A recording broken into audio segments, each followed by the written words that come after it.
Usagi, and I am here with more Final Fantasy 14. I just logged in, so we are just gonna hop right to it. Oh, he's tired. Understood. I thoroughly enjoyed myself at the end most of all. Something seems to be weighing on Hermes' mind.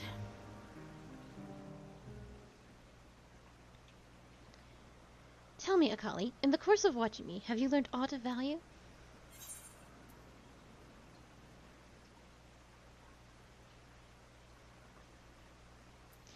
Dynamis seemed promising.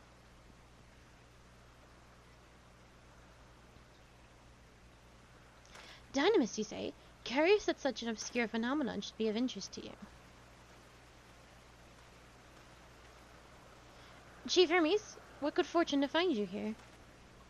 Is something the matter? The Iacon, I'm afraid it's done it again. No sooner did we release one from the observation than it set up upon a nearby occupitus, slaughtering them. Was the creature hungry, or somehow provoked? I had just fed them myself, and the occupitus was keeping a wide berth. It is in the nature of the Lycon that is to blame, their innate viciousness. Temperament aside, it is an outstanding creation, perfect in form and function. Though it may not be suited for release, I have no doubt that the Bureau will accept its concept for preservation. In any case, there's no point in postponing the inevitable. Doros will revert them once all the paperwork is in order. Where is the scene of the incident? Just off the path to the 12 Wonders. As you make your way, you should see it on the left. I don't know if the Doros is still there, however. Hermes, wait!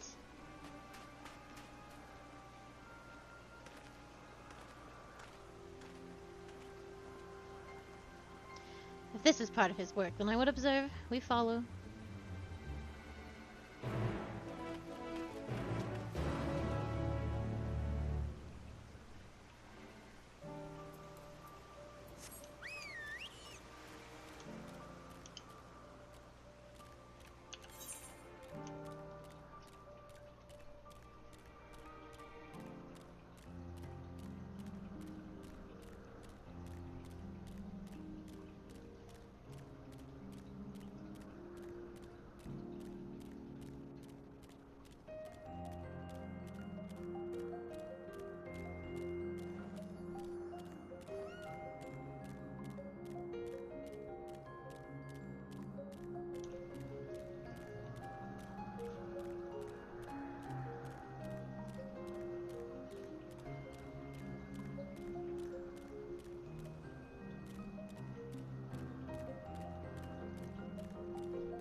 The occupant is no easy prey. With its hooves and horns, it was designed to be formidable even on land.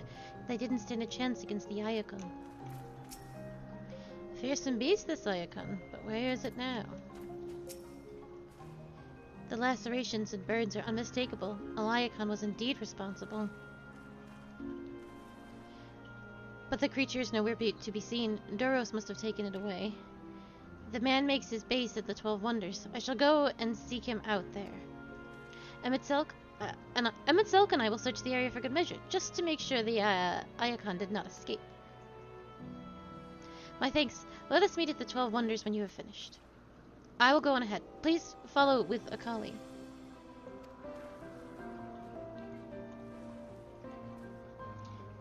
Come, come! It is down this path and over the bridge.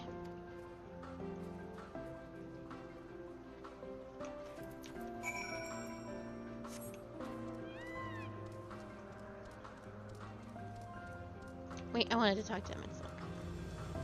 I should talk to both of them, actually. Sorry. Oh, same dialogue as always.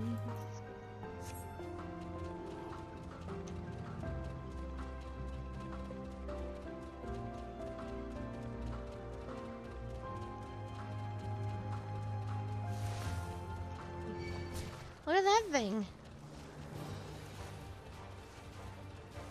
Very excellent.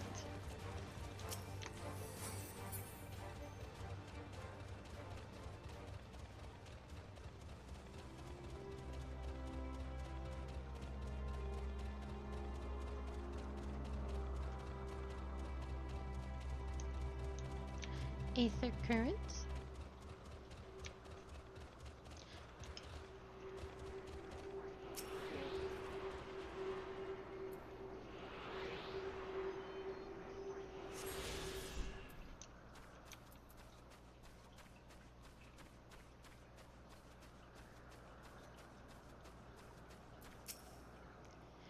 There it is, the 12 Wonders. Hermes is looking for Doros. Let's look for Doros too. He's a man with long blonde hair. I think. I'll know him when I see him.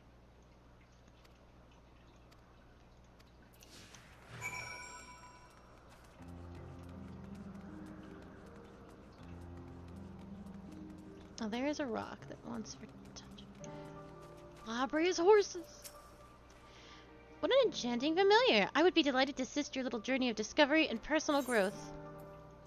My role is to maintain the wonders, and thus the climate across the lips. I ensure that our every environment meets with the needs of flora, fauna, and staff, of course.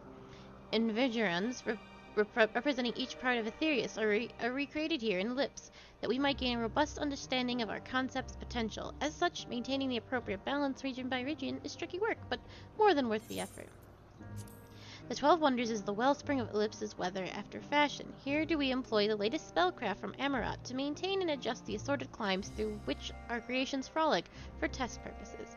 Naturally, as in every other part of Ellipse, we also observe and experiment with said concepts, this conversation being perhaps one such experiment.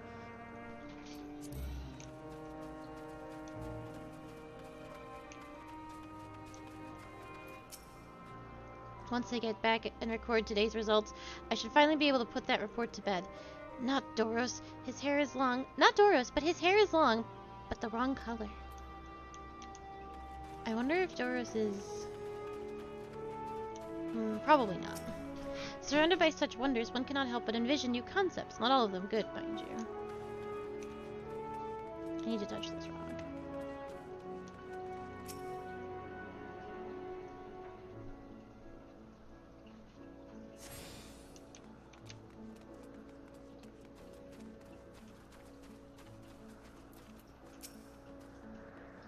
Doros! That's Doros! Well now, if it isn't Medion, what brings you here? Labria also has long hair. Long blonde hair. Ah, I thought I heard familiar voices. I didn't realize you two had decided to help me search for Doros. Thank you. You're in charge of Ikinos, I believe. Where are they now? Out in the fields, restraints, frenzied as they were. I couldn't well return them to Kitius. Once I've submitted my report, I'll see them reverted without delay. It's as he says, the beasts are indeed quite ferocious. You're one of the 14! What brings you here? Nothing you need to concern yourself with, as it were.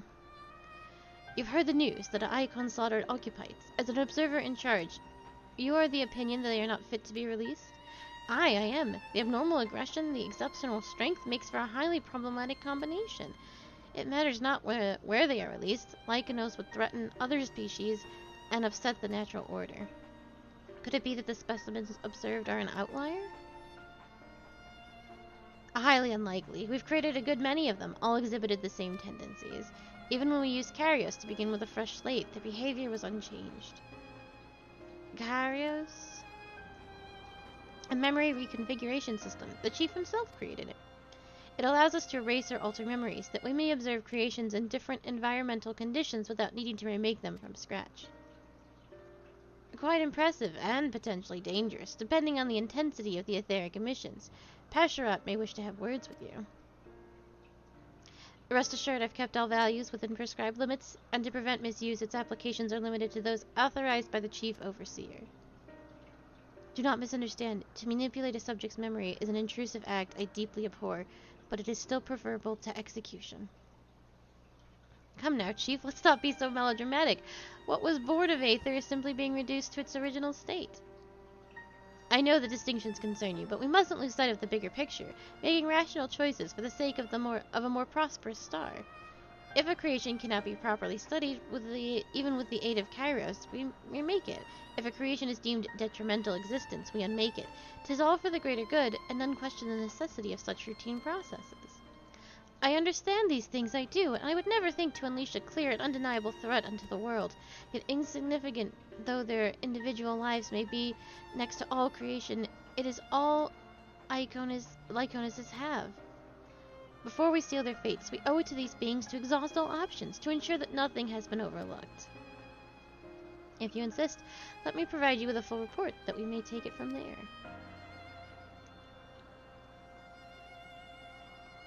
Would it be possible for us to attend a discussion, that Emmett Selk may better carry out his duties? By all means. Pray show them to the meeting room.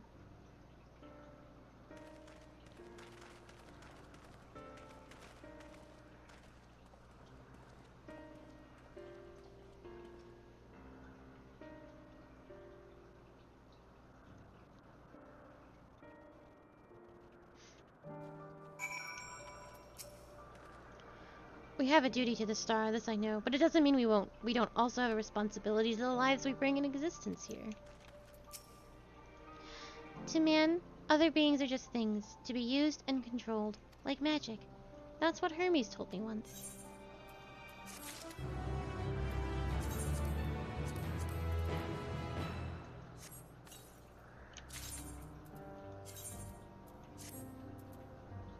No one will know that I'm not wearing the right shoes.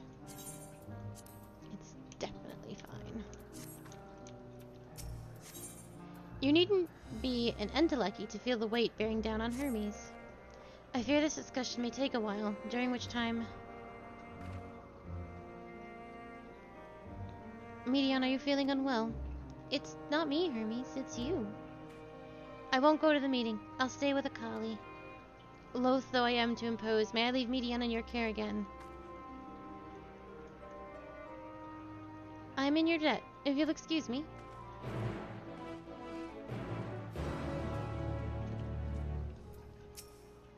Can you help me with something, Akali? This meeting will make Hermes sad. I want to cheer him up with a flower. Hermes likes flowers most of all the creations in Ellipse. Most creations are expected to be interesting, or beautiful, or strong, better in some way. But flowers are different. They're designed to suit our emotions, what we feel, and what we want to convey. Hermes likes that. I can't make flowers, so I'll search for one, and I want you to search with me. Let's start here, at the 12 Wonders.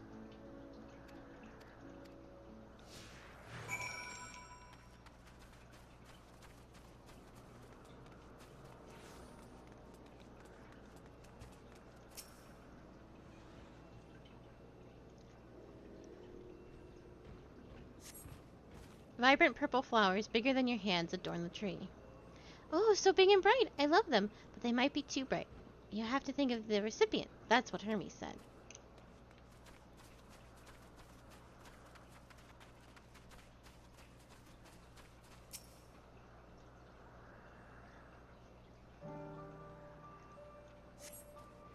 A tall, slender tree rises before you. You crane your neck to look for flowers. No flowers. If there were apples, we could have covered them in syrup. Let's head outside next. Don't worry, we won't wander far.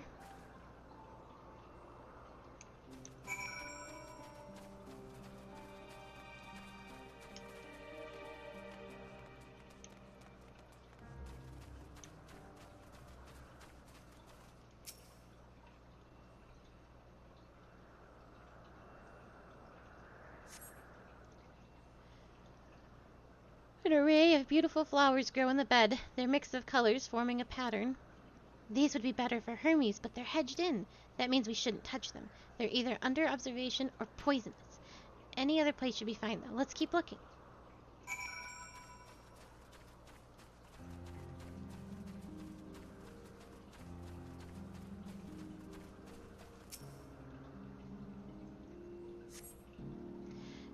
Set on a tall, thin stalk, an oddly shaped flower is mesmerizing in its undulations. Oh, a conian, a flower that can move. When Hermes wasn't looking, it shot seeds at him. Not a good gift, maybe. But you're good, Akali, at spotting flowers. We'll find something soon.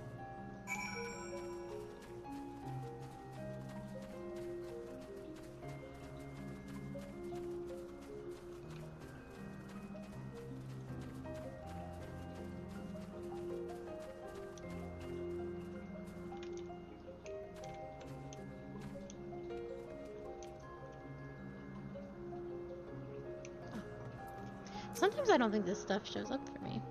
Not at first, anyway. But maybe I just can't see. You spy nothing promising nearby. At best, common-looking grasses with some tiny flowers. Oh, nothing around here. Oh! Over here, Kali, something big, huge.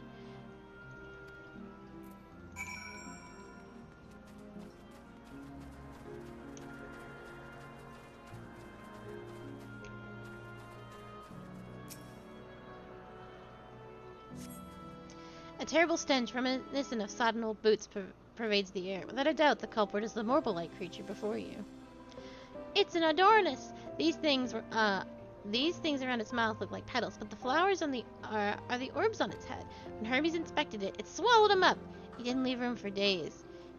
He didn't leave his room for days. What do you think, Akali? Do you like it? It's probably not the good sort of memory. So not this one either. Finding a good flower, it's harder than I thought. I'm sorry, Akali. Can we search a little more? Maybe as far as the fields over there. I'll pick something after that, I promise. If we get this little bird girl killed, it would be bad. Some crimes can't be forgiven.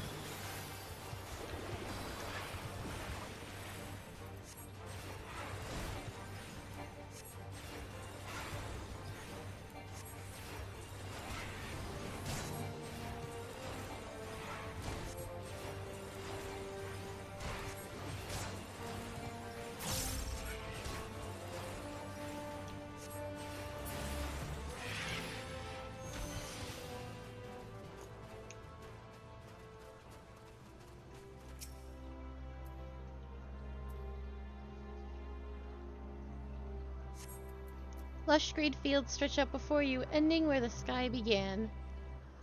Oh, there's nothing. What's that shiny thing over there? What could it be?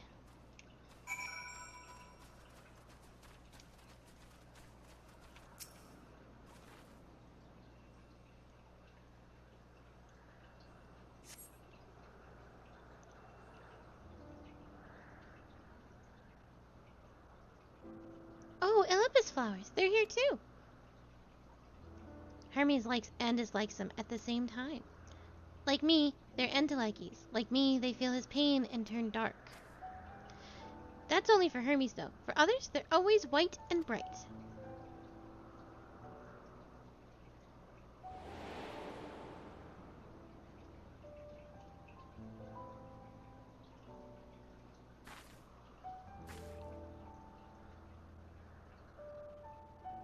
Truly? The flower is dark in your home?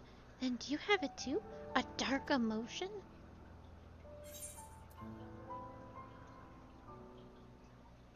I have known the pain and sorrow of loss. I see. Hermes has known the same. The feeling that a part of you is gone, again and again, but no one notices. Please, Akali, won't you lend it to me? Your pain and sorrow? I want you to make the flower dark in front of Hermes. He has been in a dark place since before he created me. He needs to know that he isn't alone, that others are sad too. Truly, you'll do it?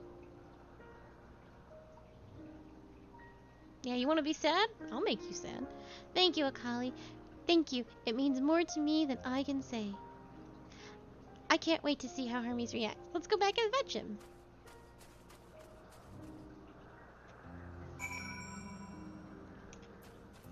I don't know if this is a good idea.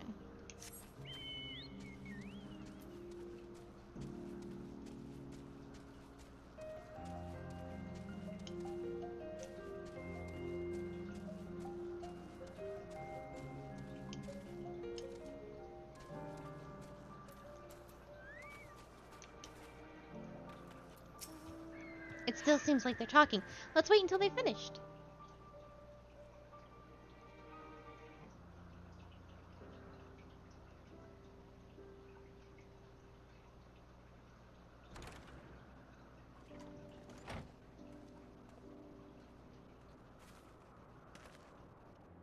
Hermes!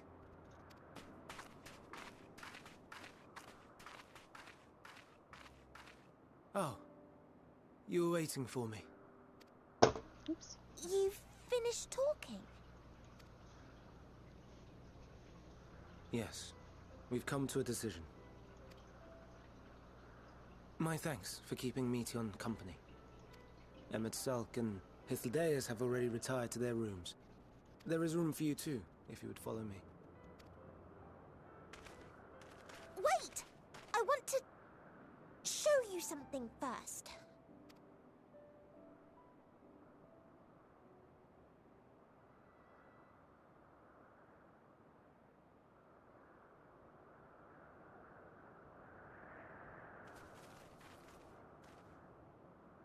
Elpis flowers? Go on.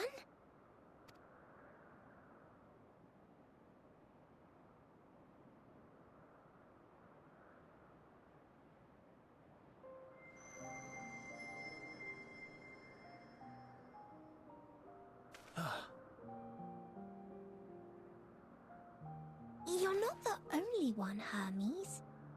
Others feel sad too. You're not alone.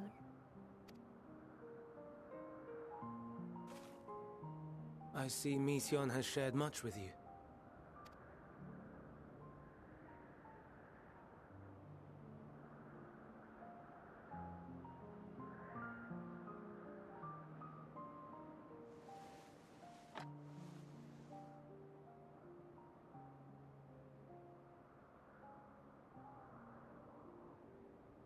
May we talk a moment?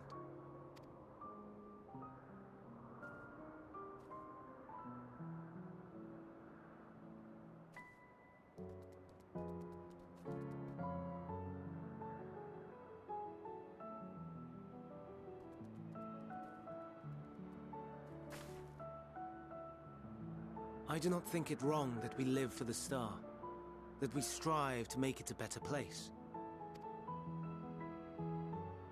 And yet, in carrying out my duties here, there are times when I am plagued by doubt.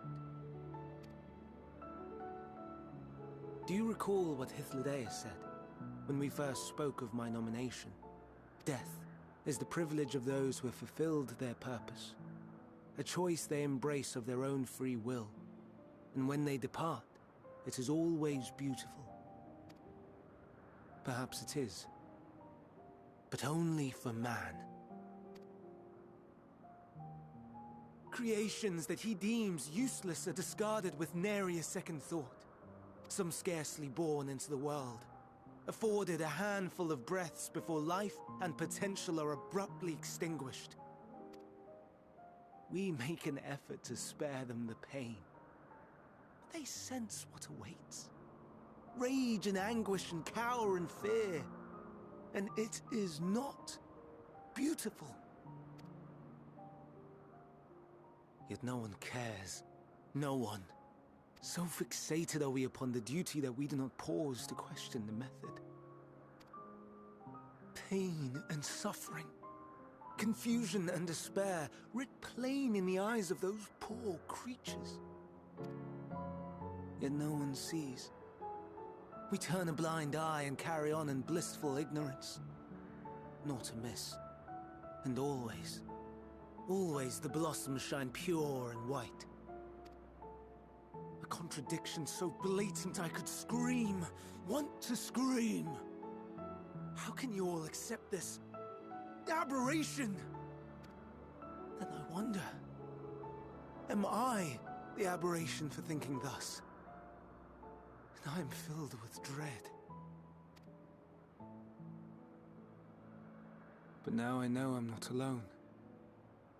Not the only one for whom the flowers weep.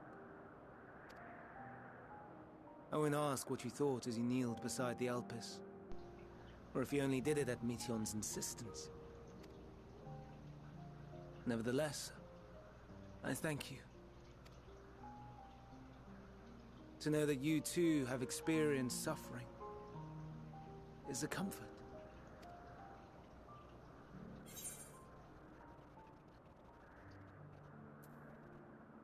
Oh, I could tell you all about suffering.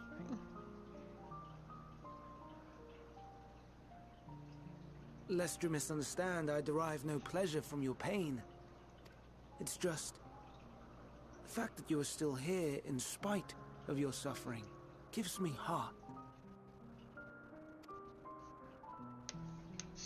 It's not bad. The stars in the heavens. But thank you for the Know you what they are?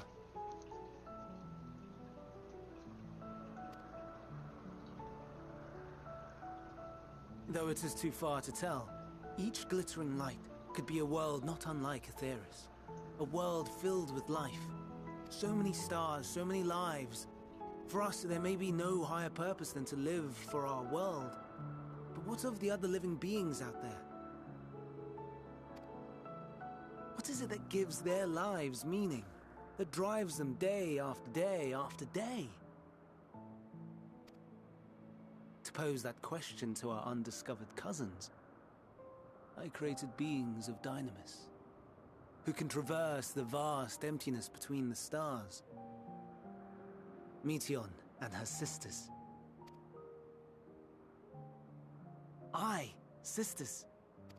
She has a great many of them, and they have already departed on their journey, traveling to one star and then the next in search of life.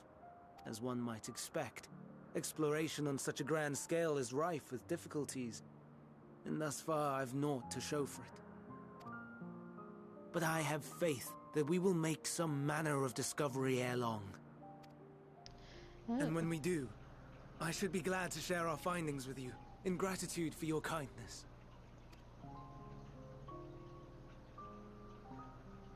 It's getting rather late. We had best find our beds. It would not do for both of us to be sleep-deprived on the morrow. Come, Meteon. Let us head back. All right.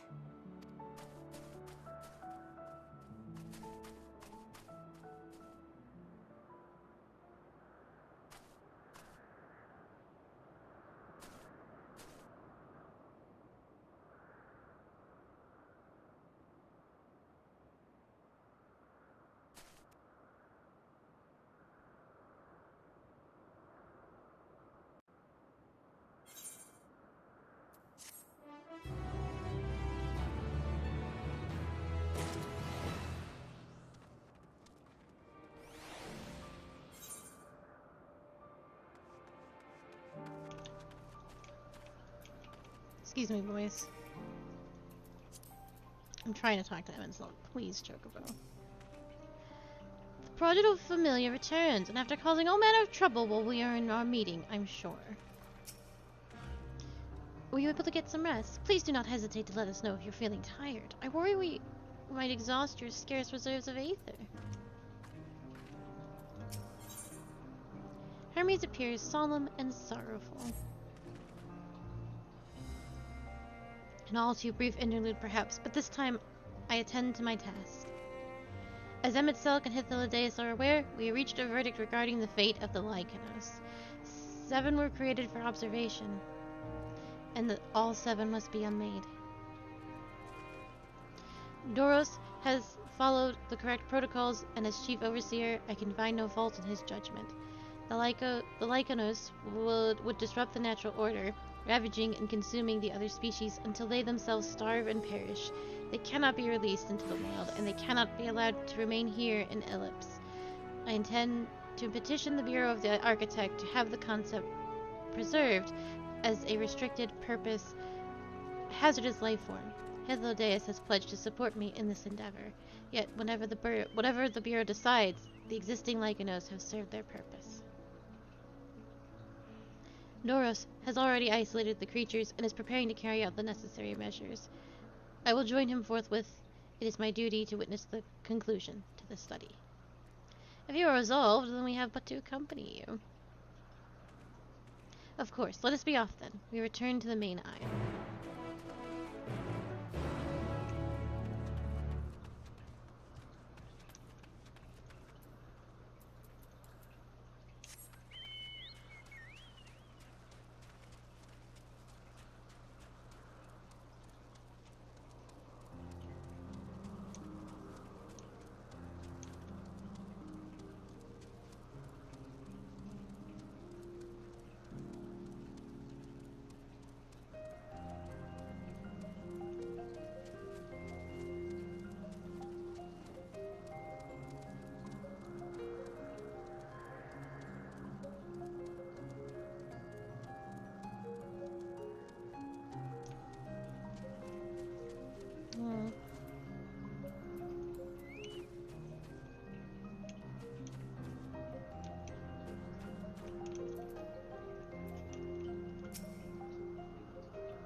Doris, are you hurt? What happened here? They caught me off guard. I had them bound with ethereal shackles, but they became frenzied, even more so than usual, and broke free. I was able to stop 4. The other 3 escaped. I see them. 2 have taken to the air above the 12 wonders.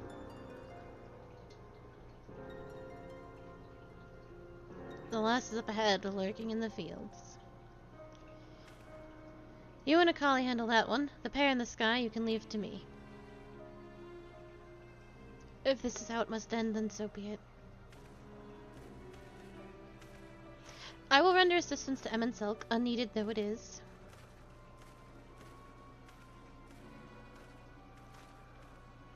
Minion, you are to stay here with Doros. But Hermes! The Lyconus must be reverted. I would spare you the pain, and mine. This is my burden, not yours, but if you are intent on helping, then please follow my lead.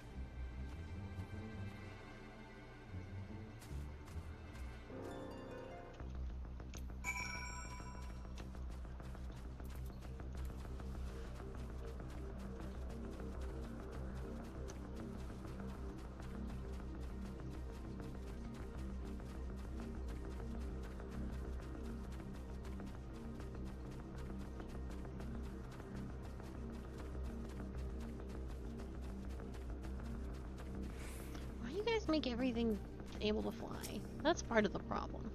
I appreciate your help and lament that it is necessary. There it is, our quarry, within striking distance at present, but it feels threatened, so it may flee beyond our reach. Here is my plan. You approach slowly, in full view, and draw the Lycon's attention. Now, I warn you, its abilities are as fiery as its temperament. Once it spots you, it will unleash orbs of flame. But fear not. By my measure, you are more than equal to the task. Withstand the onslaught for a few brief moments, and that will give me time to catch it unawares. Ready? Then let us begin.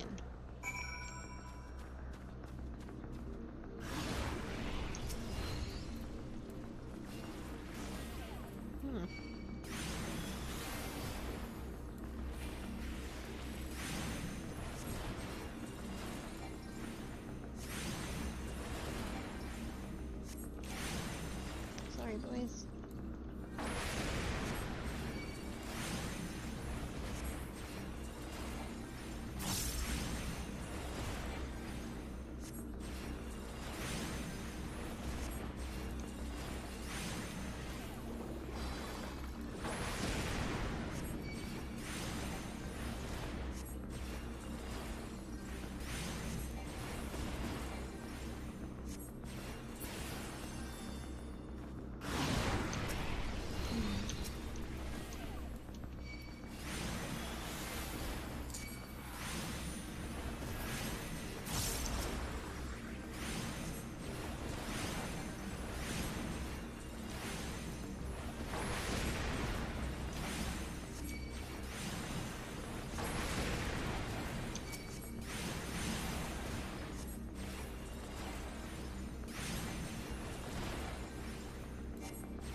Now.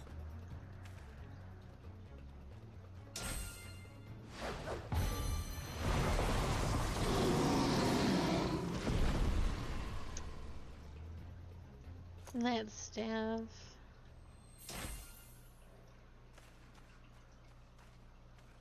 That's Hermes' staff from Greek mythology. Forgive me. Please, forgive me. Oh. May you and your kin find peace. Wherever your souls may drift in the underworld,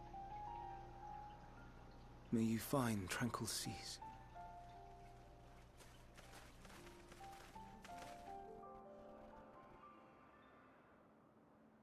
Be not forgotten, in concept endure, to reclaim form and one day live again. Serve not the star, or any purpose save your own. Live again, if that be your desire.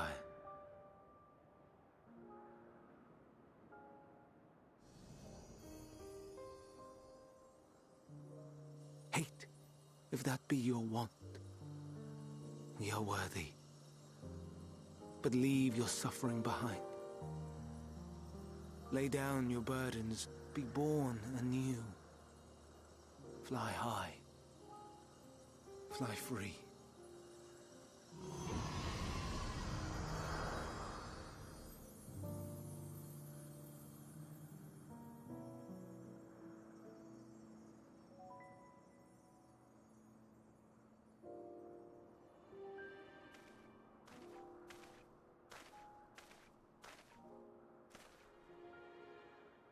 Join the convocation, Hermes.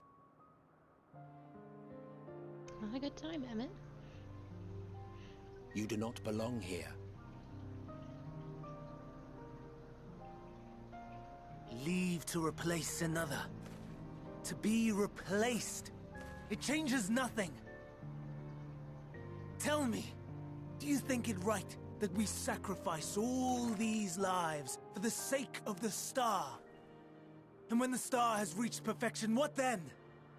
If all who are satisfied choose to die, shall we all die in satisfaction?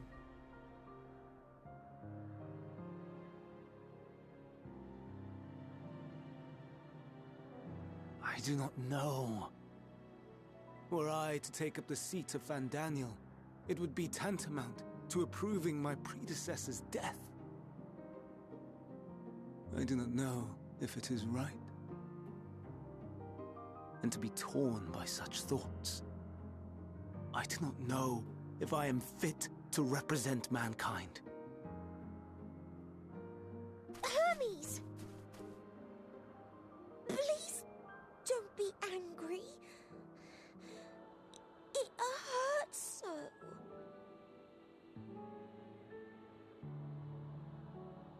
Forgive me. If you would still consider me in spite of everything, I beg some time to gather my thoughts. Meanwhile, Hythlodaeus, I fear I must trouble you to attend to the others. 'Tis no trouble at all. Take as long as you require.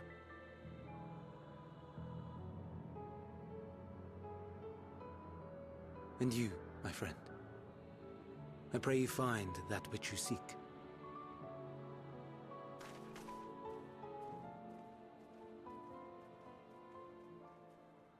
I expect we have some few matters to discuss. Shall we return to the 12 Wonders for a time? Aye.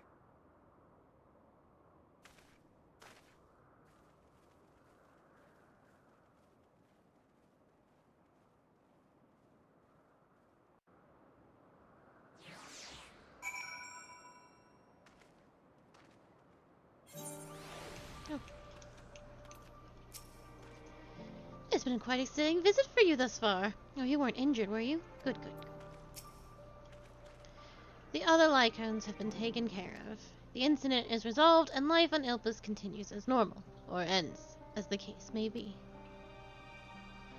Rationally speaking, I understand Hermes' argument. No matter how well deserved the rest, there is a pang of sadness when a colleague leaves us. Yet never has a departure caused me as much grief as Hermes appears to feel. What must it be like to experience such torment?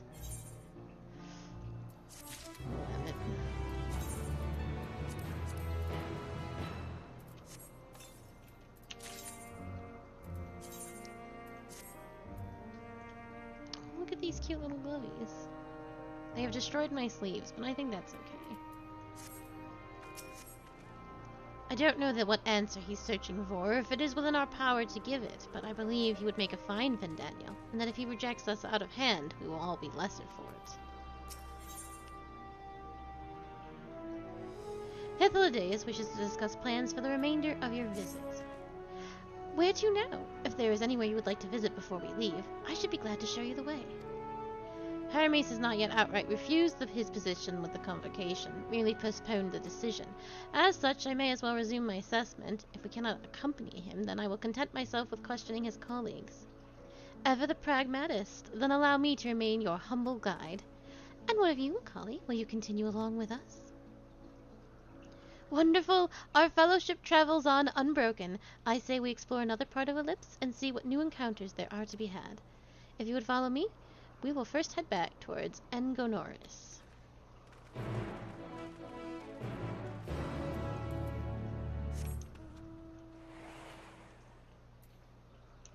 I can't wait to see what's fresh sad hell awaits.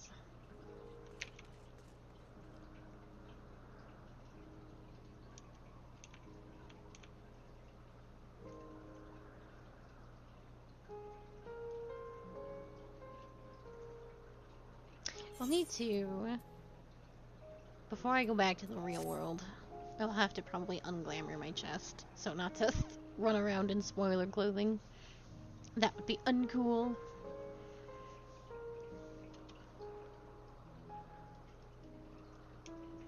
I should have some of those on me. Yes. Okay, good.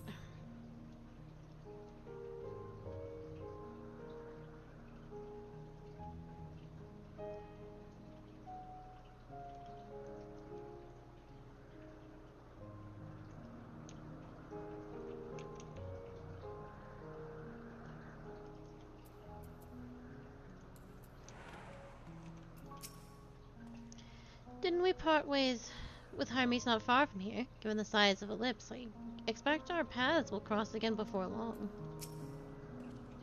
From here we follow the path northwards to Nontenuous. There we will find one of the teleporters with Sir Ciliate travel between the islands of Ellipse. First-time travelers must be accompanied by someone with the requisite permission, which I have previously been granted. We only need to use the device together once, and henceforth you will have leave for us to use it freely. Shall we? I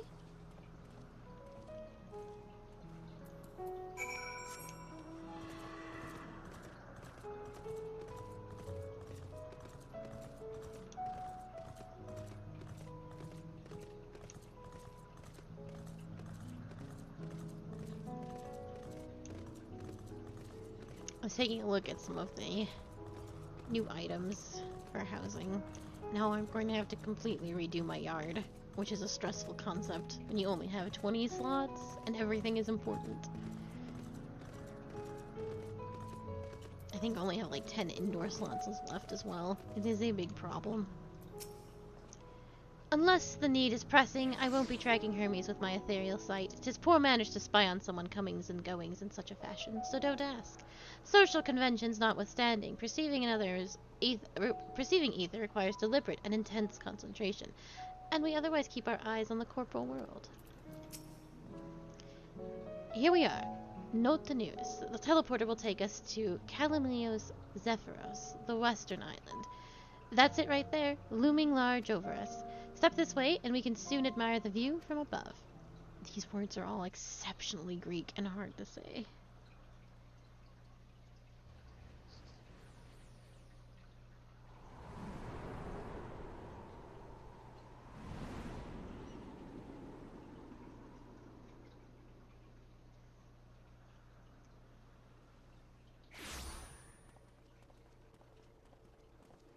I present to you Kalimios Zephyros. I wasn't too far off. Here you will find a number of testing facilities, as well as the observation hub of Poiton Oikos. Right then. Let's begin by...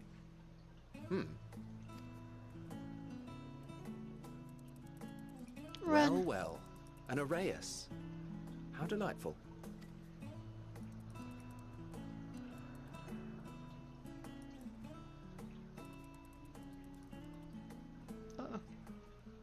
And what, pray tell, is that? It's a shark. It's a street shark, Emmett. Ah, that's a new species of shark. We approved the concept but a few days ago. Sharks are among the most popular sea creatures. Rare is the day when someone does not submit a new concept.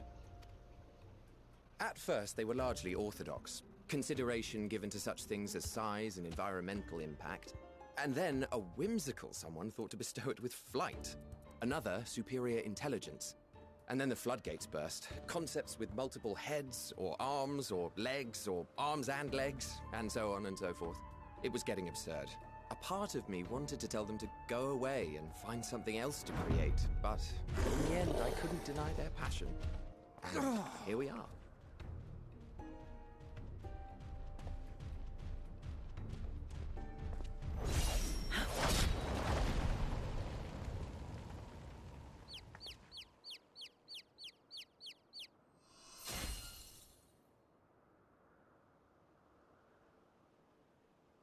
That was too close. Are you unharmed? Well now, if it isn't a pair of familiar faces. Banar, that we should meet you here.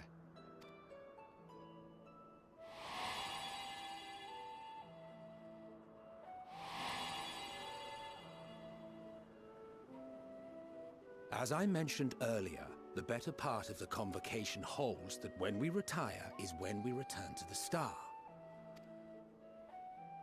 Well, she is not among said majority. Even after stepping down, she carries on with her work. Vanar is her name, and she is the previous Azem. Oh.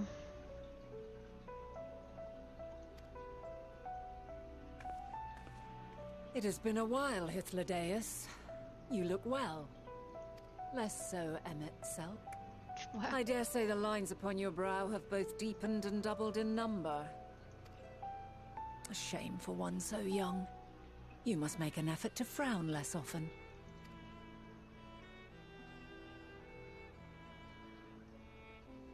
Easier said than done, thanks to your unruly successor. How is she, if I may ask? Incorrigible as ever. Rushed headlong into a volcano on the brink of eruption just the other day. I should be glad to share the tale in its entirety later, if you're so inclined. Oh, you know I am. Now then, you are?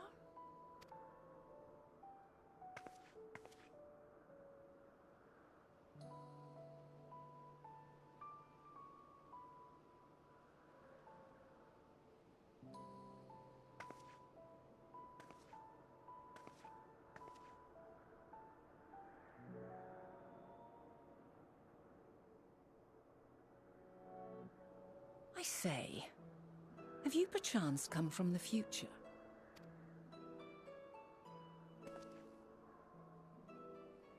I do not believe we have ever met, yet I sense my magic upon you. Therefore, if I wove the enchantment, I could only have done so at a later point in time. What manner of magic is this, if I may ask?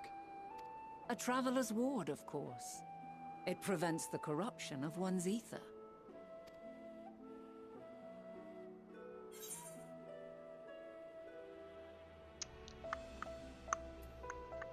Does it protect you from the enthrallment of primals, by any chance?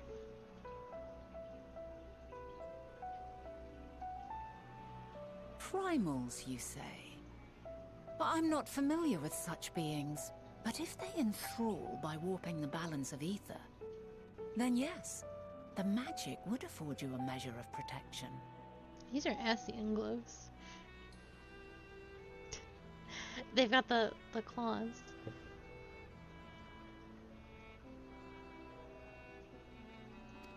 I gather from your question that you are not ignorant to its presence. Hold on. From the future? That's absurd.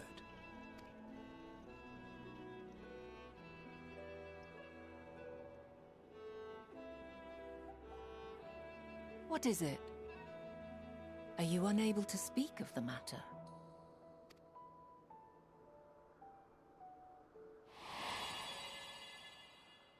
The reality to which you must return exists as a result of the final days. You cannot reshape the past to undo the tragedies of the present.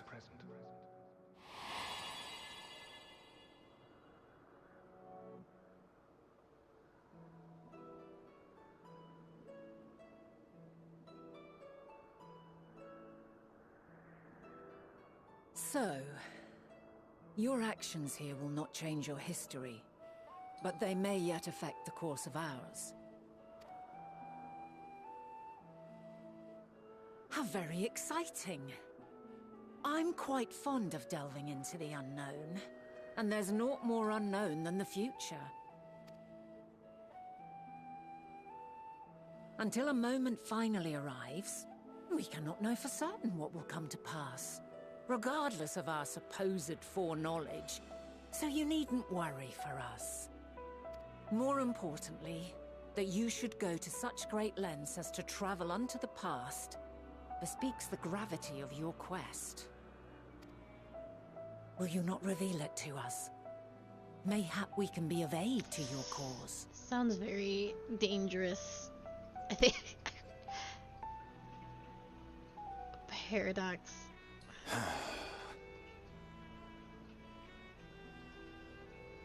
If this is true, then you've been keeping quite the secret to yourself. I told you. Time paradox. Emmett. As a representative of the Convocation, I will hear it all. Your identity, purpose, everything.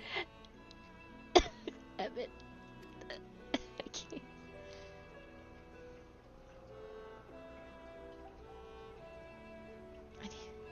We gotta just run away, Akali. Why don't we move to a place more conducive to calm conversation? I've been working here for some days now at an old friend's behest. If it is agreeable, we may make use of my accommodation at Poiton Oikos.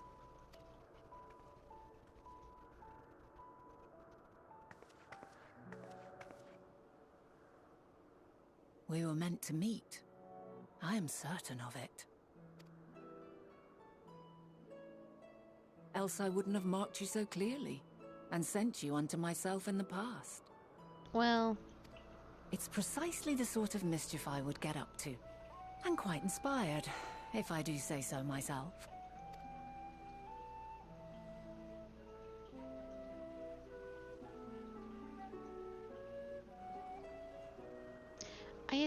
we have to meet Elizabeth too, right? Because he was the one that knew we were here to begin with. And here I thought you were a harmless, stray familiar. As far as I'm concerned, this nebulous talk of the future, this, and changing history, that can wait. First, I mean to find out exactly who you are and what you hope to achieve here. The future. Our future. I am deathly curious to hear more. This is so bad. I'm gonna erase my own existence from the present.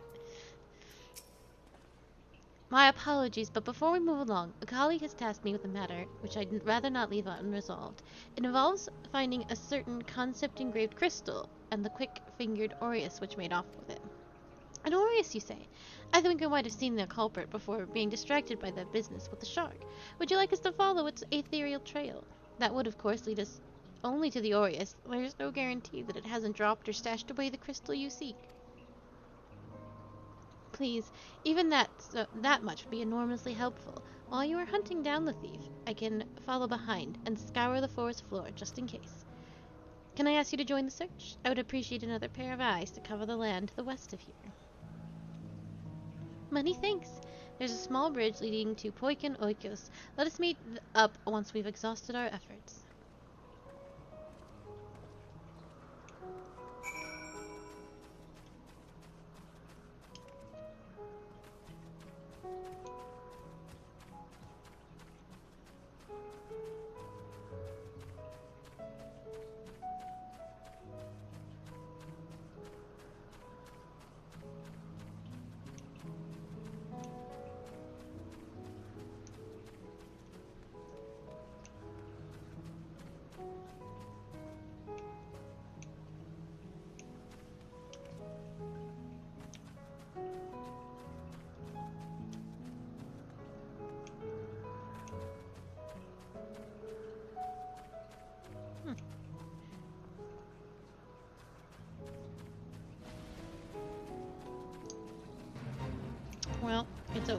But I did find this.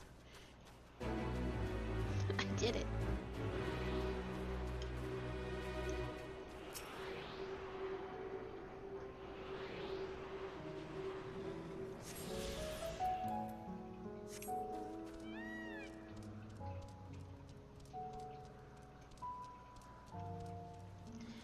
I've not seen like any feat, like achievement fates or anything like that. I think I've seen like the startings of them, but like maybe I'm just not around when they pop and stuff. I was so on top of that at one point in time. Alas.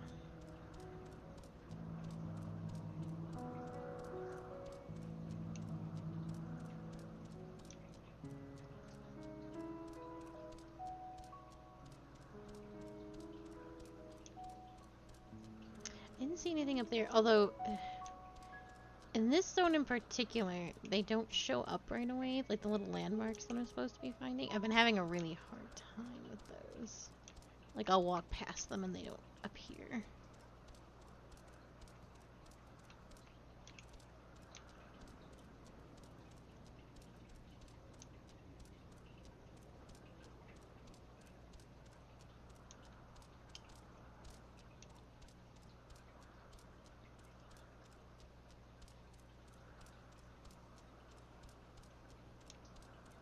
Excuse me, sir. There it is.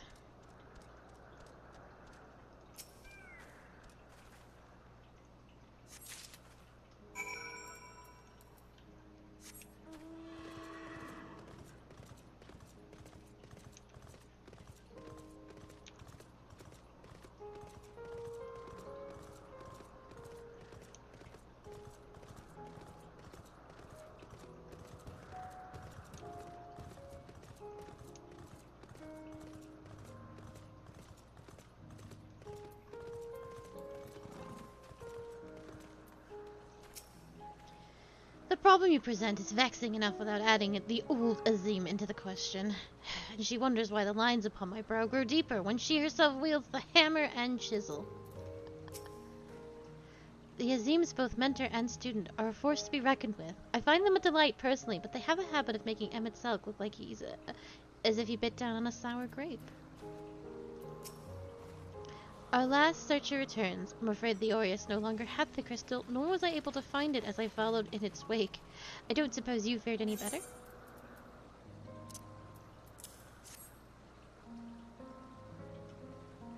The crystal! Well done.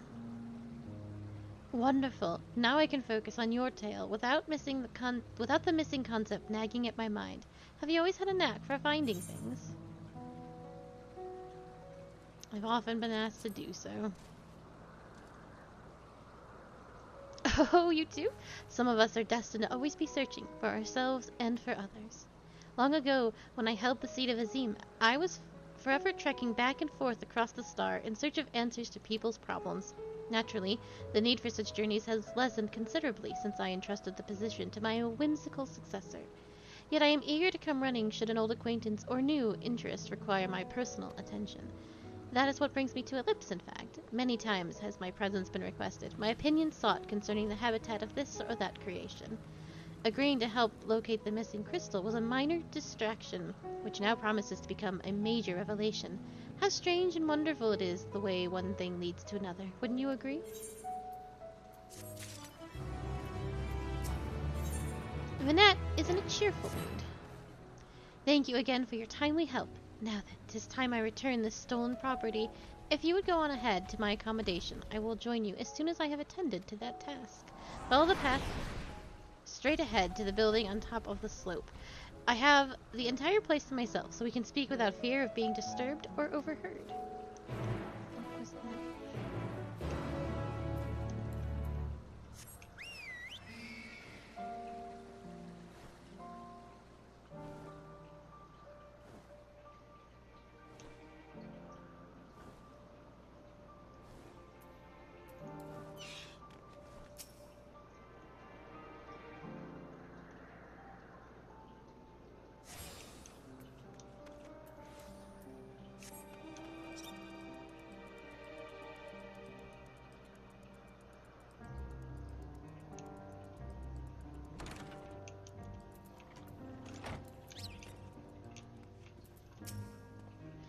You needn't be nervous around Vanette. Those white robes mark her as one of fair and impartial reasoning. Aside from the emissary, Elidibus, such garb is worn only by those who have stepped down from public office to serve as advisors. That's what I thought, but then Elidibus also wears white. Whatever you have to say, she will listen without judgment. Yes, this will be far more comfortable than interrogating you on the side of the road. Jesus. Welcome to my temporary abode. Please make yourselves at home while I put on some tea.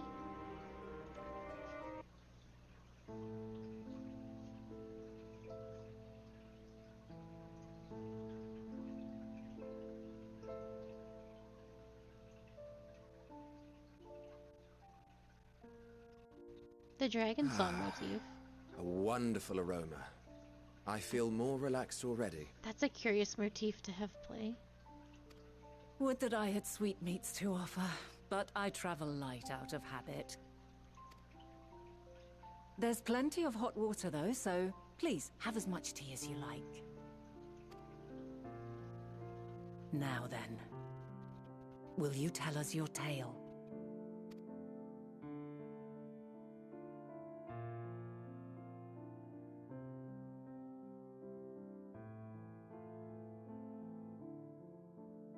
Don't do it, Akali.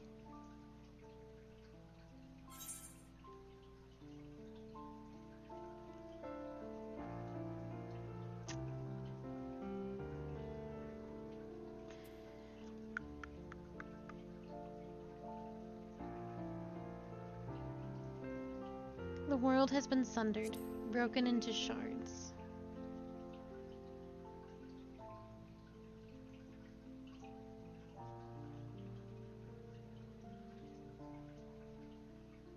Why don't you start from the beginning?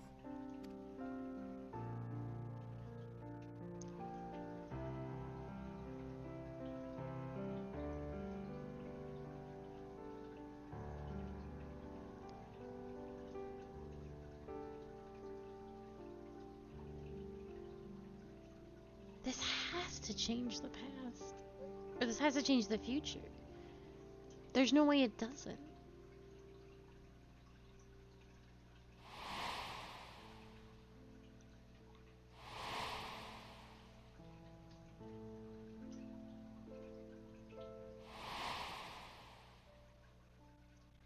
Wow, Freya.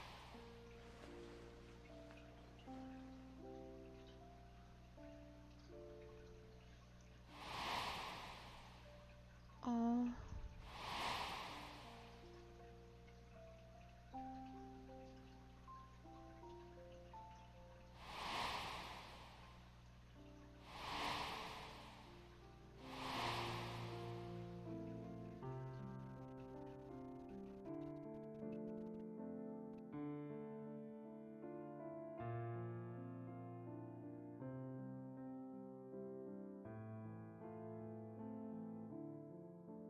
Preposterous. Utterly preposterous. While not the words I would have chosen, I too have my doubts. Much of it borders on the incredulous. What of you, Vanar?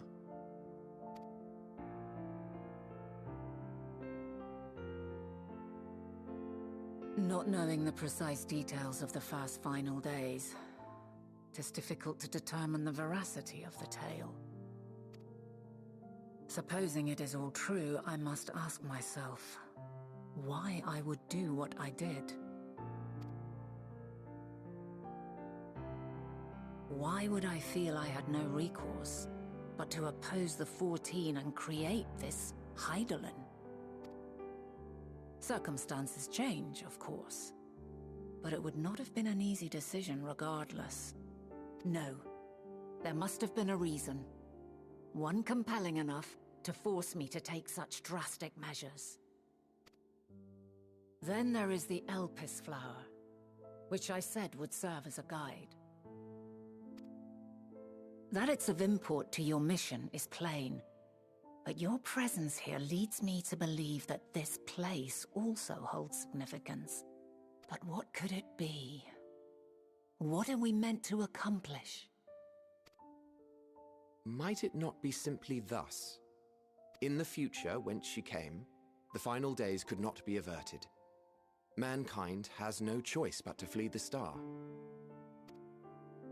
By alerting us to that eventuality, perhaps you wish to pave the way for other futures.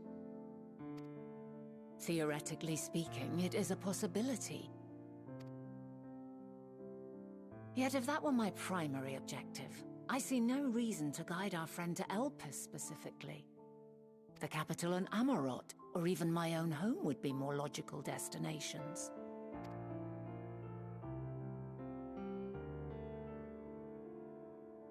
True, true. I note also that Heidelin did not specify a point in time to which she must return. By this, it may be inferred that it was not critical that we should meet. Alternately, she had reason to believe that our paths would converge, coincidental though it may seem. This is quite a puzzle, and we do not have all the pieces. Hardly any. But we do have one immutable fact. If the final days are indeed as described, they will bring death to all that I hold dear. Yet despite being afforded long years of preparation, the only provisions I could make were for flight. Nay, my first and foremost endeavor would be to find a way to forestall the coming doom. Given that even the 14 failed, mayhap you deemed it impossible. Nothing is impossible. This I have always believed. And if Heidelin is indeed me, she would believe the same. Listen to yourself. Are you seriously entertaining the notion that you are a messianic figure in some far-fetched tale?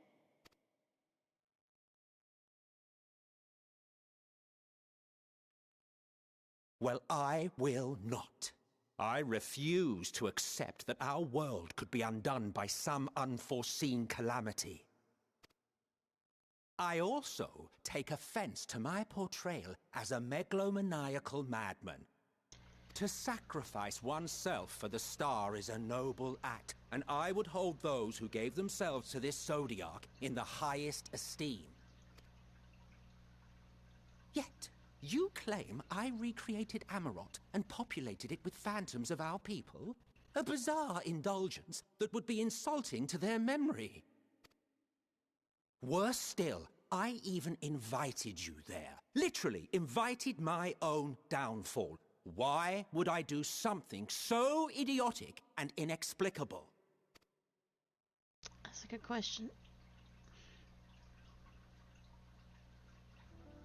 Now, I will allow that the hypothetical task of restoring our world would be daunting in the extreme. The thought of having to bear such a burden for 1,000 lives horrifies me. But I would never forsake my duty. I would never forsake my brethren.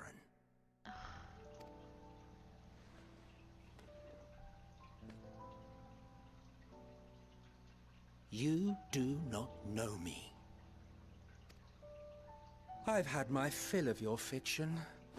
I will return to my duty, and you will not bother me again.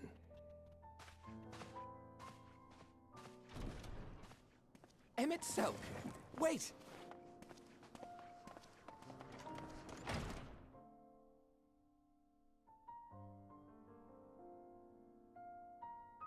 You've seen much of Elpis already.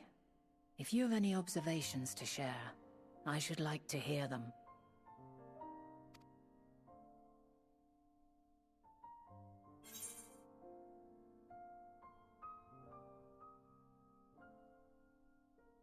I am still trying to make sense of it all.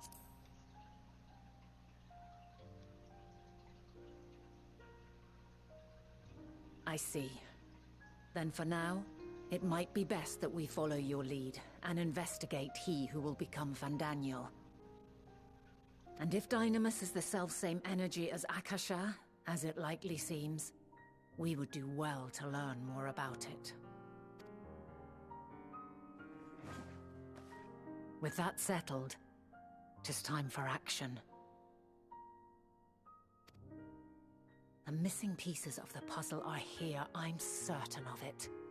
And when you find them, the picture my future self has painted will be complete, and you will have your answer. Now suffice it to say, I will aid you in your quest.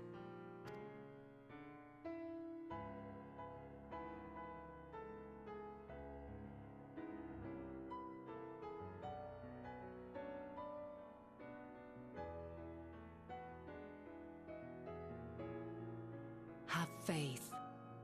If Emmet Selk is the man Azum described to me, we've not seen the last of him.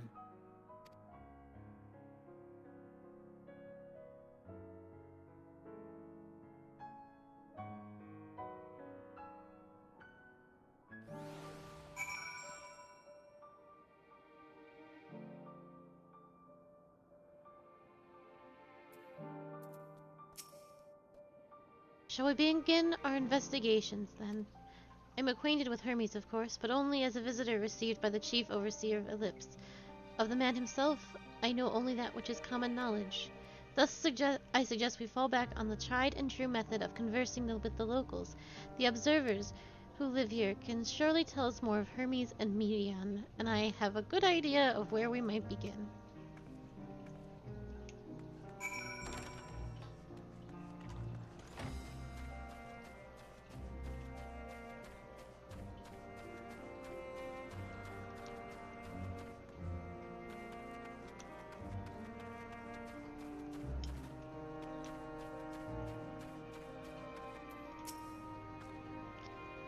See you, the woman standing in front of yonder building?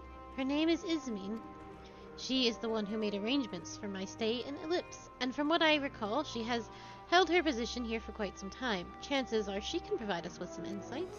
Go and ask your questions. I will help with drawing out answers if need be, but I leave the choice of topic up to you. Questions for me? Well, I suppose I have no other pressing duties for the moment. The following event cannot be skipped. You may wish to cancel any pending duty finder restrictions.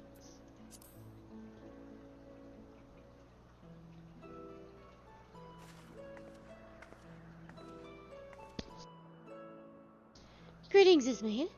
My friend here is desperately curious about Chief Hermes, and I was wondering if you might indulge her. You're certainly Mistress Venet. Anything to be of service. What do you wish to know? Oh, shit. What kind of person is Hermes? Well, I can only answer from my own experiences, but I would describe him as a quiet man, reserved, you might say, and occasionally somewhat poor with his choice of words. His reticent nature, however, does not prevent him from carrying out his duties as Chief Overseer. The man is a walking archive when it comes to life forms. He can discuss any species in incredible detail, and is the leading authority on concepts with the power of flight. I hope that answers your questions. Was there anything else?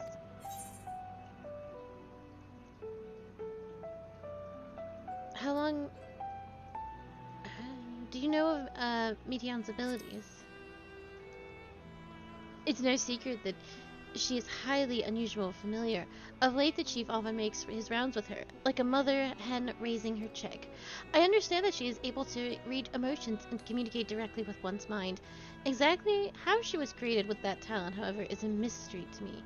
My apologies, I wish I could explain her nature in more depth, but I've not had the occasion to discuss it with Chief Hermes. Do you trust him? I beg your pardon? I've known Chief Hermes for many years. Though I cannot say we are close, he has never withheld information to the detriment of our duties, if that is what you mean. Forgive us, we seem to have veered slightly off course here. Is there perhaps someone else who could tell us more about Medion? That would be Tiamos. He has similar experience with flying concepts, and is more than eager to discuss the subject. You'll find him conducting his observations on the banks of the stream, somewhere to the east. Oh, and unless you take particular joy in rambling discourse, I suggest you keep your questions concise. We shall keep that in mind. Thank you for your patience and your insight. Think nothing of it. If there is aught else you need during your stay, please do not hesitate to ask. Come, Macaulay. I think we've taken enough of Esmene's time.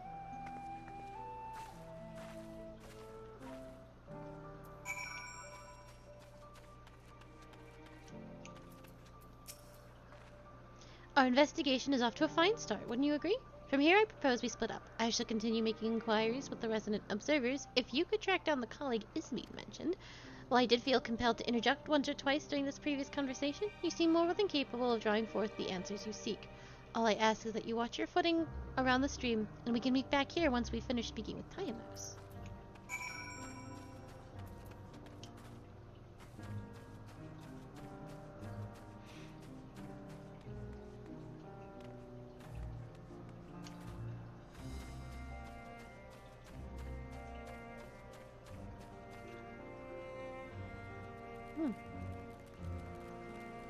I see you have done the Blue Mage quest.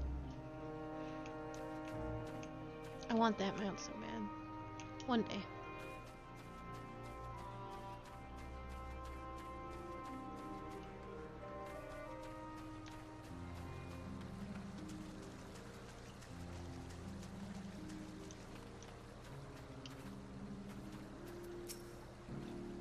Yes, I am Tiamos, but please keep your voice down. You'll startle the birds.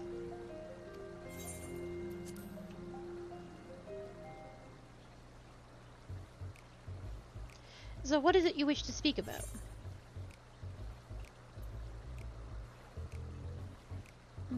What do you think of Chief Hermes' flying creations? Chief Hermes' work? A worthy subject indeed.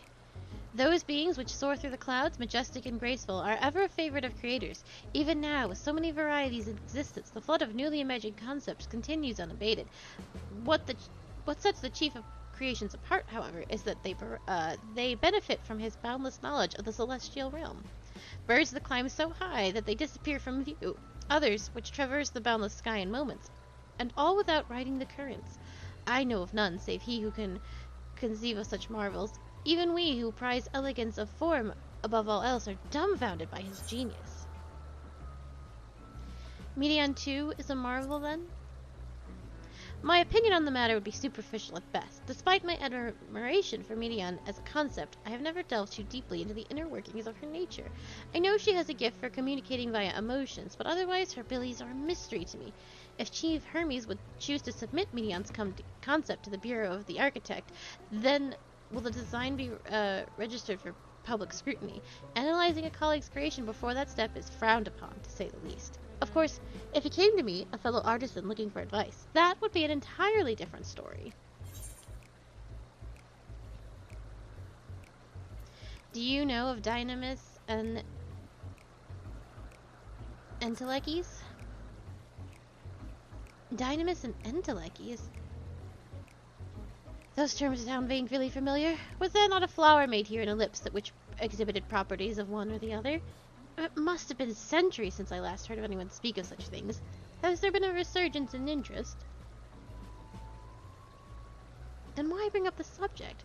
I'm flattered you sought my insight, but I cannot afford to neglect my duties for the sake of idle chatter. Now I really must return to my observation. Surely have your own tasks to attend to? I didn't learn fuck all. I'm really bad at asking questions.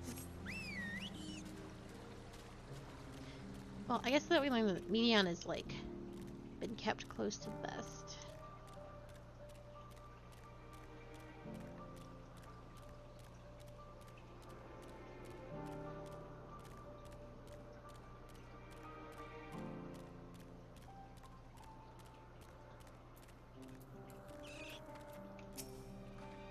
Back already? That was quick work. You were obviously clever enough to head off any of that rambling Ismene mentioned. So, have you any new findings to share? I see. Even an expert in the field has little understanding of Medion's capabilities, let alone the awareness of Dynamis. My questions resulted in much the same answers. Hermes' colleagues view Medion as his personal project, and we provide no details beyond those which you just told me, which leads me to believe that the only person with any sufficient knowledge of Dynamis is Hermes himself. Yes, we've made some progress here, but more information is needed if we are to reach any definitive conclusions. Vinat is musing over your recent findings. At present, the strongest link we have to the final days is the power of Dynamis and the Entelekes, which can control it. Yet most scholars are only vaguely aware of these terms, let alone study them in any depth, except for Hermes, it seems. Thus I am inclined to say our current course, and learn all we can about the Chief Overseer and his familiar. And on that subject, was there aught else of note you can tell me about Medion, aside from her unorthodox method of communication? There are more like her. She has sisters. She has sisters that were created for the journey to the stars in search of intelligent life. I rather wish you had mentioned that earlier. In any event, would you care to elaborate?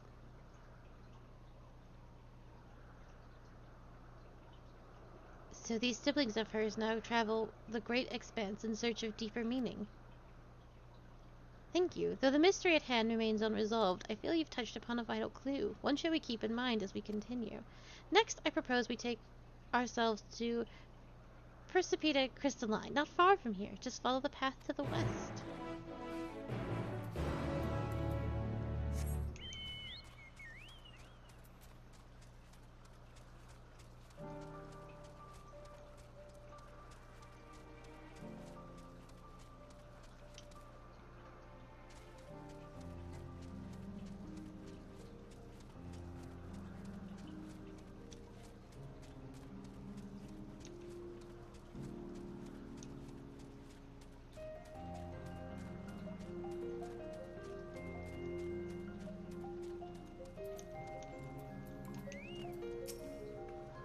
This tower and the one further along are both part of Perpetua Crystalline, the facility where they archive all of Ellipse's observational and testing records.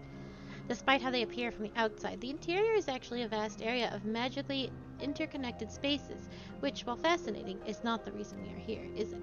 I shall cut my architectural lesson short and see what those two archivists have to share.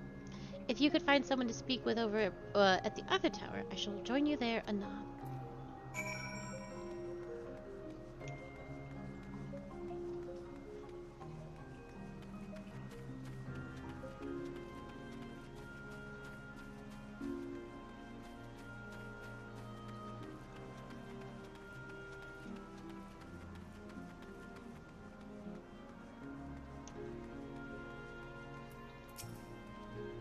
You have questions for me? Certainly, just a moment while I conclude my current appointment.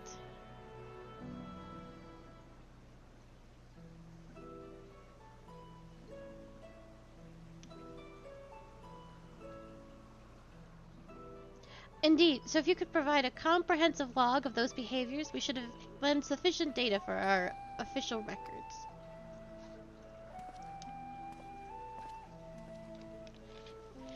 Now, what is it that you wish to speak with me about?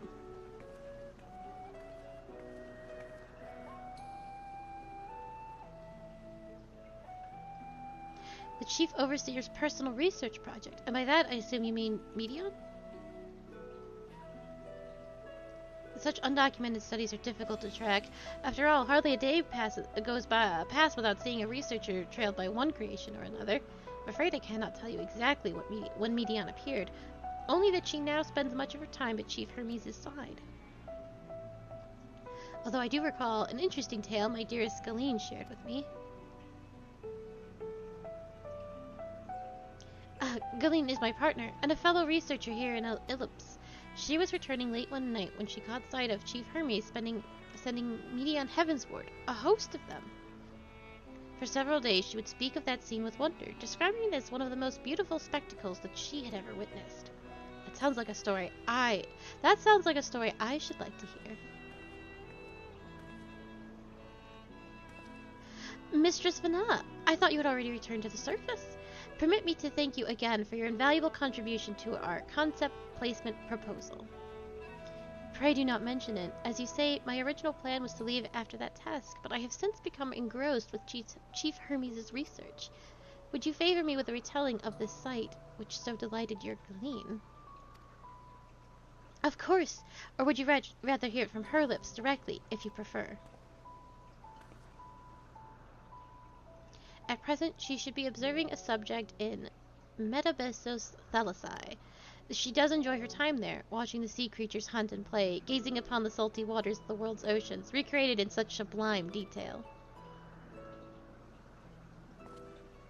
I imagine you must find similar joy in indulging in your boundless curiosity, Mistress Vana. Even though such pursuits must continuously and regretfully delay your return to the star. Indeed they do. 'Tis a rest well deserved and long overdue, I should think. How greatly have we prospered for the wisdom you accumulated during your travels as Azim. And what would Ellipse be without your earlier academic work? The theories you developed served as the basis for many techniques still in use today. Man is a creature of contemplation, but none embody the nature with as much enduring passion as you. I dare say there's not a soul alive more worthy of a return. I shall rejoice the day you depart on your final journey. I will be honored. Shall we take this opportunity to meet with Galeen in person? Then allow me to reconfigure the door to the archives here. It will take you up to the Skyway and spare you the need to avoid hostile concepts on the ground. That would be most helpful. Thank you.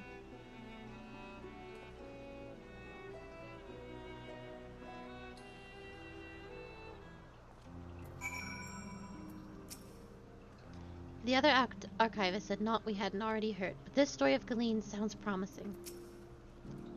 I've opened the path to the Skyway. Once you pass through the door, simply walk straight across to the next tower and ask for admittance up to the upper tier. Upon arriving at the upper tier, walk straight across the Skyway and you will find yourself at the entrance to Metabolos Thalassai.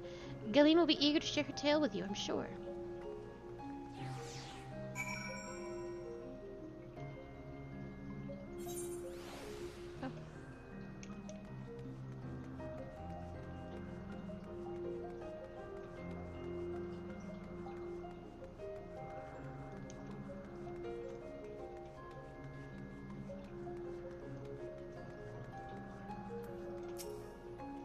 The tower ahead is still part of Perpetua Crystalline. We will need to ask for passage through to the upper tier.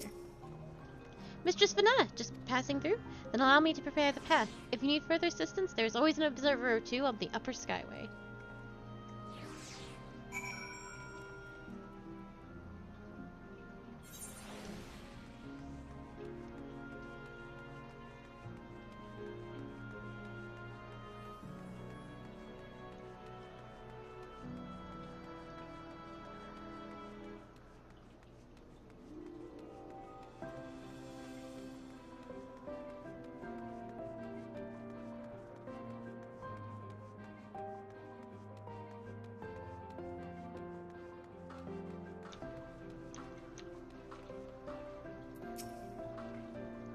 Mistress Vanna, I was not told to expect.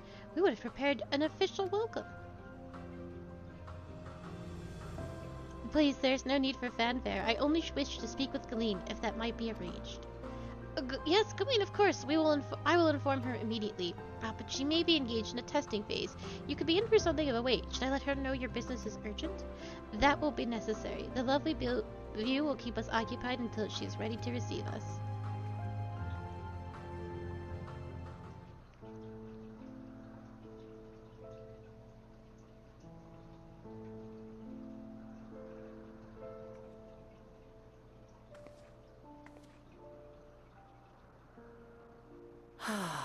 Oh, it was answers, a not delightful dragons. breeze and a breathtaking view. Answers makes more sense. It did not make. I thought I heard dragon song for reasons I don't know, but it's answers.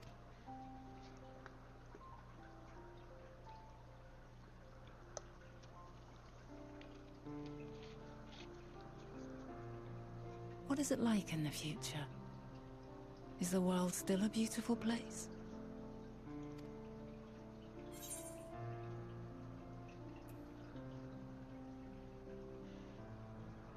Some parts, yes. Others, not so much.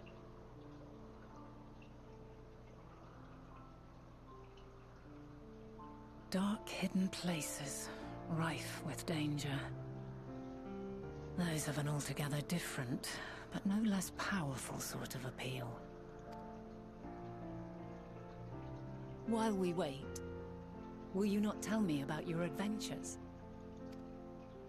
Well, not the portentous events which led you here, but the simple delights all your own. By learning about the future world, I may gain insight into future me's plans. But more than that, I have an interest simply as a fellow traveler. Short of going somewhere oneself, There's naught more stirring than hearing another's account.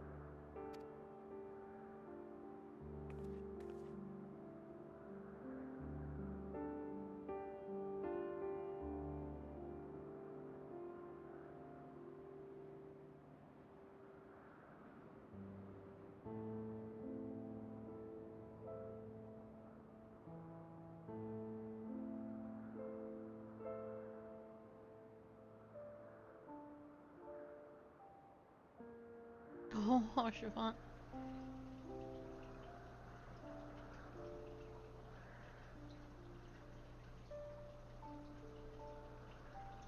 Incredible. Would that I could have been there to see it.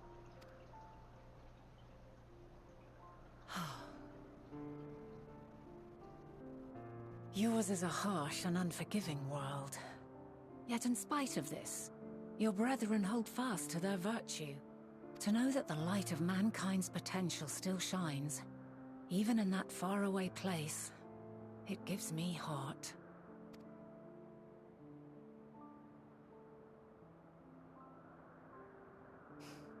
Thank you for regaling me with your tales. I will treasure every word. As you know, I was once a scholar. And among other things, I sought to understand the workings of the world. What exactly is ether? How formed the laws of nature? Whence sprung mankind? Riddles and mysteries beyond counting. Over the years, I have managed to find answers to some few of them. Yet rather than attain a sense of mastery, the more I understood, the more I came to hold the world and its miracles in awe. We too are miracles, each and every one of us, born of the warm breath of life that traverses the heavens, swirling through eternity. When I fully grasped the improbability of our existence, nothing felt impossible anymore. If it could be imagined, it could be done.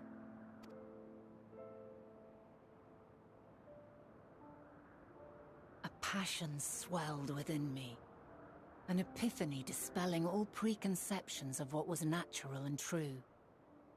And a presence without, immense yet intimate, fate perhaps, holding us in its tender embrace. As reassuring as it was intimidating, how keenly aware I became of creation's fragility, built as it is upon precarious happenstance. I was overcome with an irrepressible urge to know the world more intimately, to hear its voice, feel its breath.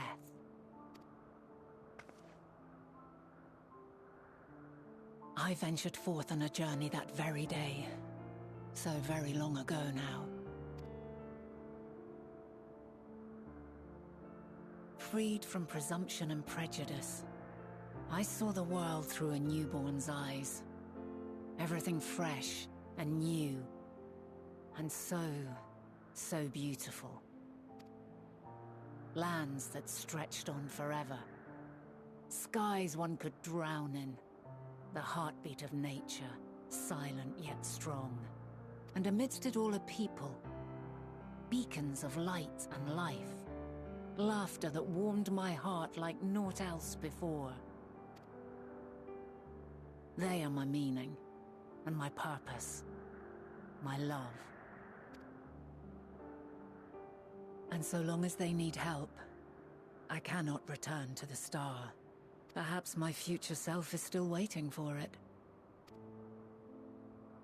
The moment she can let go and walk unto the end. Safe in the knowledge that man will find his own way.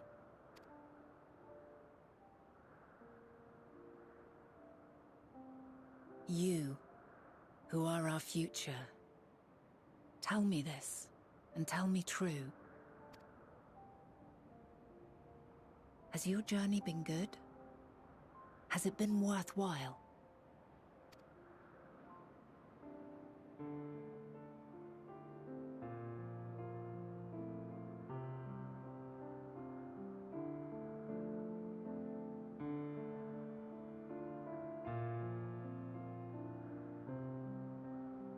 Pray forgive my lateness.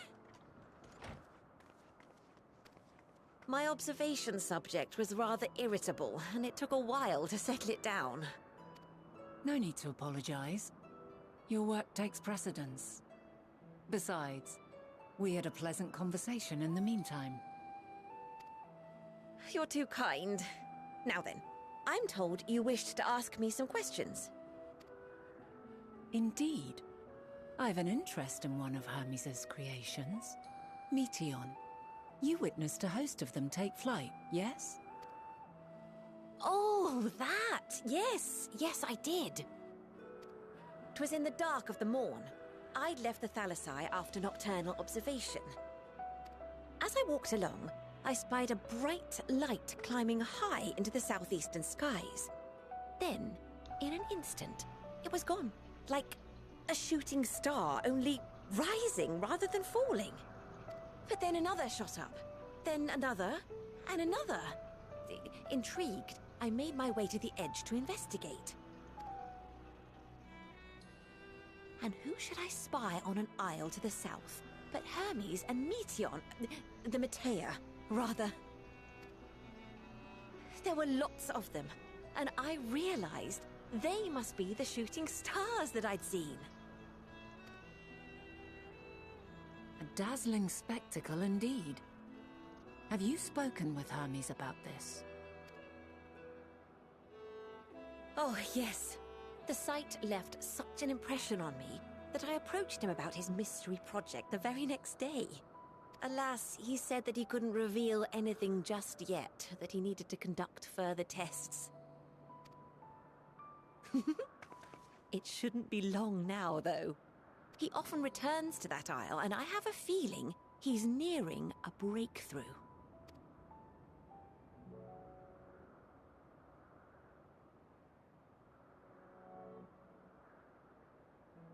Splendid.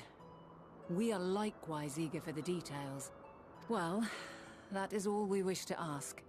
Thank you for taking the time to indulge our curiosity.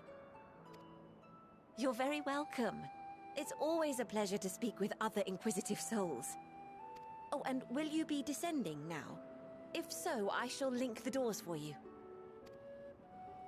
Please.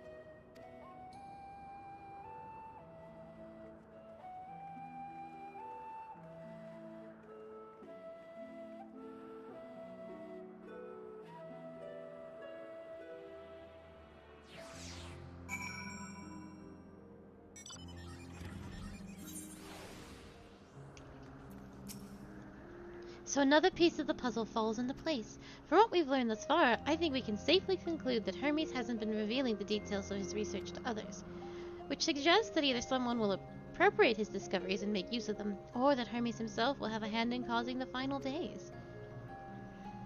Since we have no reason yet to suspect the former, we should consider the latter the more likely possibility, proceeding under the assumption our next step should be to divine why, or even if he might desire such a terrible fate for our star. Feels like an absurd conclusion.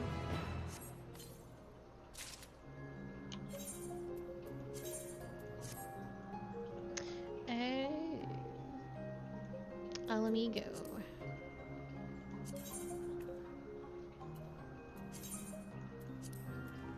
Yeah, let me go.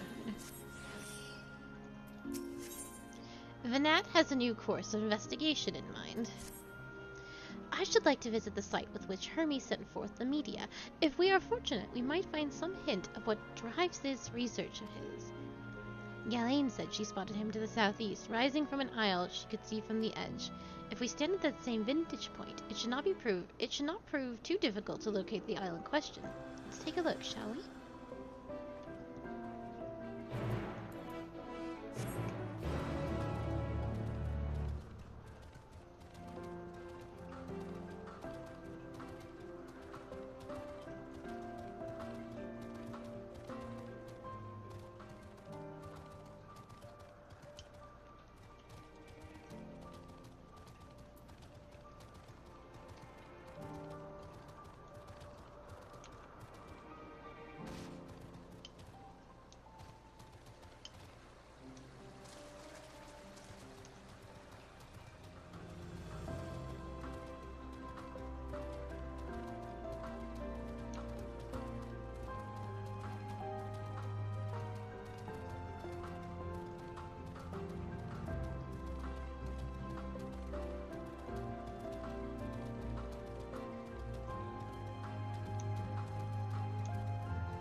Now, if I were conducting some mystery research, where should I go?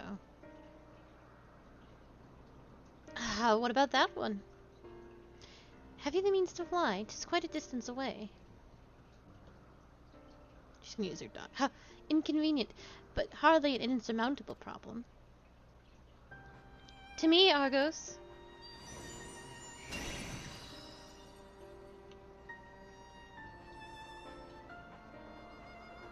My friend, would you mind creating a double to carry a collie over here to that island?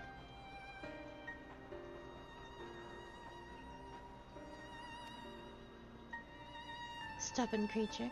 There is no place on this great star we have not together traveled, and still he remains obstinate in the presence of strangers. Argos has rather exacting standards, I'm afraid.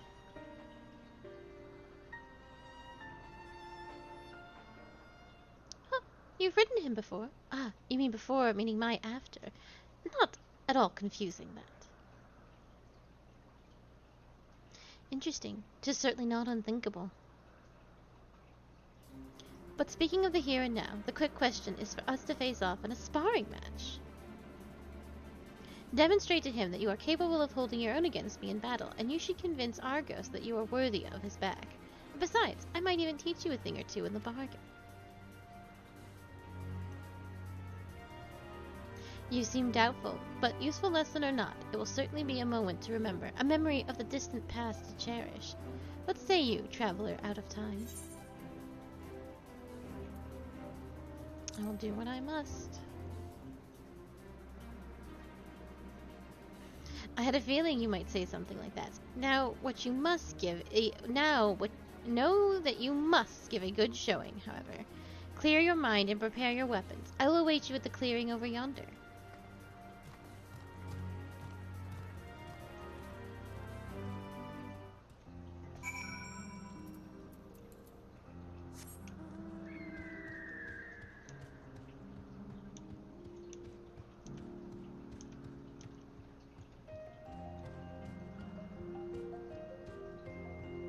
Thought I got a little too close to that one. All is well.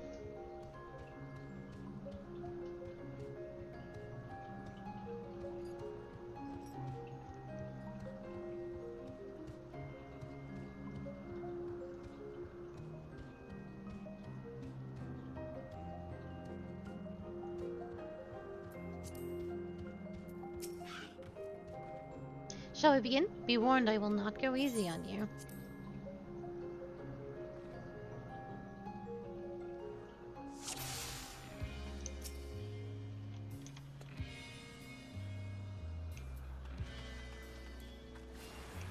Let neither side hold back.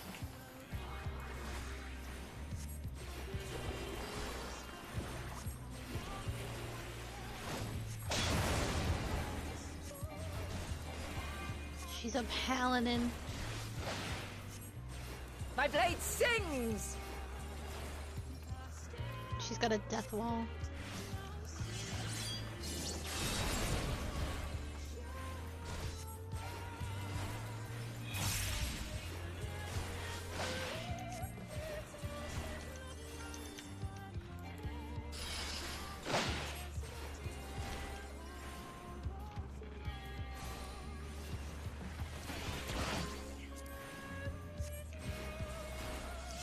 I don't have... Oh, I should have got hit by that. I'll have a gap closer. Excellent. Ew.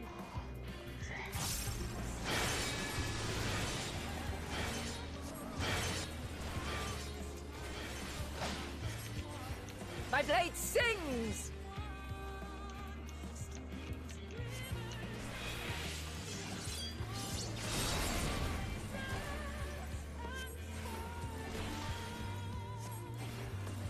Impressive. I shall have to try something different.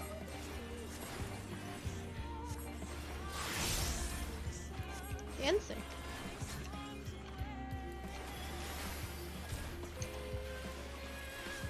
And he's like a sneak peek at No someone. quarter. Oh, look at her weapons. Maybe. There might be a sneak peek at some weapons. No, I don't think so.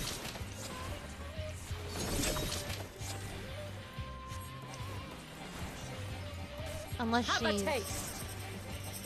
Unless she's the 90 trial.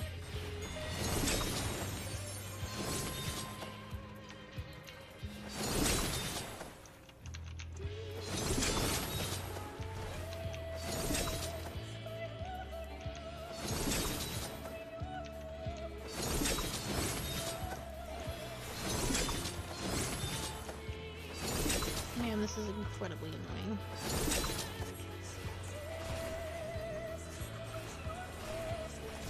I see you won't be easily overcome, but neither will I.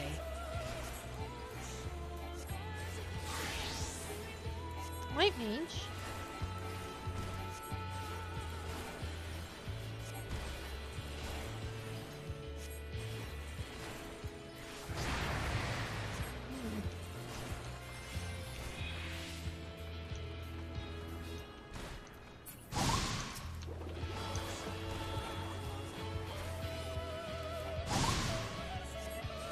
Prepare yourself.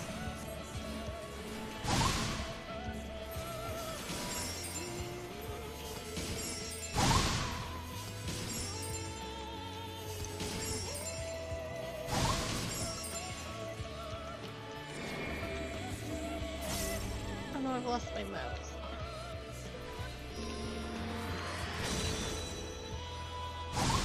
Yeah. I lost my mouse. It was very bad.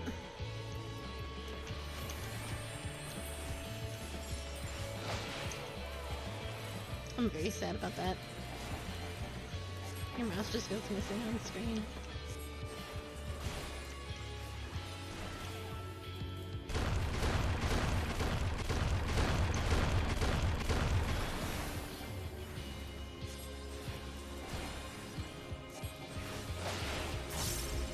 Very well. Let us move to the final trial.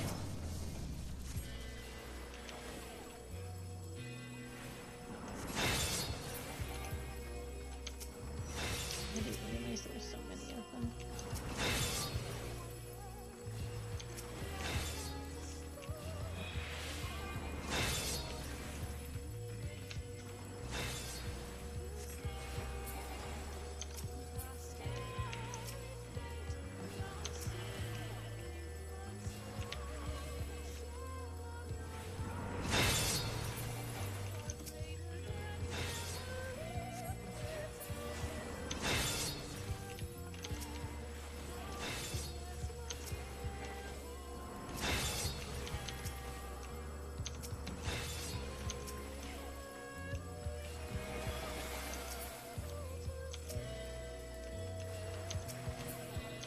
You should all die.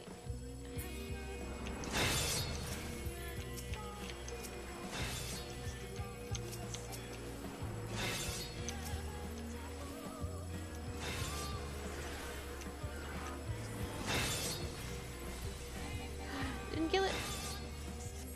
Oh, very bad.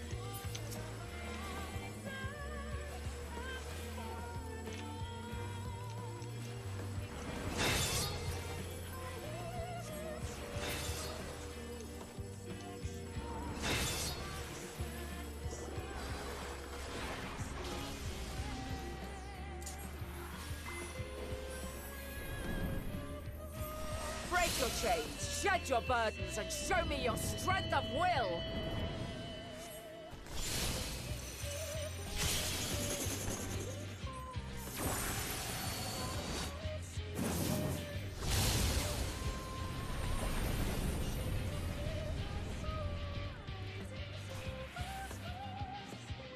You still stand.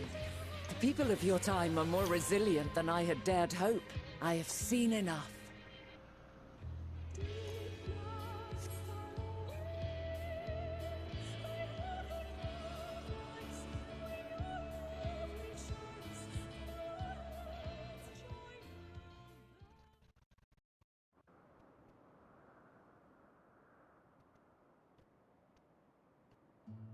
'Twas my intent to finish it, but clearly I underestimated you.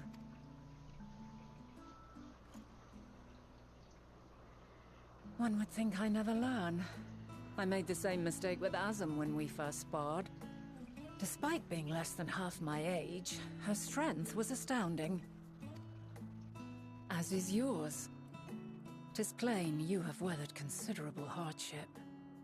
Far more even than your tales would suggest. It seems we have both learned much on our journeys.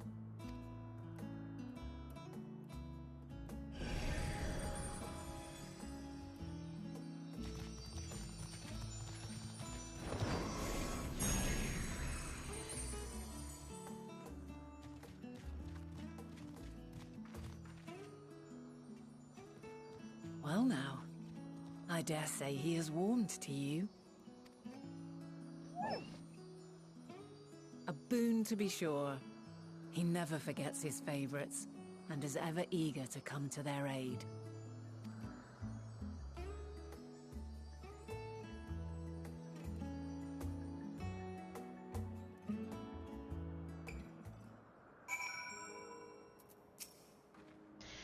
Argos will soon have us standing on the very spot where Media made their departure into the night sky.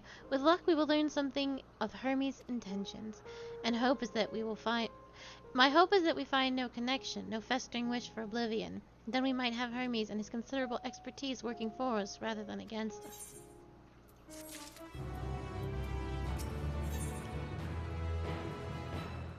Venat and Argos and his double at heel. Let us move over to the edge before mounting, shall we? That will allow Argos to catch the currents rising up from below and give us a smooth ride over to the isle.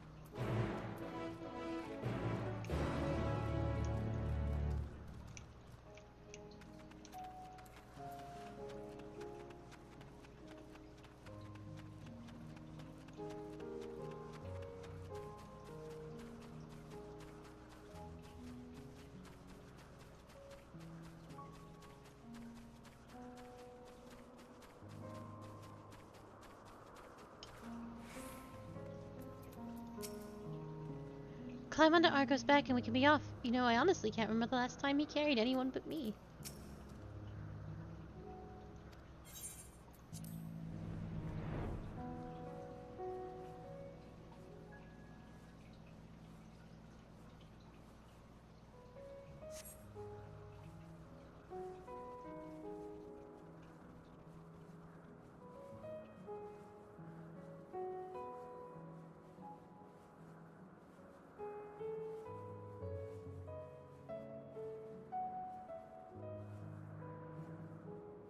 Now, what was the name of that tree? No... something... Oh, Notopharion. Quite a striking specimen, is it not?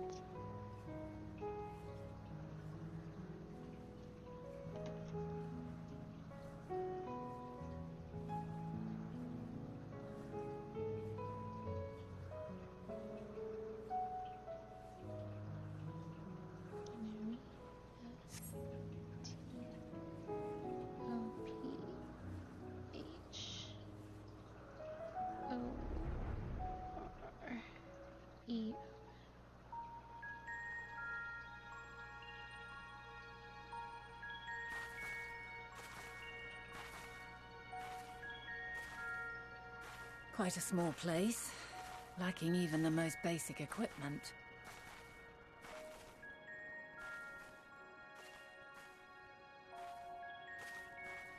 The present may yield no clues, but we may yet try perusing the past.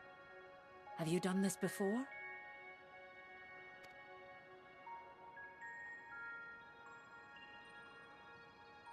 So you cannot control the power freely. Worry not. I shall assist you. Come and stand before me.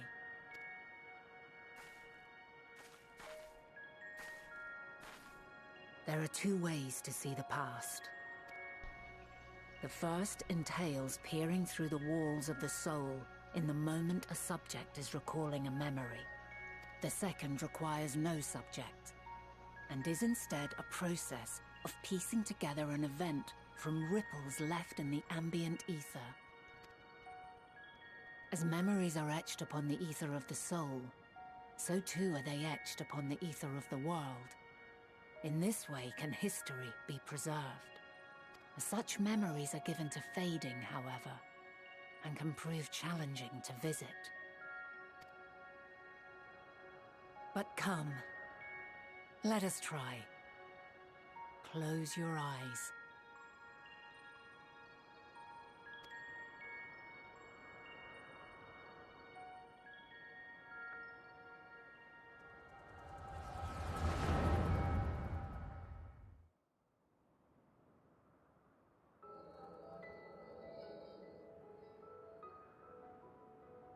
All units fully functional and proceeding on course towards their respective stars.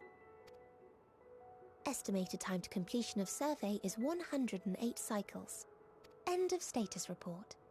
Severing connection with shared consciousness. Did you hear that, Hermes? All is well.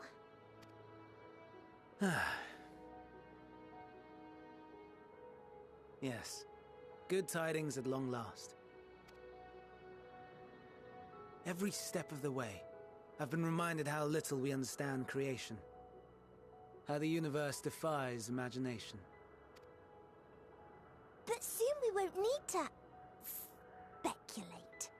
We'll know the answers. What others live for. Indeed. And we'll owe it all to you and your sisters. I wonder what answers we will get.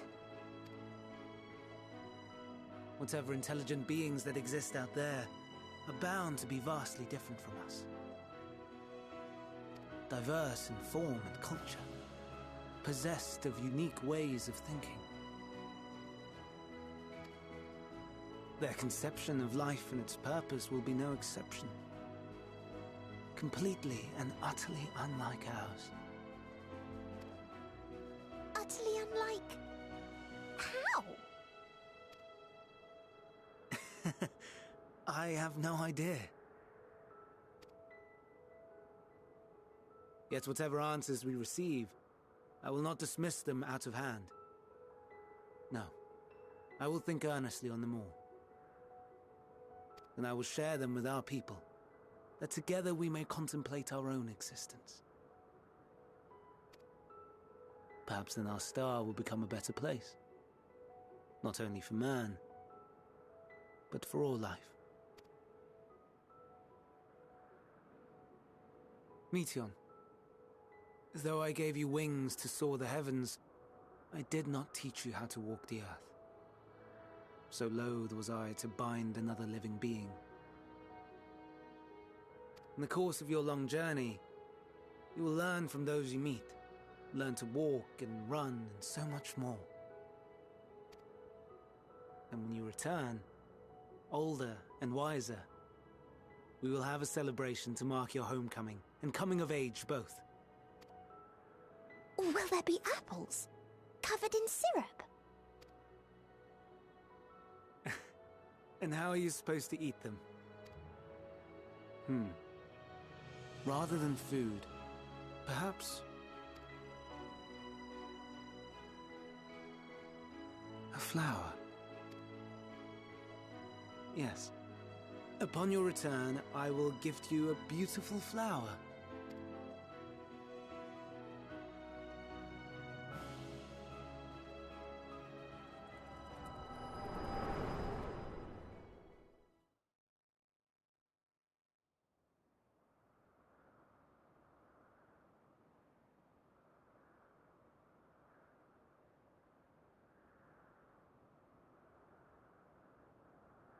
So, what is your opinion?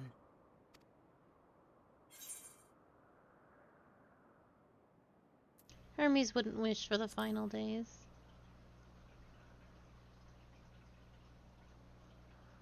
I am inclined to agree. As we had suspected, the two are somehow involved. Yet 'tis difficult to believe that they would deliberately seek to end all life.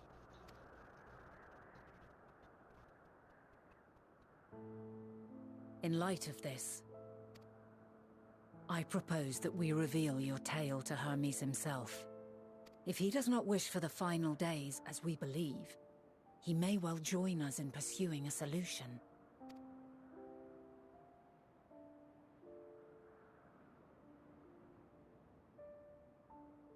Then it is settled.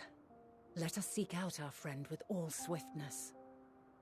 'Twould not do to let such a pure soul be blackened by tragedy. I am struggling of how we have come to this conclusion with Hermes. Is it that he works with emotion, and because it's emotion, it has something to do with him? There are a number of places where Hermes might be an ellipse. But we could do worse than look in Critias Hyboria, the largest facility. It stands in Eutholokios Boras, the Northern Isle. I wonder, Akali, if an institution which claims to studiously research every species destined for release into the world, do you not question how they find room for them all on so few islands?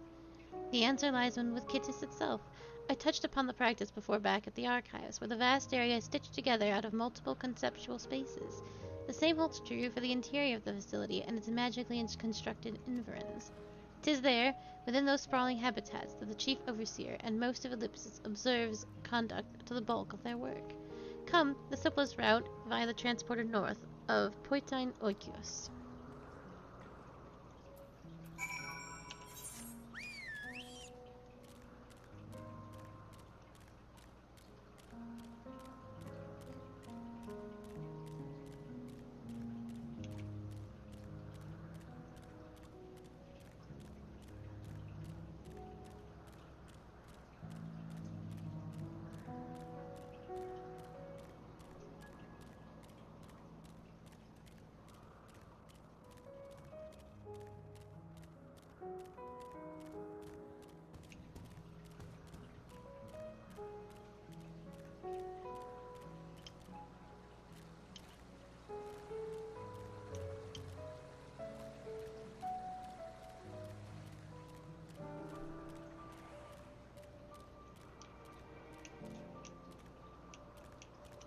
My God.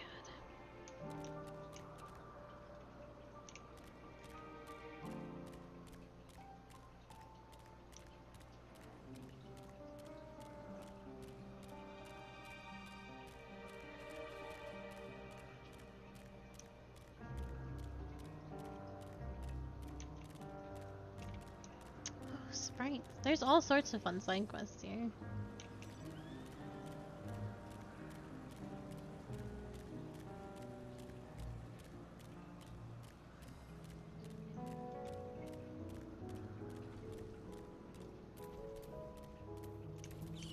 Guess I'll just touch this. This appears to be the teleporter Vanat told you about. Motes of light yet hang in the air, suggesting the device was but recently activated.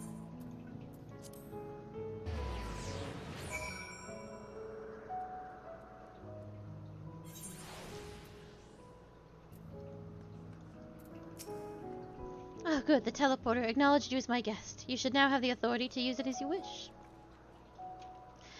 As for the way to Kitrius Hyboria, we follow this path, then turn left at the crossroads.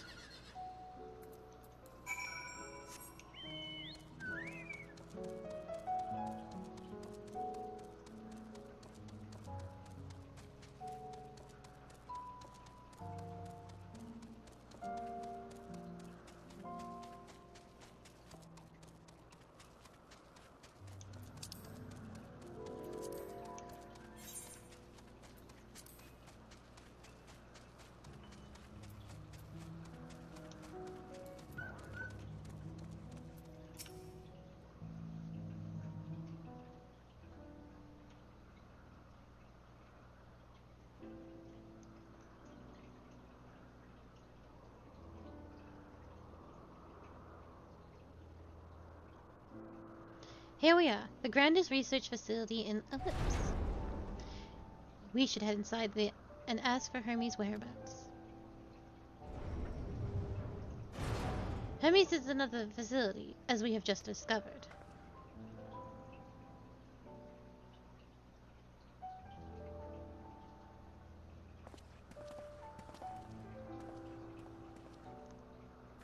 Furthermore, we've confirmed that his studies into dynamice, as well as his creation of Meteon, were entirely private pursuits. No one else we spoke with appeared to possess the chief's depth of knowledge on the subject, and neither did we hear any tales of stolen research. Which means that if Hermes himself harbors no desire to bring an apocalypse, then he might be recruited to help prevent one. Or, so saith the illustrious Emetzelk.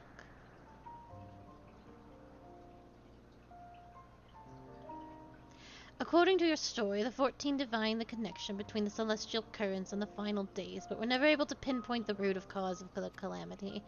With our people's greatest minds, not to mention Hythlodaeus' sharp eyes, committed to the pursuit of a solution, such an outcome seems inconceivable. The only possible explanation is if the nature of the catalyst was so inexplainable that even we failed to perceive it. And what better fits that description than the invisible, intangible dynamis? Which in turn leads us to our next question. How did Hermes, in his role as Fandaniel, not recognize the subject of his own research? We must assume that he either knew and was unable to help, or that he was otherwise prevented from identifying the cause in the first place. At this juncture, all we do is speculate. To be clear, the Convocation does not tolerate acts of deception or malice. We are practiced at perceiving truth, and would have known had Fandaniel lied to us. Hermes has no conscious wish for the world to end. Of that I am certain.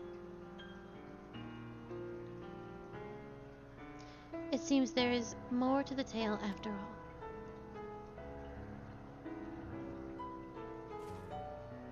We conducted an investigation of our own, you see.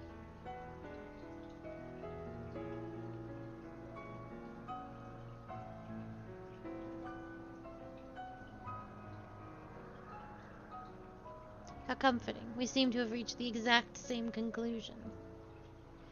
I see no reason to further delay. It is time we brought Hermes into the fold, as it were. Thank you for your understanding.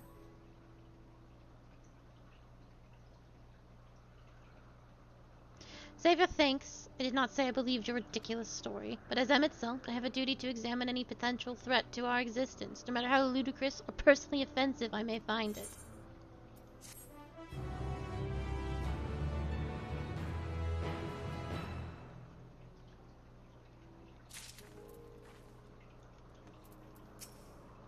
Do not approach me. Do not speak to me. Do not dare presume to treat me as a friend. I am merely carrying out my duty. This is so constantly depressing. How lovely. Our married duo has become a quartet. Past disagreements are no reason to reject collaboration in the here and now. I commend Emetzelk for his practicality. Hythlodaeus is eager to find Hermes. I think the time for leisurely exploration is past. If I might have a moment to adjust my vision. There he is. On the next aisle over. Meteon is with him.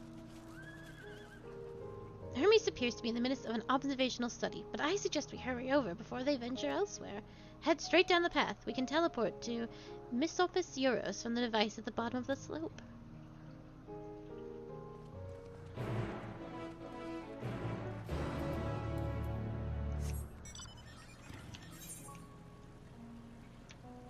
Ooh. I think this is the most I found in all the zones, by far.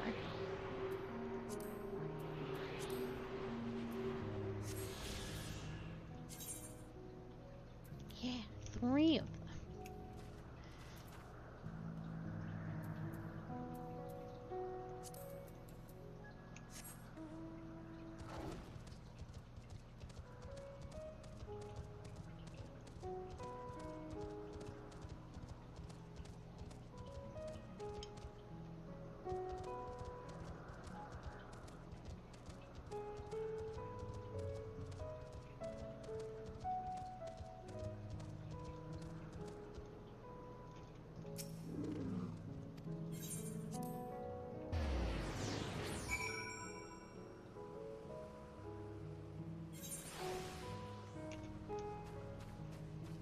I'm approaching you again. What?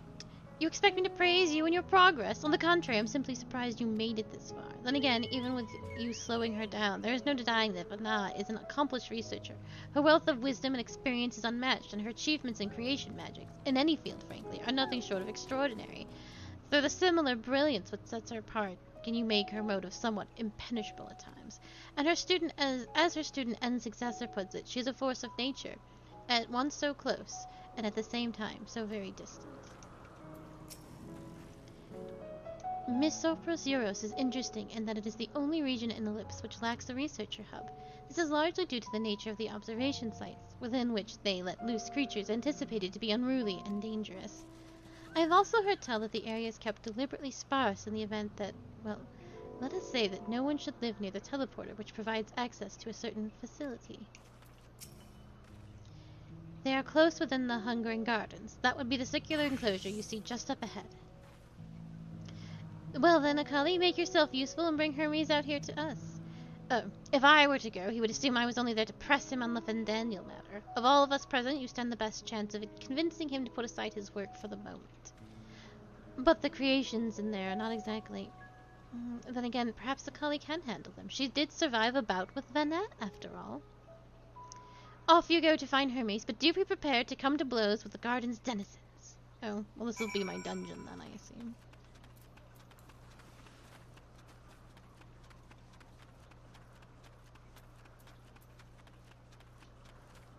Well, we get smooth jazz for the ancient world again. What?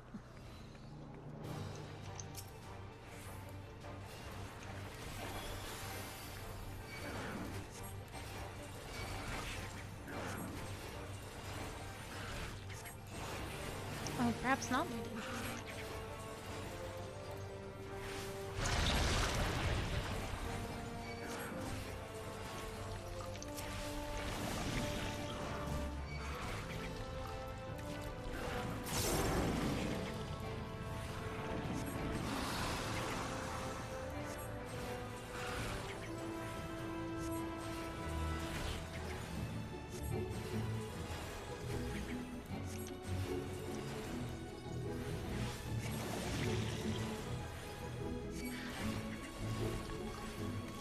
Yeah, a person just ran by me.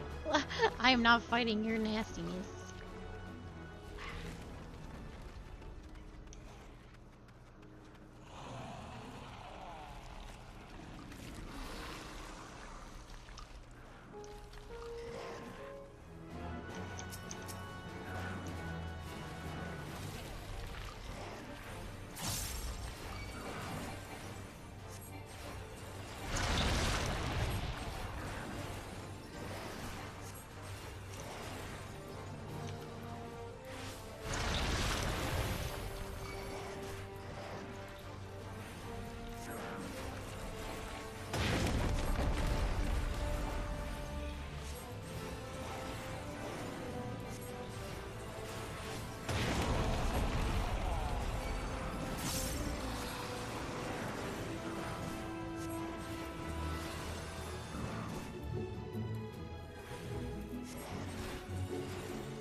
People just causing problems. They're not fighting their stuff.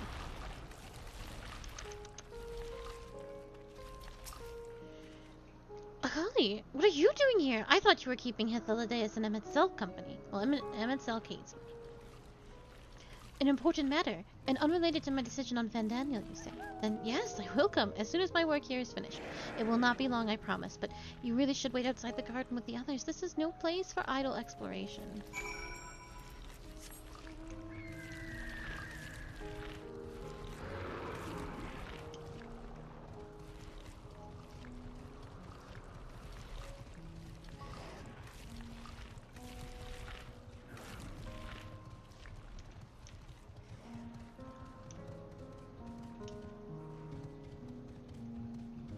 I think I can fall off of that, and I would like to not.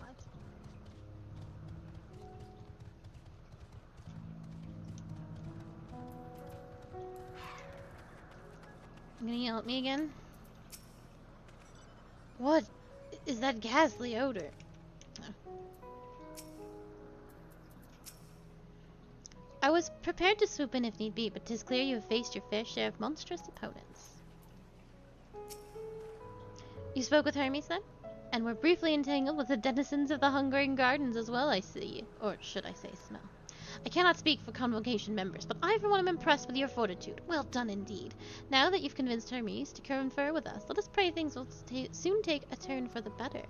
For as fascinating as it would be to meet the Emmet Selk who would recreate Amarat from the depths of the ocean, I think it best for all concerned if such tragic events never came to pass. But be it in our future or your past, assuming yours is not truly written in stone, naive hope that it is. Emmet Selk seems content to stay where he is. Hermes said he would not be long, yes? Then we shall wait here until he emerges.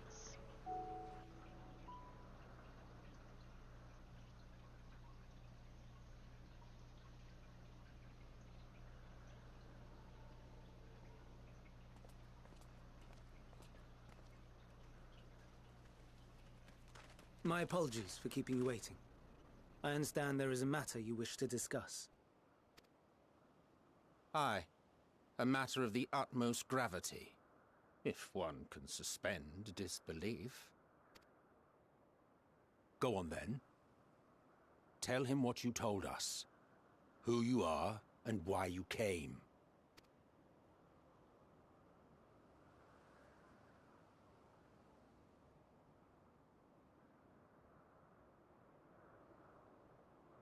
The final days.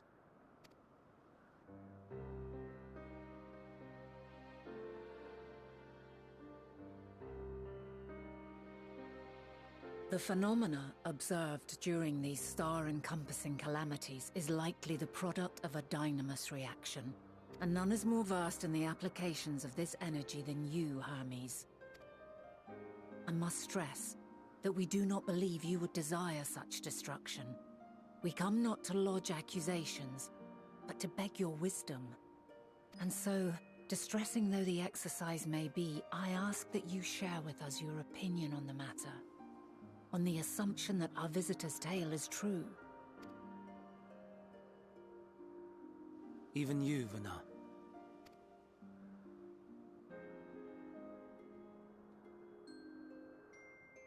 As you say, the phenomena observed in the two calamities may both be attributed to dynamis. Of note is the difference in its effect. In the first final days, it warped creation magics. In the second, it warped the people themselves. The key variable, I suspect, is the etheric density of the men of each age. As you know, ether, in essence, negates dynamis. Harboring high concentrations of ether, we ancients cannot readily manipulate dynamis, nor be manipulated by it. Therefore, rather than ourselves, the calamity affected our magics. In contrast, having been sundered, the people of the future are composed of but a fraction of our ether. Thus are they susceptible to the influence of dynamis and its transformative potential. But that would explain only the mechanism, not the cause. Though perhaps... What is it? Even should it be a hypothesis, we would hear it. Dynamis is an energy put in motion by feelings. Feelings for which there must first exist a source. A source to which the victims must be attuned. One that harbors the selfsame negative emotions. Elsewise it could not be the agent of such extreme change. So it wasn't the stagnation of the celestial currents. Someone, or something, is instigating the star's demise. So, we've a villain on our hands after all. Any idea who or what it could be? The celestial currents comprise the outermost layer of the star's ether, encasing it like a protective sphere. According to your tale, it was where the currents were weakest that the phenomena first manifested. If the inciting factor came from without Aetheris, then its effects would first be seen in those locations.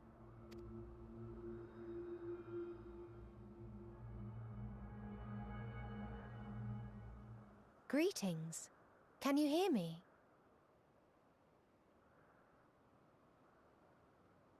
Do not be alarmed. I mean you no harm. I wish only to hear your words, share your feelings, know your thoughts. May we please be friends? Meteion. What is it? Executing scheduled task, suspending individual self and connecting to shared consciousness. Connection established. Commencing status report.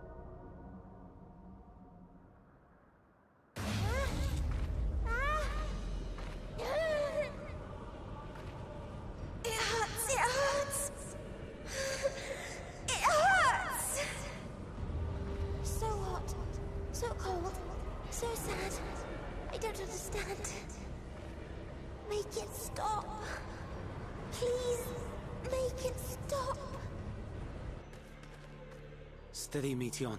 Steady. So scared. So lonely. The pain. It's too much. Why? Why do we... They hurt. Hate. This is wrong. All wrong.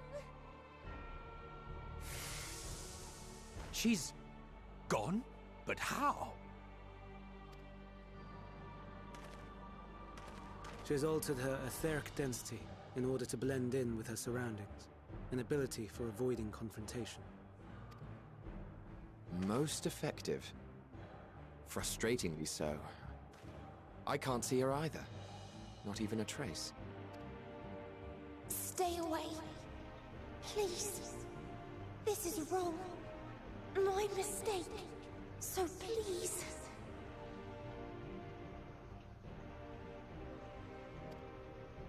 Are you all right? I was literally having a brain aneurysm, but no one noticed. In your mind? No. We only heard her speak the instant before she vanished. Of course. When communicating without words, Meteion also employs dynamis. That will explain why you were able to hear her, when we could not. Then you are our best chance of finding her. Follow her voice and try to track her down. Hindered though we may be, let us split up and search as well.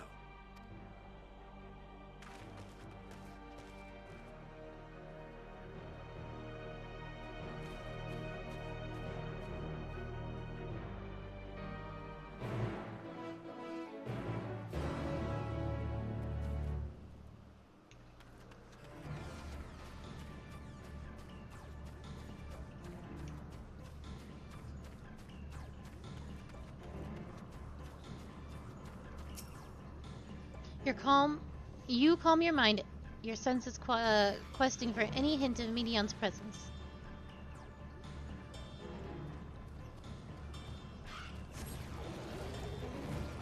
But you fail to hear her voice. She must be elsewhere.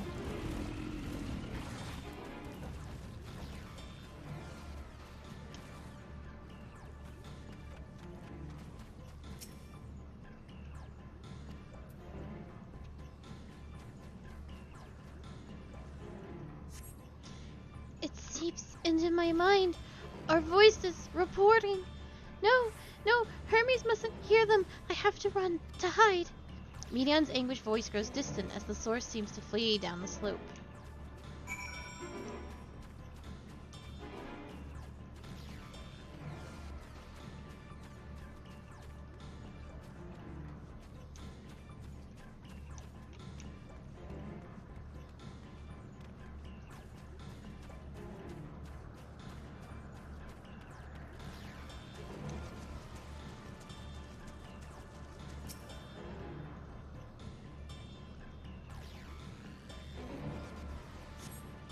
You strain to catch even the faintest whisper, but fail to hear Median's voice. She must be elsewhere.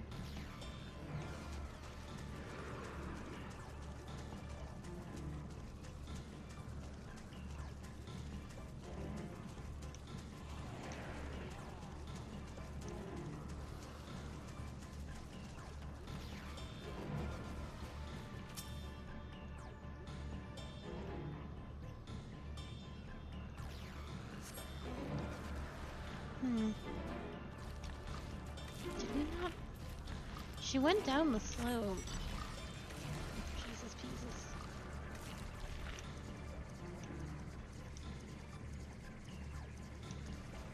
Maybe it is across the way. Oh, there's one.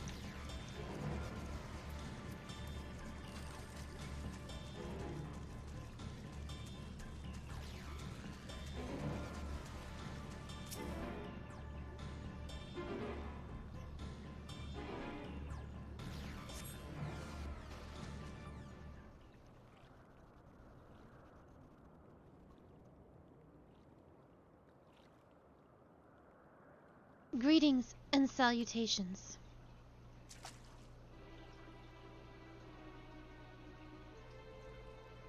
Commencing report. Oh, we can't tell them that. We must run far away.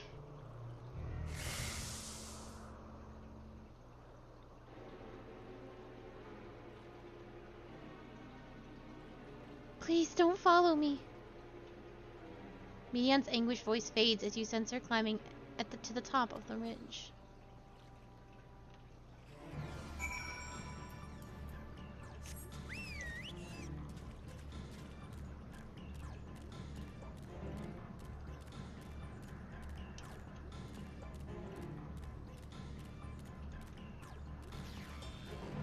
I wonder if this is what...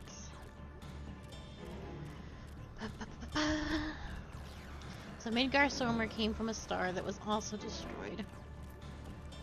I believe that was due to whatever was going on with Omega.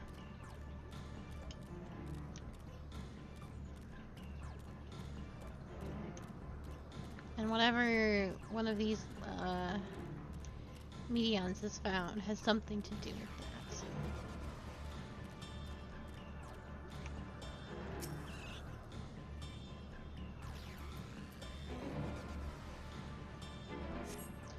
You strain to catch even the faintest whisper, but fail to hear Median's voice. She must be elsewhere.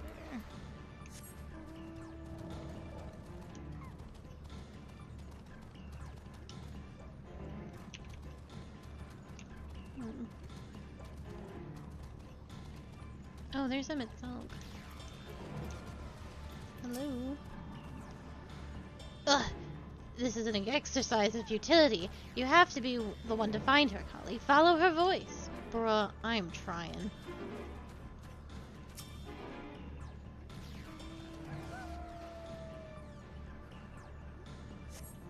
Yeah, I figured as that person ran away, it was not here either. Wanna get on my chocobo? We go find her together? Be pissy at me forever.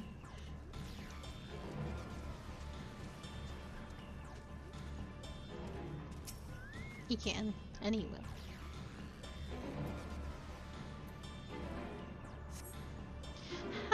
How did it come to this? Is this the reason we traveled to stars? Why we sought other life forms? Is this it? Is this the answer? No, it cannot be. It cannot be! Median's anguished voice drifts away to the south. I hate this fucking ship.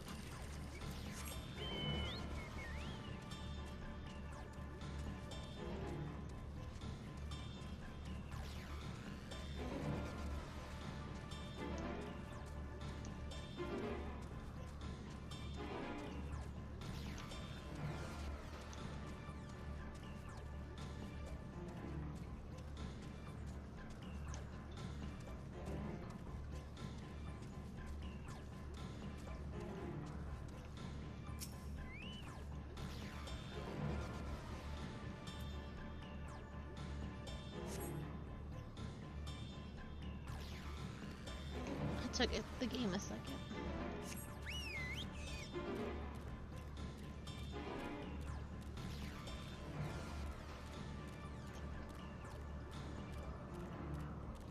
I love Kelpie Island over there.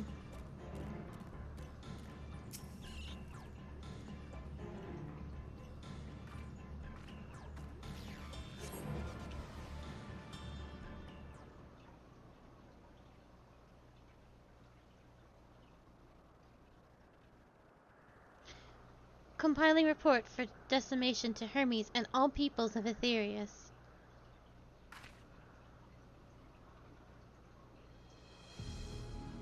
Processing expedition data, preparing profiles for intelligent civilizations, formulating answers to the question, finalizing report. No, Cully, you mustn't listen!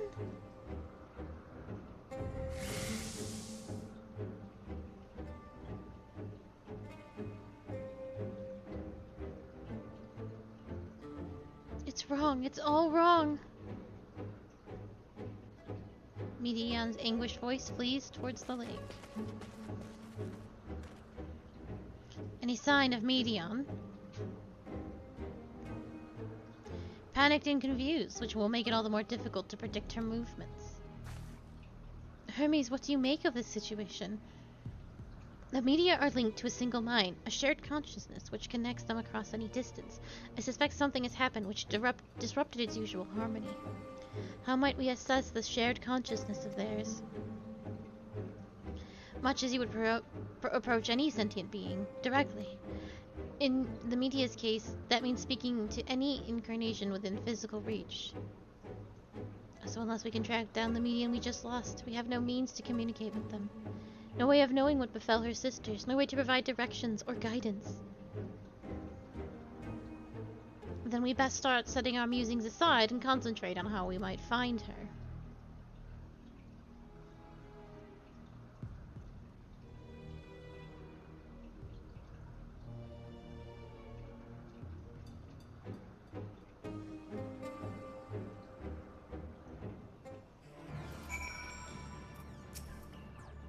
A frantic search will avail us little. We must be clever about this. 'Tis a shame there is no registered concept we could use to create another Medion, assuming of course we could link her to the shared mind, but no, if it were a viable solution, Hermes would have suggested it. In the final days, Aether is twisted by the invasion of dynamites from beyond the star, its progress intensified by feelings of fear and despair and anguish. Nay, I like not the picture which emerges with these latest pieces. Oh, my dear Medion, what did you witness out there that frightened you so? Why do you seek to keep it from us? How terrible could it possibly be?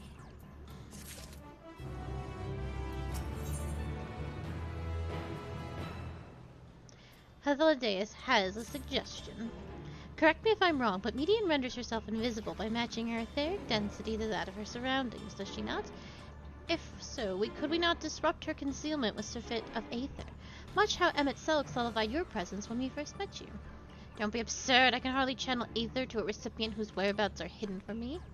Which is why we must all work together. Akali will continue the search in the same manner as before, but this time with you in tow. Once she ascertains Medion's likely location, you proceed to reveal our wayward familiar with a swift, ethereal downpour. Very clever, and thankfully she has made herself easier to capture by fleeing towards Leith. Assuming she is made visible, it should prove no great feat to herd her into a corner. Then we have our plan. Akali and Emmett Silk will be our tracker and trapper respectively, while we others predict and obstruct Medion's avenues of escape. Emmett Silk and I will keep an eye on each other's Aether to help coordinate our efforts, so let's be about it. Well, it seems we are partners for the time being. Let us return to where we lost our Medion and pick up the trail from there. I will keep myself in a state of preparedness, ready to rain down Aether at a moment's notice, meaning it falls to you to keep clear of the way. And it's so. Now, did Medion go straight ahead towards the pier, or did she stray from the path elsewhere? As the only one who can hear her voice, you will need to take the lead.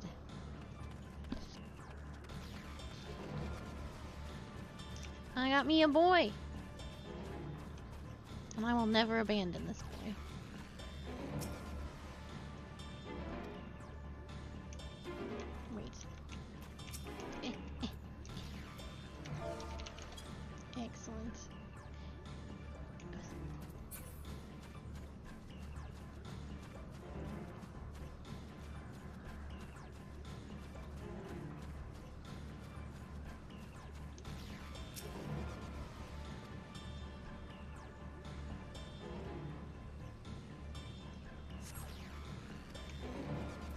Nothing this way? We must try another route then. Did I accidentally move for that first one? No, I would have still been sparkling. No, maybe I did fuck it up. I might have accidentally moved. I think it's exactly what I did. Why can't I fly? Are my functions being restricted? Hide, yes, I'll have to hide then, where no one can find me. Median's anguished voice heads towards the water's edge. She went into the lake. As if this wasn't tiresome enough. But at least that open expanse should make her easier to find. We won't lose her this time. Wanna go swimming with me? Splish.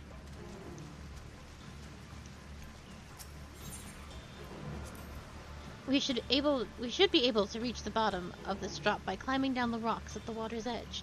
Do not even think of dragging me over the falls. Final days or no, if I end up drenched from head to toe, I swear I will feed you two or more.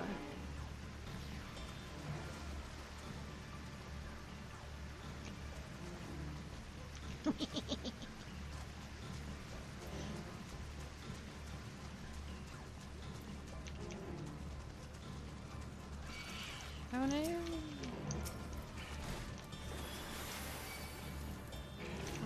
I will protect you.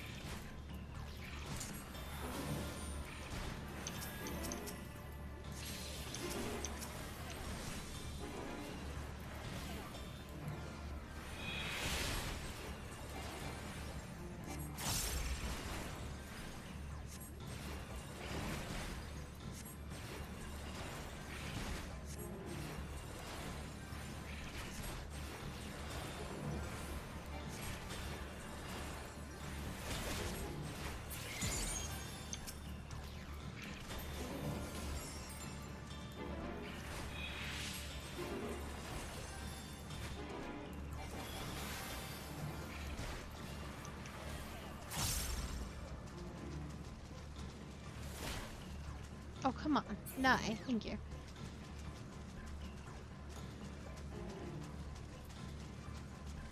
Not hot ticks feel slow.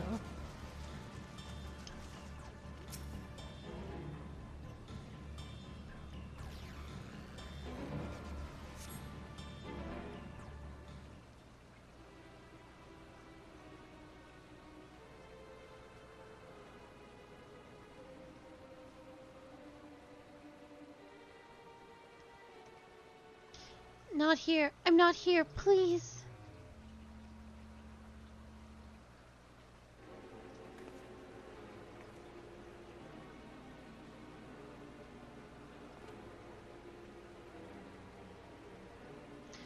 By that rock, is she? Very well.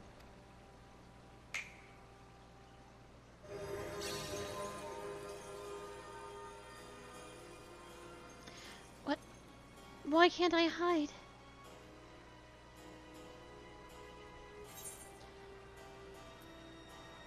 There's no need to run, Median.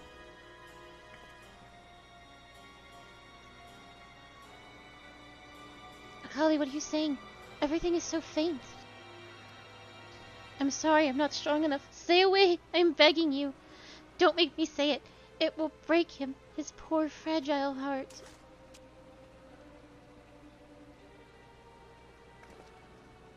Now we have a chance.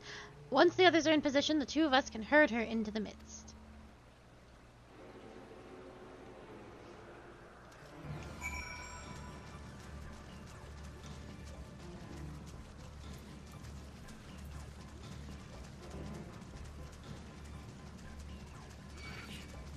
No, leave me alone.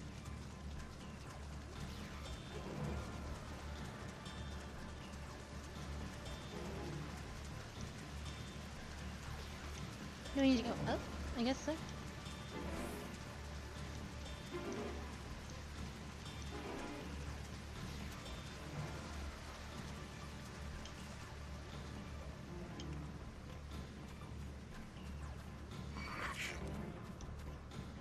Christ almighty.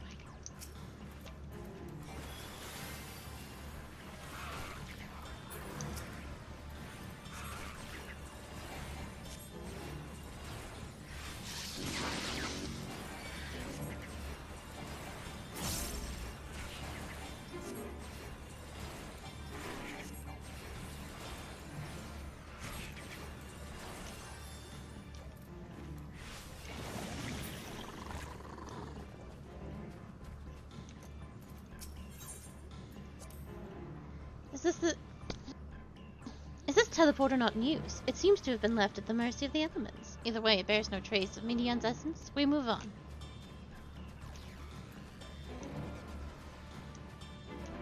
Oh, right there.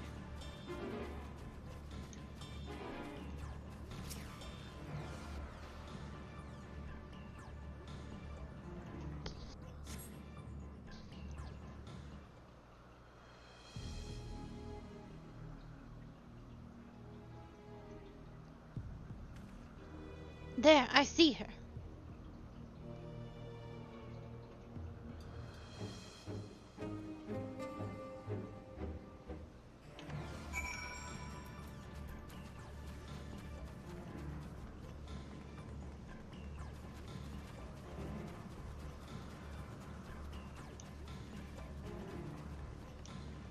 Oops. Sorry, I threw us off the cliff.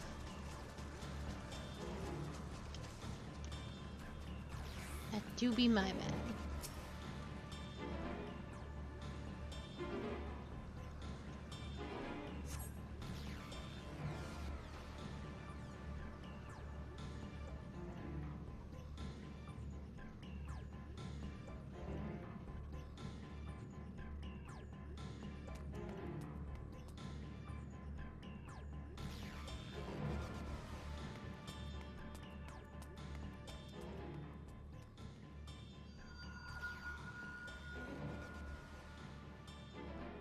Aha!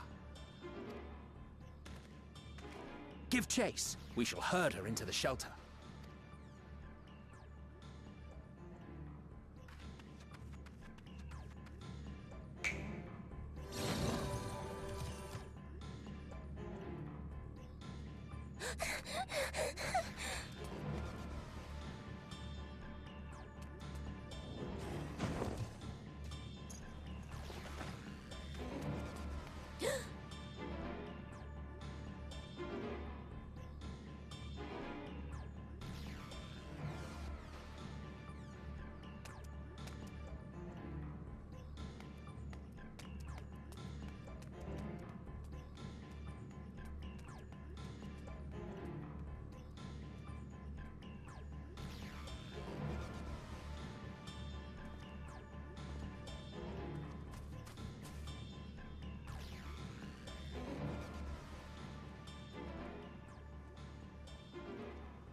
Please, Mission.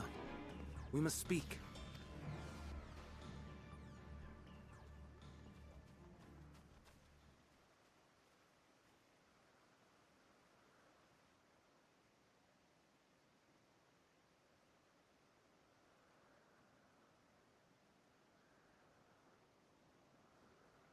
I'm sorry, Hermes. I'm so sorry. If someone can hear these words, then please... please protect them. Protect them all.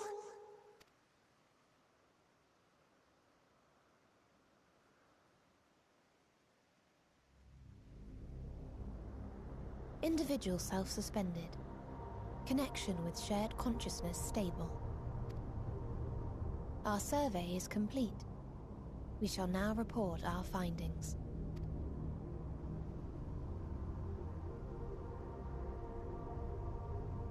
All units safely arrived at their respective destinations. Seeking answers to Hermes' question, we attempted to make contact with the intelligent denizens of each star. Results are as follows, in order of numerical code. Enna. Traces of civilization found. Structures believed to have served as domiciles. No extant life forms detected. Dio. Ruined remnants of buildings scattered across star, surface of which is encased in ice. Presence of life could not be verified. Tria. Evidence of large population centers, akin to cities recovered. No extant life forms found. Only their lingering essence. Tessera. Edifices surmised to be abandoned residences found. No extant life forms detected. Deadly plague or extreme environmental degradation likely to have led to mass extinction. They are all dead. Octo. Star found in state of violent conflict. Contact successfully made with inhabitants, but deployment of weapons of mass destruction resulted in total annihilation of local population shortly thereafter. Inea.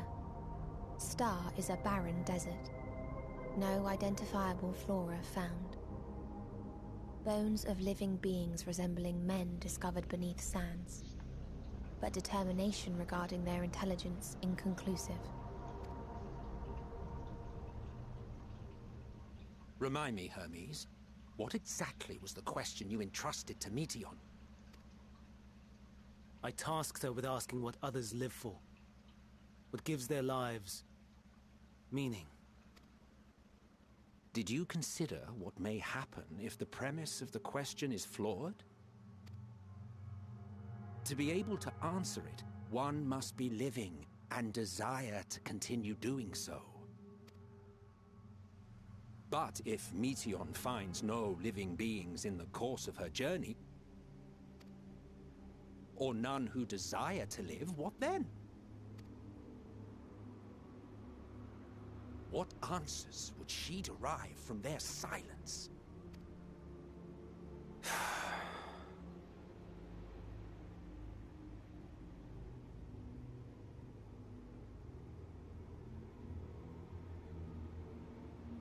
Meteion, enough! Suspend your mission and return hither at once. Decapente. Local civilization once flourished under auspices of higher power. Said power later laid waste to civilization in fit of rage. Upon revealing this to me, entity elected to self-terminate in lieu of providing answer to question. No other intelligent life forms found. Turning a deaf ear, are we? We are taking Meteion back to Amarot. As I understand, we will need her if we are to bring back all of her sisters.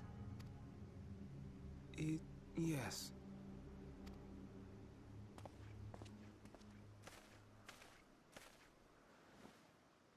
Meteion.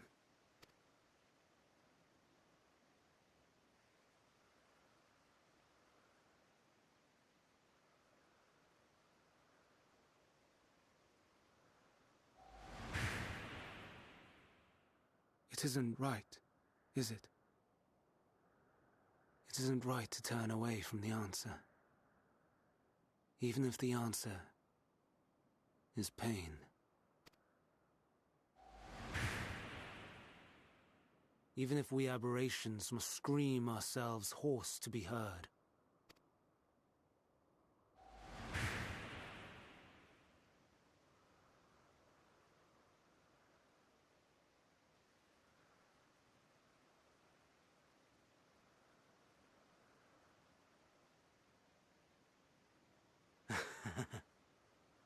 Aye. Whatever answers we find, I will not dismiss them out of hand. These words I said to you, and I will hold myself to them.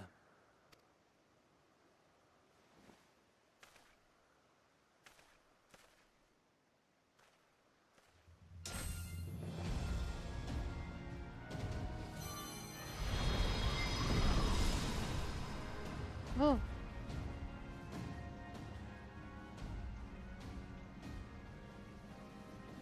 What is the meaning of this? You cannot take Meteion, not until she has finished her report. All else must wait.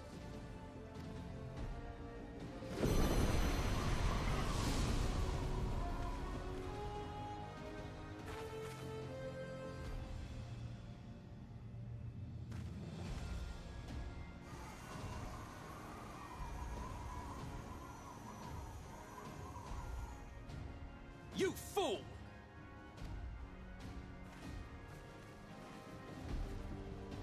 Mate, you got wings. Let's go.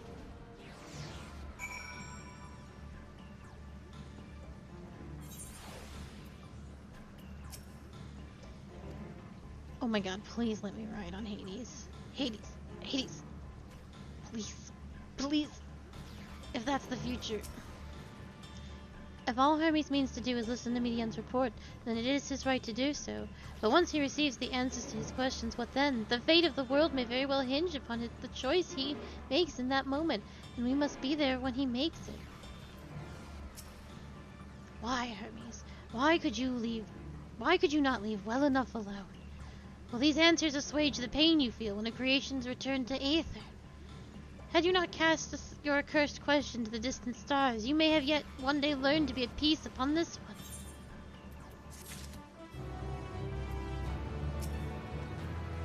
Do you understand why Hermes would do this? His logic escapes me entirely. Hythlodaeus is pondering what to do next. Hermes has headed to Critias. Considering the expansive dimensions of the place, even we may have a difficult time locating his Aether. All I can say is that he has entered from the rooftop, and likely arrived at the uppermost point in the facility. So do we pursue him? Of course we pursue him, no matter what Hermes might be thinking. Medion is a potential threat that needs to be brought under our control. The Convocation's duty is to safeguard this star, takes precedence over any personal stake in the matter. Vana, Akali? 'Tis clear we stand on a precipice, but we have yet to determine beyond a shadow of a doubt that Medion is the hand which yet tips us over the edge. Nevertheless, if we are to learn the truth of the final days, we must give chase. And even if neither Hermes nor Medion is ultimately responsible, we cannot leave them to suffer this torment alone. Agreed on all accounts. To Critias Hyperborea we go.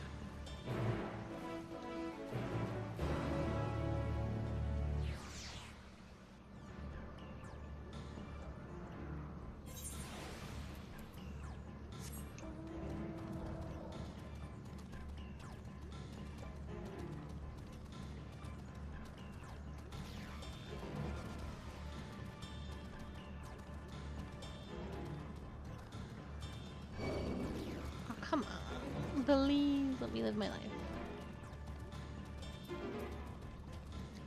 Oh, can we even have a dungeon? With things as they are?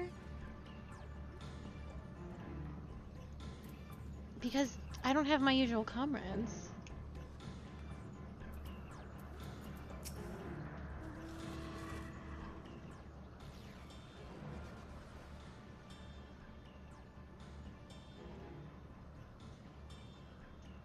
What have we here? Excuse me, has something happened inside Critias? Mistress Vana, I'm so glad you're here. No one knows what prompted it, but the alarm was sounded and Critias put into a state of alert. Procedure dictated that we evacuate immediately, and we have yet to investigate further. This is Hermes doing, obviously. And what does the state of alert entail, exactly? A field of dampening magic is draped over the entire facility, usually in response to escaped entities and the like. Critias scholars and observers are unaffected, but everything and everyone else is weakened to a fraction of their usual capabilities. It has to be these three. Vinat has been shown to be... Vinat can fill any role. She can be healer, she can be DPS, and she can be tank. They've purposely showed us these things. Emma will be the other DPS, and Hythlodaeus probably will fill as well. I'm so curious. I will absolutely do the trust, if that's what this is. Then consider us forewarned. We do, however, have urgent business with Chief Hermes, and must enter the premise regardless.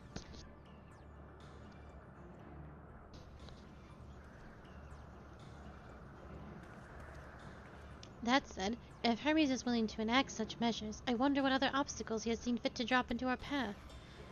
With that enfeebling spell in place, we're not likely to fight at our best. And I was hardly an effective combatant to begin with. I've little to offer beyond my ethereal vision. Then you will put that talent of yours to good use. You're fairly skilled at spotting weaknesses, if I recall. Fairly skilled? Now you've gone and raised everyone's expectations. You all need to make the most of your strengths, and I will fill in the gaps as required. I was once a Zim, after all. 'Twas my job to rise to the occasion, be that as defender, aggressor, or healer. I feel better about my lack of prowess already. And you, Emmett Selk, can you impress us with your arcane majesty? You lob potent spells as easily as breathing, but can you also channel that power into a protective manner, if you so choose, yes? Well, yeah, should the situation call for it. Excellent! That should cover us on all fronts. I'm incredibly jazzed about this. Your tale led us here, Akali, so 'tis only right you lead us now. No matter what lies ahead, we will win through to Hermes and Medion. And then we will face the future together.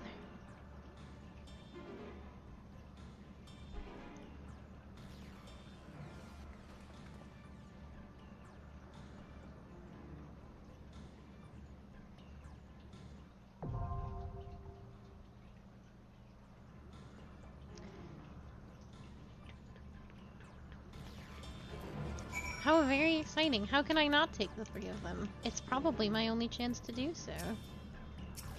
This poses an interesting future for you, Emmett Silk. You have a costume change that I can employ to my liking. Oh, they can be anything.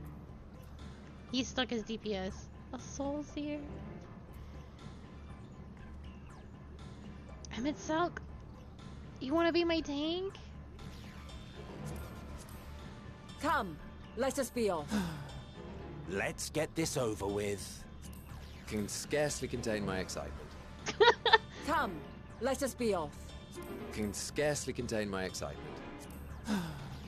Let's get this over with. I'm so excited. How... Can I change your outfits?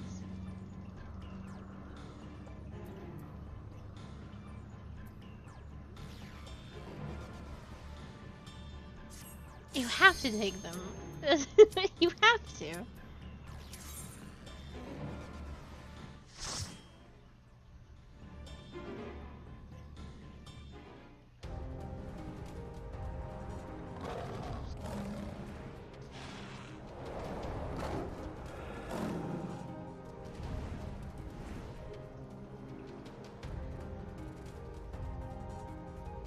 I will protect Emmett Silk with my life.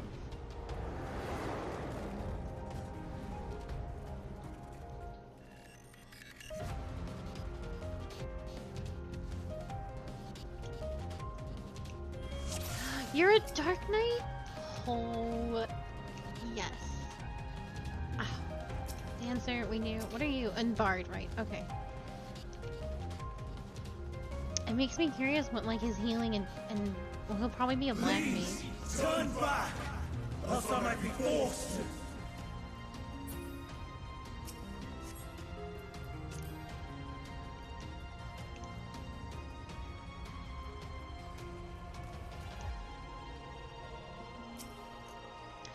Have you ever wondered whether your creation is a beneficial existence to the star? Wonder no more. For Catissus Hyperborea, our mission is to determine the answer. From temperate plains to tropical jungles, from smoldering volcanoes to frozen fields, we put creations to the proof in a wide range of meticulously recreated environments. Will your creation be able to survive in the wider world, or will it threaten the survival of other species? The answers to such questions and more our highly trained staff will uncover.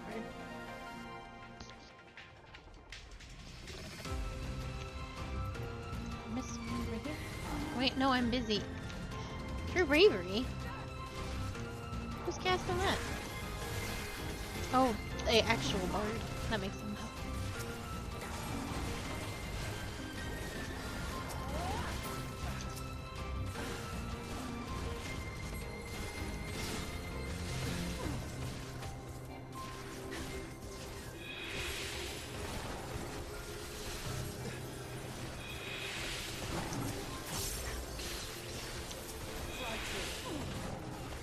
Technical step?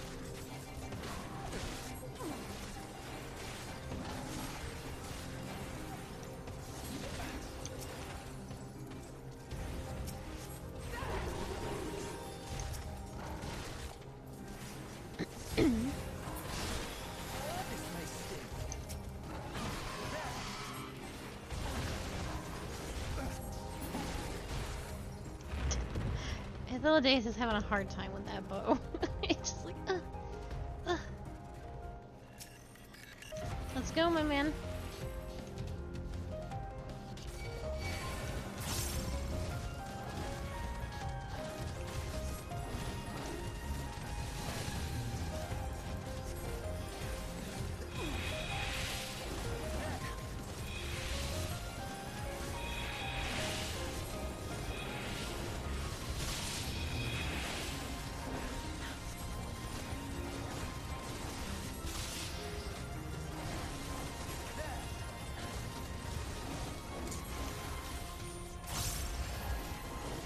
Philadelphia, I'm begging you to use quick knife.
Emmett, can we pull more?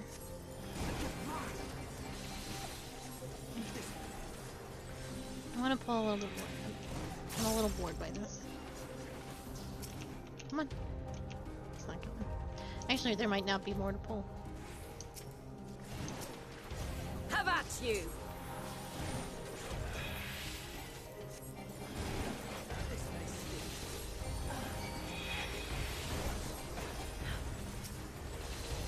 I shouldn't treat Emmett like I treat Fingrid. You're right.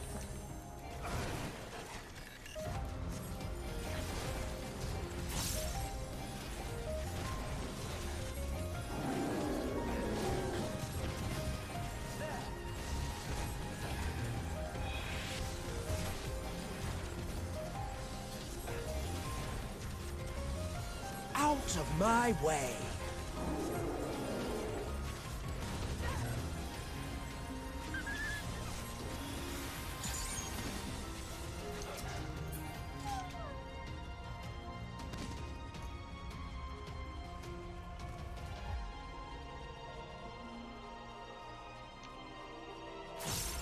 Don't walk on those.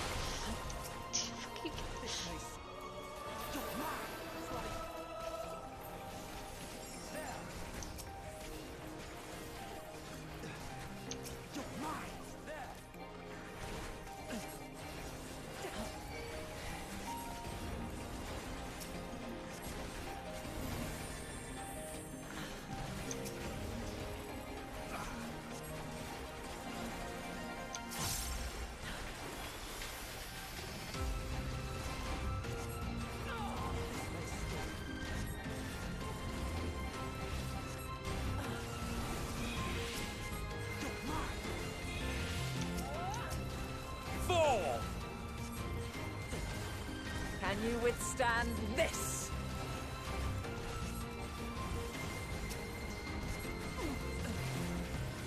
Emmett. Use a fucking cooldown.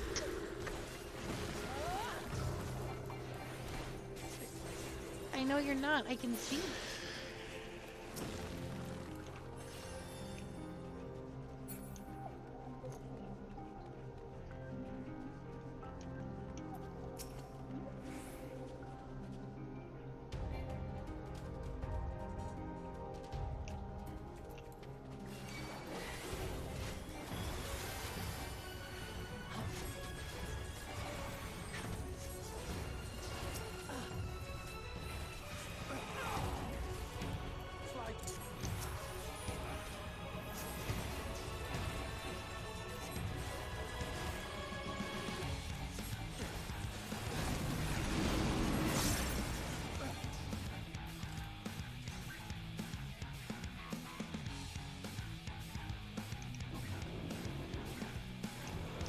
Oh, okay. It just teleported away.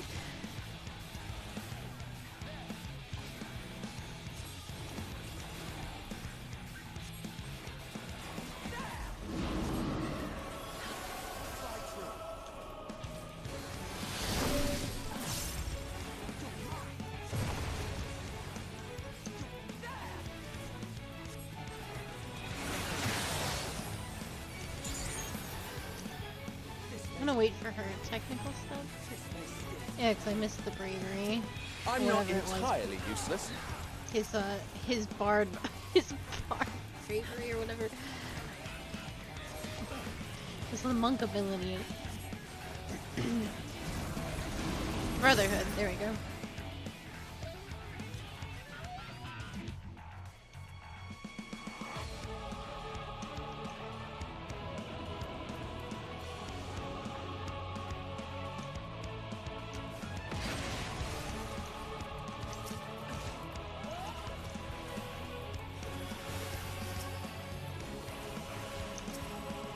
I'm not entirely useless.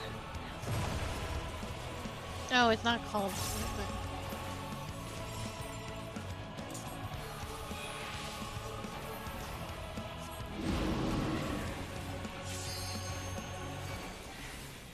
Have a taste. Oh. I see you're the... Oh, I just beat myself for no reason. I should have just stacked with Emmett. That's all I should have done. He would have been enough. Emmett doesn't stack. I'm not surprised, but I am disappointed.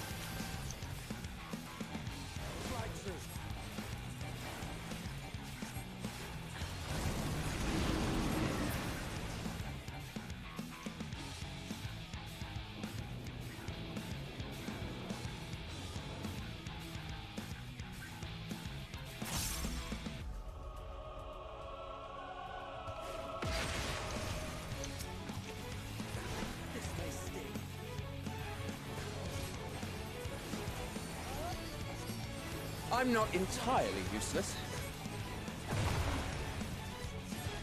Fall! True reprisal. What's in the box? Tank pants. That is the downside. There's not as much gear. And I might not get anything out of here, which would be unfortunate. I'm in dire need of some better accessories.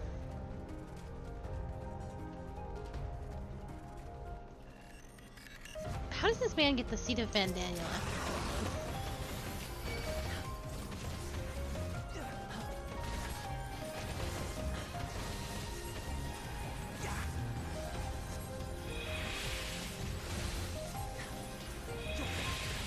the only thing I can think of is the world that we come back to is vastly different. Well, maybe not vastly, but like, there's no way we're not changing the future. I see you opening. Out of my way! If Emmett knew about us, knew the story from the beginning, there's no way. I'm not entirely useless.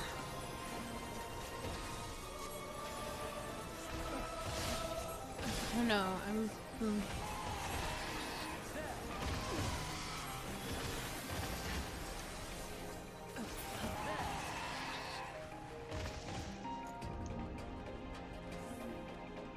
All these birds are going to escape. Stay away!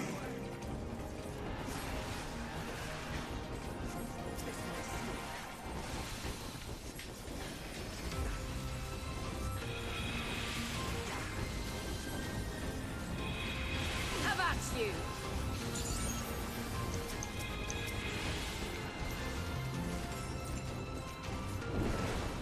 Have at you.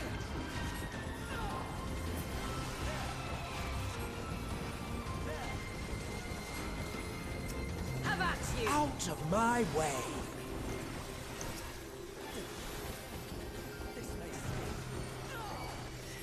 I'm not entirely useless.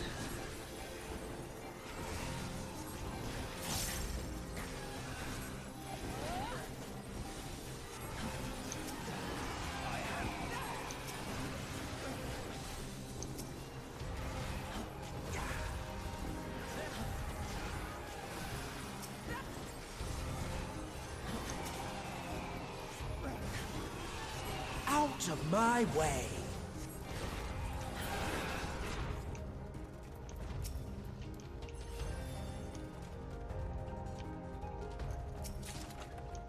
Casting.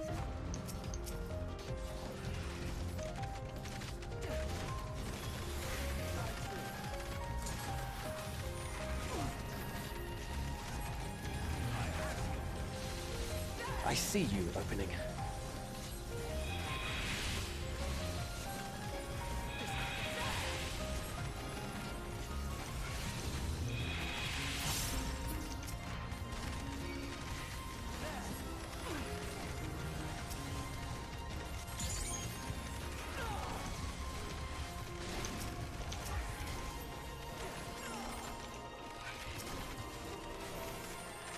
I'm not entirely You're fine. useless. Don't panic. True Rampart. Look at all those fancy tanky abilities.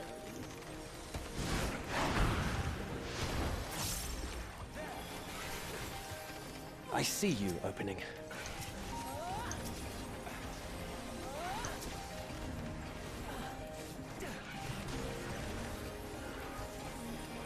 Out of my I'm not way. entirely useless.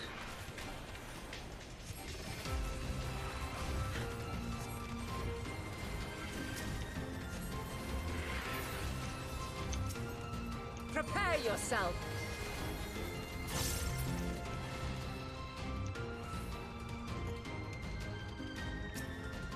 According to Mistress Lysa, her creation is based on a concept for bipedal wolf, and indeed it is impressively manlike in its gait. It is also highly intelligent, as is evidenced by its ability to employ tools. While the gleam in its eyes gives the impression that it comprehends our words, if this proves to be the case, then it would be a shame that its throat isn't designed for speech. I must make mention of this in the next report.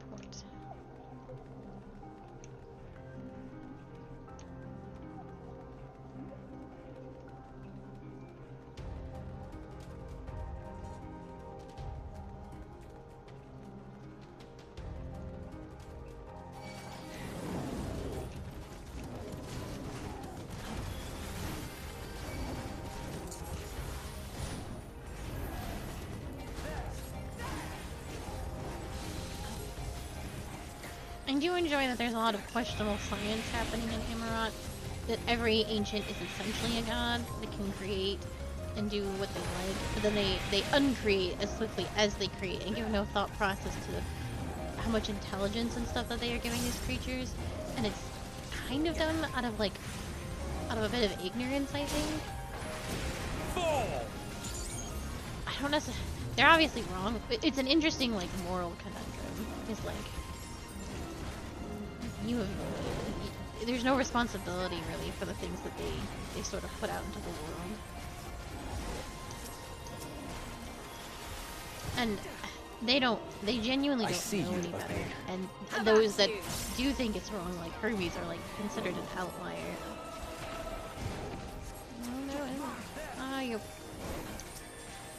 I'm not it's interesting because you can't really fault them for it because they just genuinely don't know any better.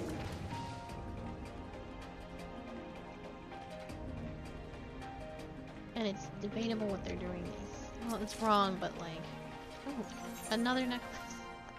Can I please get some earrings, or God help me, a ring? What are the clothes? What did I get? Was it pants? No. What was the fending?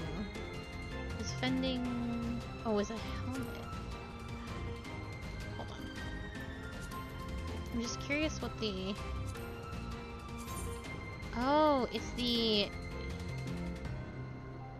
Is this recolors of...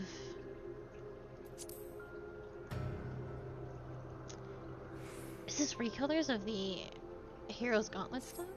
Would they just do that? That stuff didn't come out all that long ago. The necklace looks the same too. Interesting. I'll have to see... I'll know for certain when I see a coat.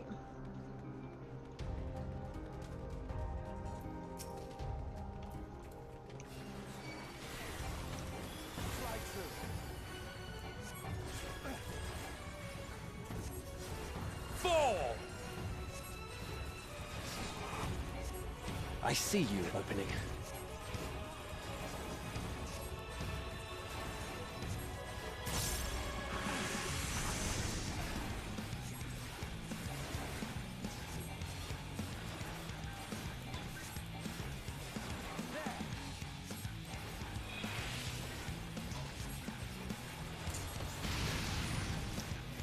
Ooh.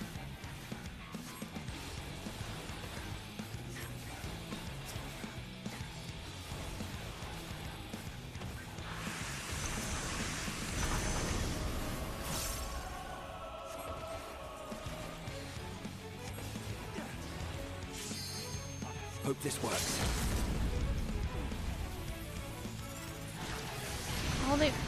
Oh, that was my own bad.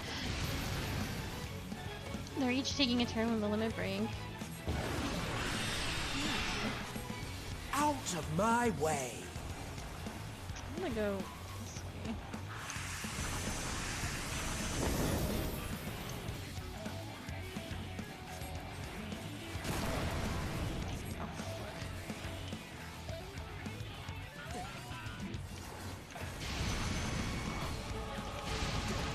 Yeah, depending on how many heads are breathing the ice cold breath. Out of my way!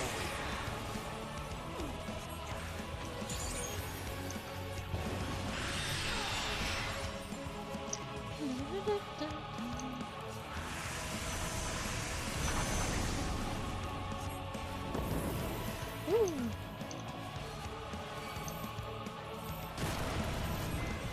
Stack with me, stack with me, stack with me.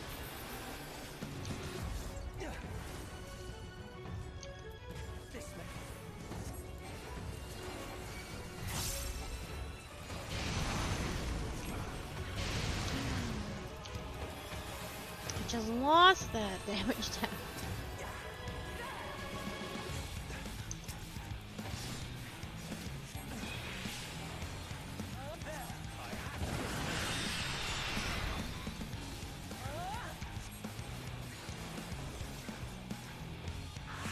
This should be fine. So, yeah, they make pluses. So as long as you're not in the row with them.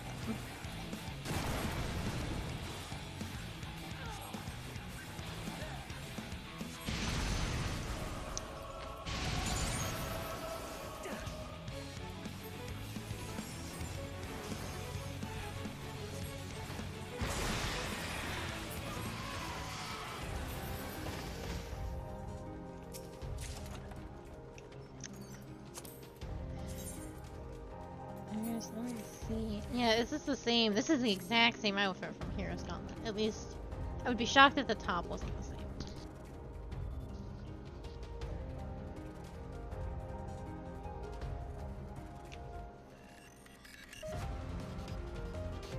I cannot let you take Mission. Not yet. Interesting that they gave us these, and they're not even dyeable. It was literally, it's just a few patches here. 5.3?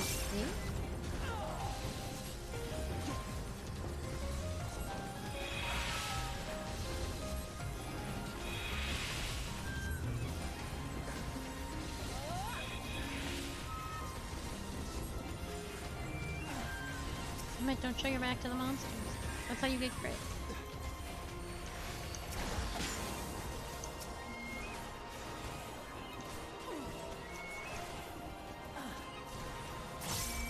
Slide through.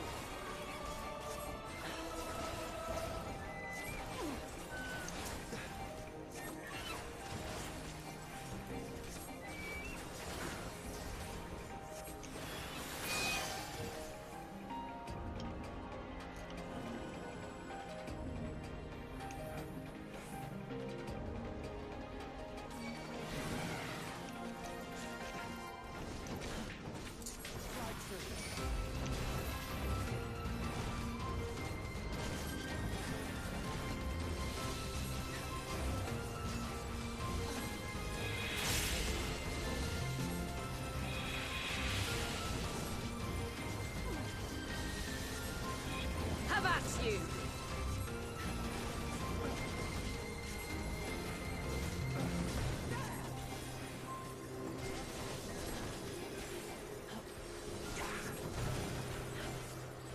I'm not entirely useless.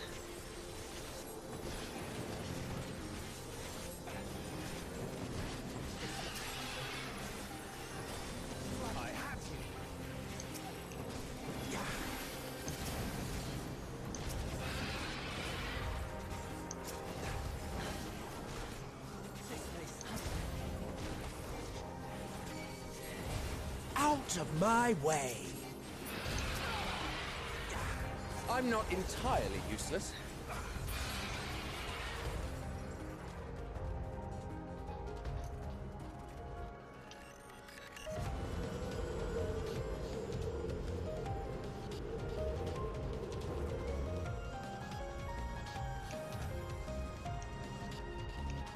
I want the I treasure. must hear their answers before they're expunged from existence.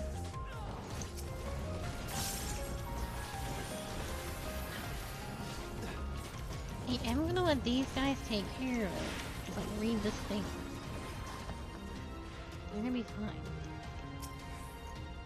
The successful creation of migratory birds which travel between continents of the seasons come as a breath of fresh air to the long stagnant realm of flying life forms. In the end, it was a relatively simple thing to grant creatures the ability to navigate by celestial bodies, but this method lacked the precision needed to guide them to the same location each time, as would be vital to their survival. The breakthrough came in the form of magnetic fields, the use of which was discovered by the incumbent Van I see Daniel you during his tenure as chief overseer of Ellipse, a truly inspired idea that has brought lasting benefits to our star. Oh, how's it going over here?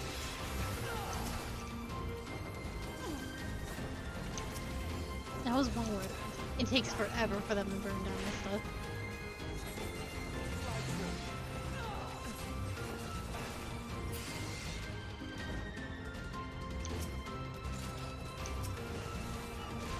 Look how pretty and pink they are.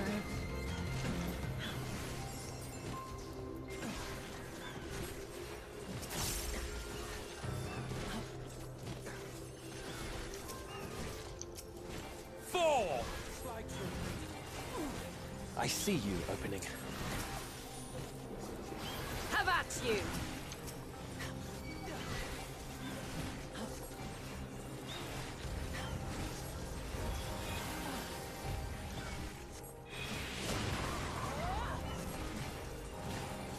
Out of my way!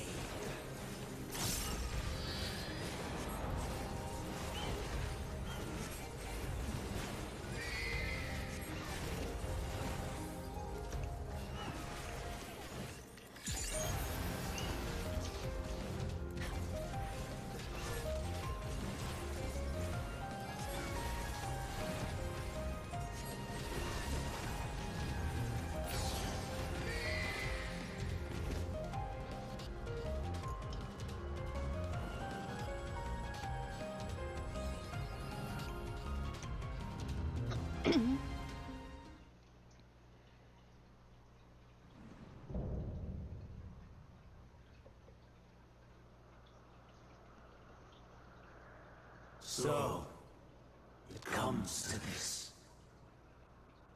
I have no wish to fight, but this time, I cannot yield. Though the world may think me a mad, desperate fool, I will hold fast to my conviction.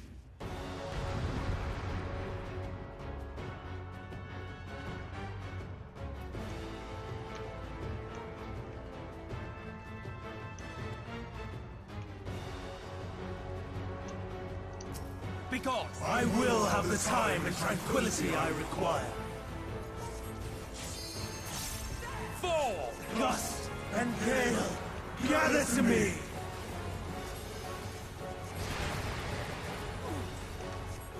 Please turn the man around. Fall! Ancient brand, unleash your power!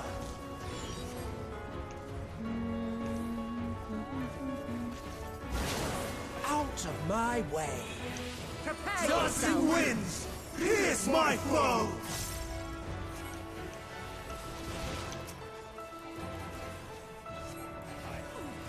Stars on high, fall as rain!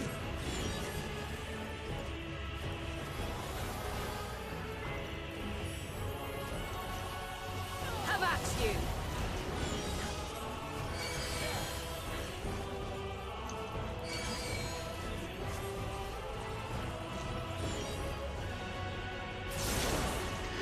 Oh, fucking beans. Out of my way!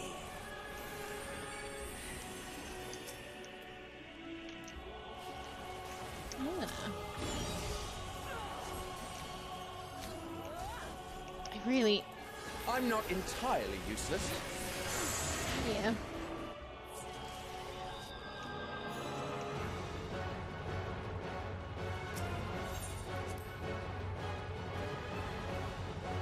That sounds about right.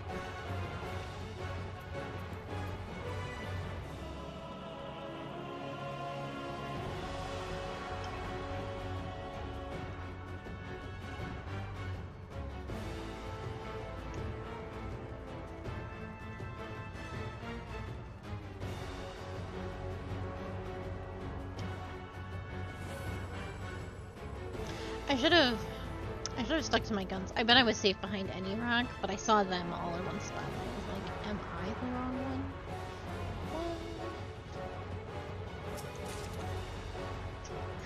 What? All this tank here.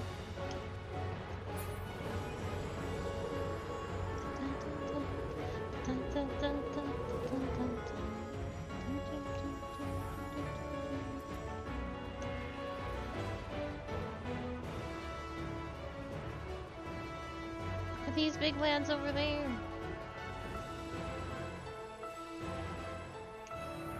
Alright, let's try this again. I will have the time and tranquility I require. Gust and gale, gather to me!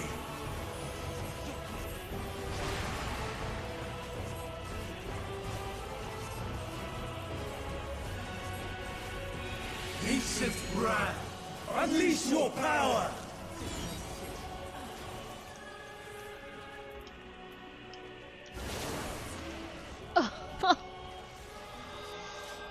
Oh my god, I'm having it rough in here. So much one-shotting.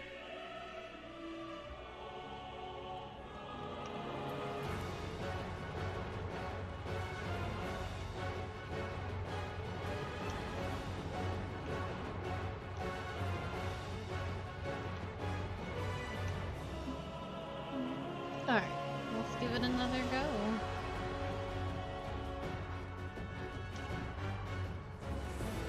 It's a good thing I'm not doing this with other people. When the healer goes, it's all over.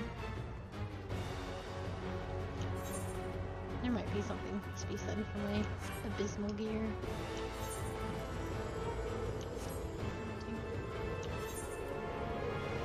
Oh, it's not that bad. No, some of it's very good.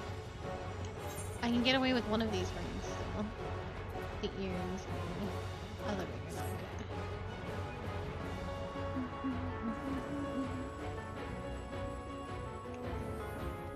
Alright. I will have the time and tranquility I require. Gust and gale, gather to me!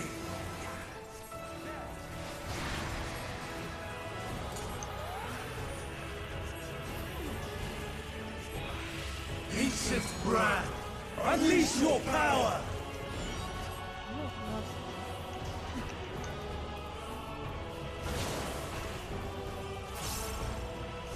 Dancing winds, pierce my foes!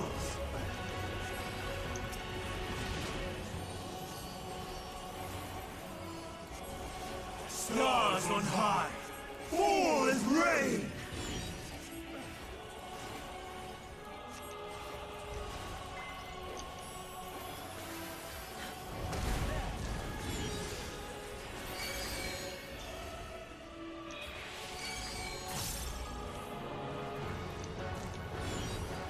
Oh no, I see.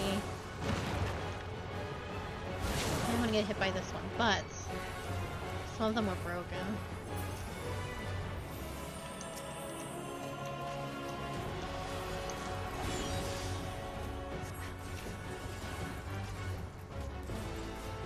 I don't know how I'm gonna survive this.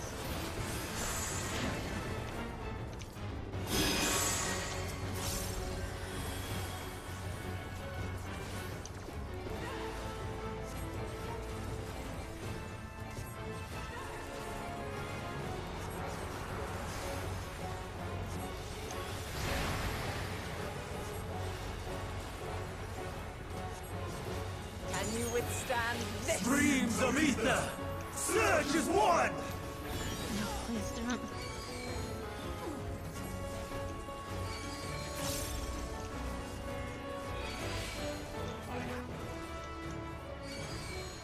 I think any corners. Good. No, not this one actually. But I can move. Fuck me.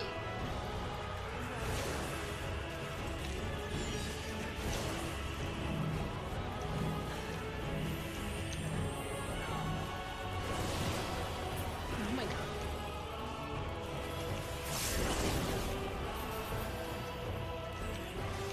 Fine, I say, coughing up blood. How about you?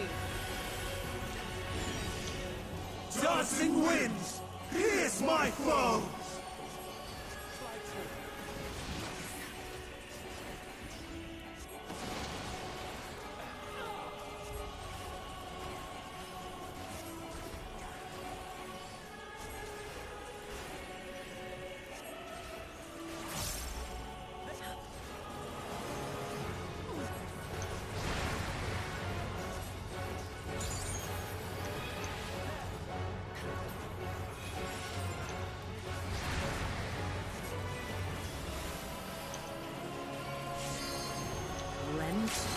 Stars on high! More than Fall is rain!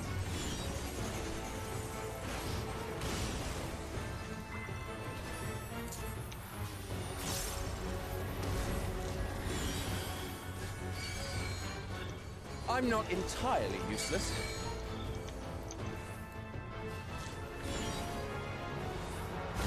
Even when transformed.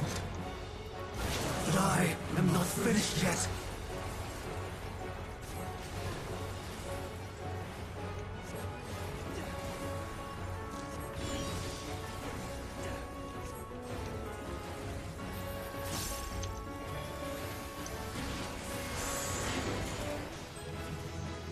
Ugh. Not some of my finest ones, but I got them. No! My power!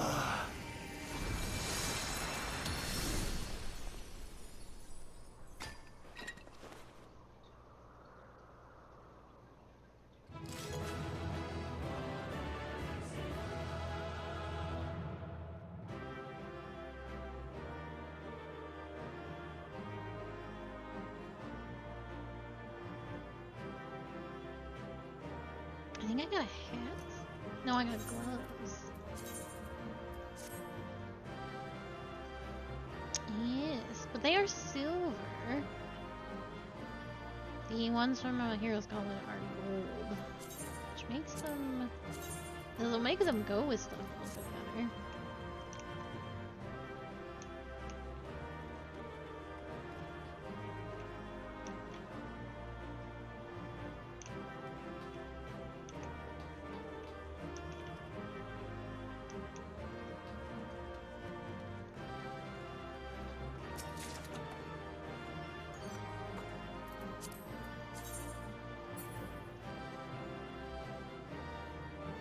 Yeah, it's just the Hero's Gauntlet stuff.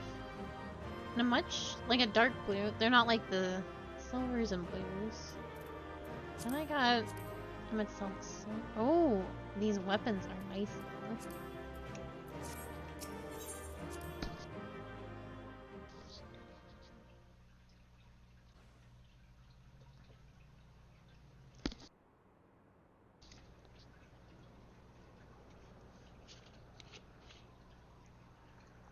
It's over, Hermes. In the name of the Convocation, I hereby take Meteon into custody. And setting aside the matter of your nomination, you will come with us too. We require your knowledge to assess and resolve the situation.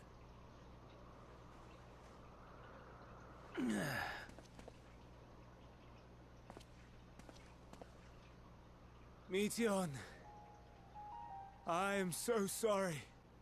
Would that I could have listened to your report in full.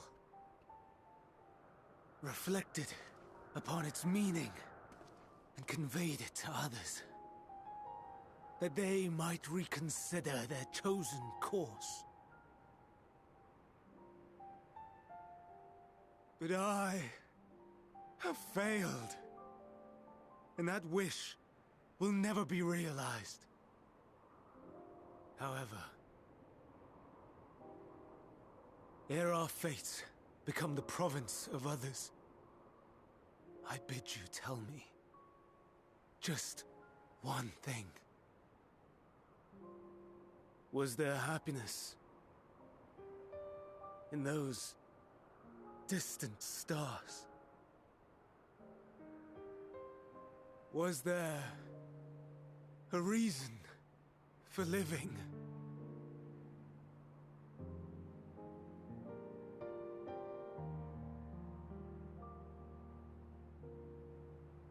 We conducted our search as per your instructions. We scoured historical records, communed with the spirits of the deceased, heard the final testaments of the dying, welcomed their shadowed hearts into our own. One race had striven to create a world bereft of animosity. They renounced relationships to avoid interpersonal strife, and in so doing brought about societal collapse. One race had renounced war and devoted itself to the enrichment of its people. They were conquered. Though they destroyed the enemy in reprisal, they could not regain their former glory. One race had concluded that finite time was the root of all woes.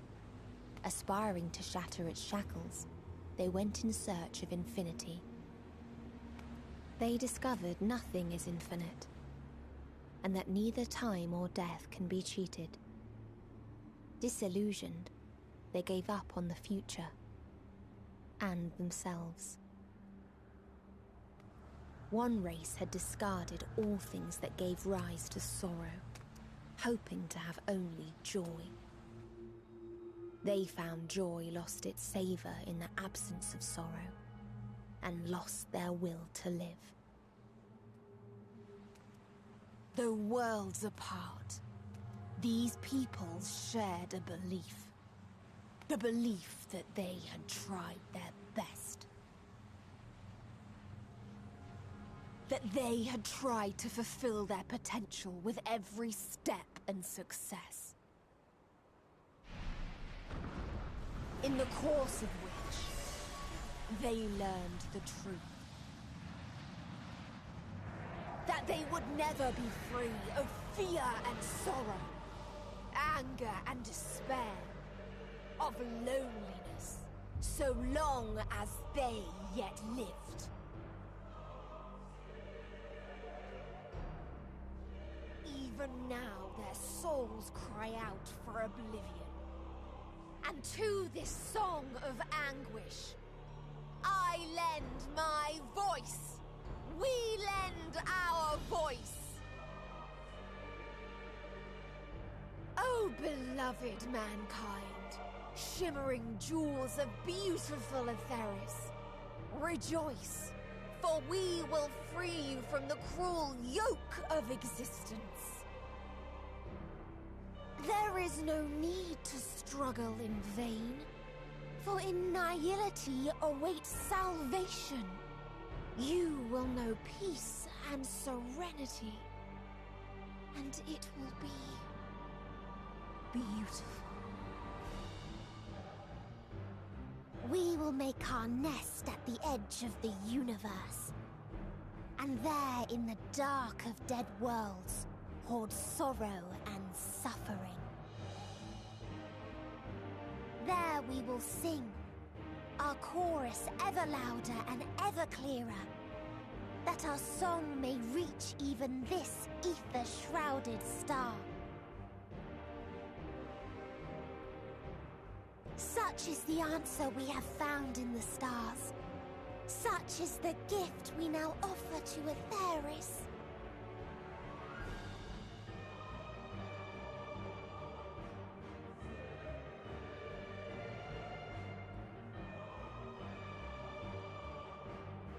Who are you to decide our fate?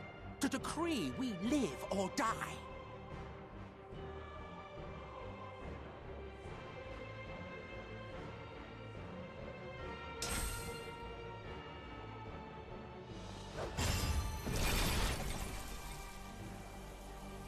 Have you lost your mind? You heard what she said. She means to destroy us all, yet you'd still take her side? In the name of the Star, we have discarded those creations that we deemed flawed.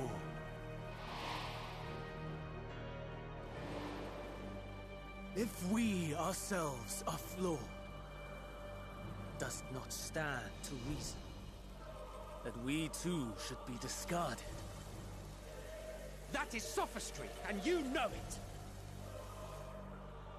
Perhaps it is. Perhaps I am wrong. Who is to say that you are right? We have Let fucked us up the settle this fucking with a past so determination. badly. In my authority as Chief Overseer of Elpis, I will make a judgment on man's fitness to exist. If he can learn to value all life and retain his will to live, even should his end be justified, he will surely find a way to avert his demise. If not, he will perish in the star. As with all determinations, provisions must be made to ensure fairness. Kairos, awaken!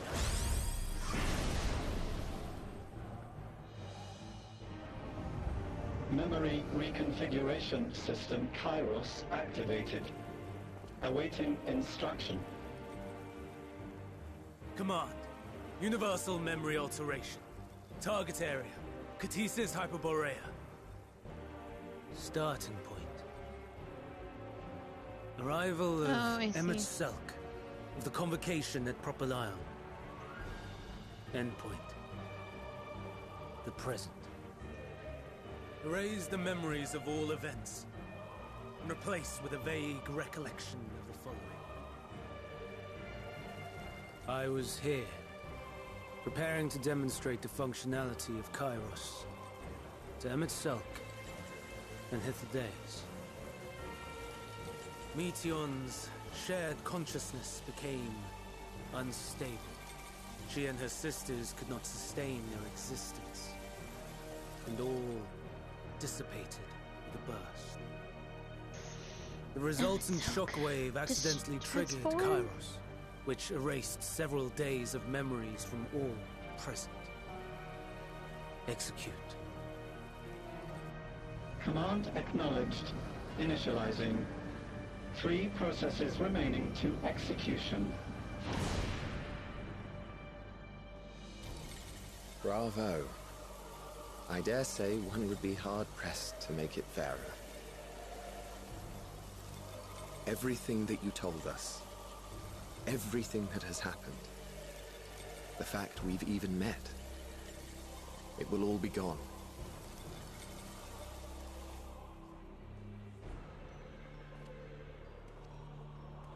Go, Meteon.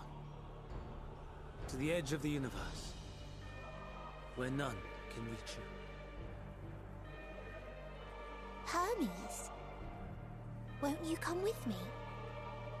If you were to shed your flesh, I should be able to carry you.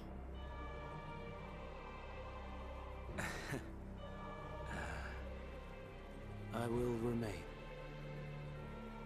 As a man, I will oppose the oblivion you bring. Silly fool. Had you said yes, I would have granted you the gentlest end.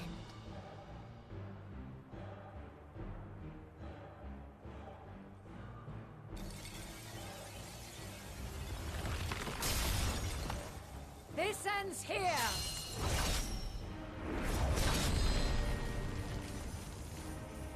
Die, Meteor!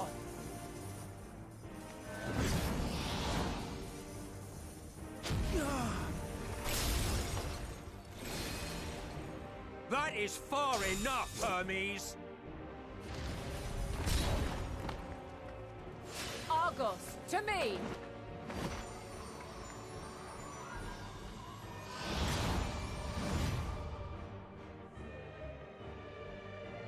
First process complete. 2 remaining to execution of memory reconfiguration. As if we needed more pressure. No matter what, you cannot forget what happened today. For it is the key to saving your future. Your world. This fight is our fight. What comes after, our problem to contend with. Not yours. No. Your own struggle awaits. And no one else can take your place. You must flee this place with your memories intact. And I will see that you do. Now then, where is it? There you are, my little confluence.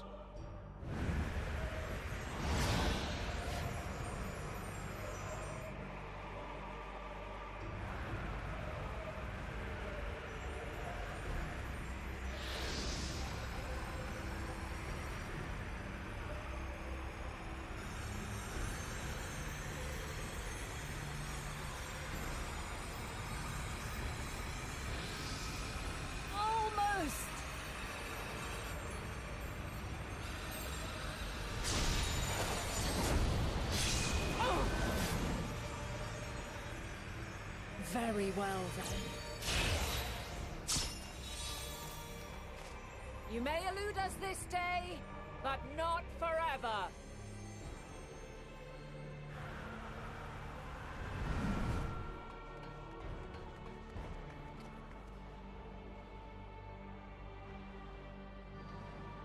Meteon's gotten away. Second process complete. 1 remaining to execution. No time for brooding. Listen well.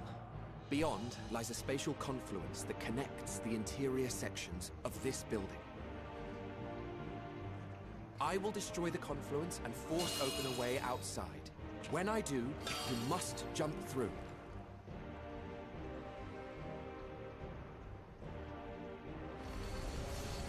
I cannot tell you how sorry I am.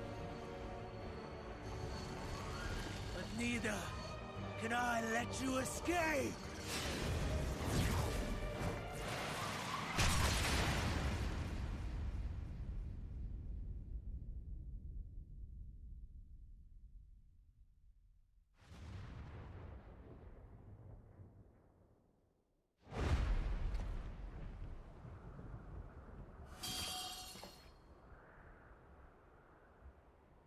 Too brave by half.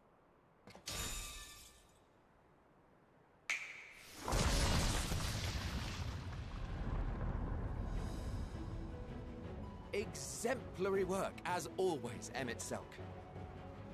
What? But how? I thought the confluence was... over... Over there?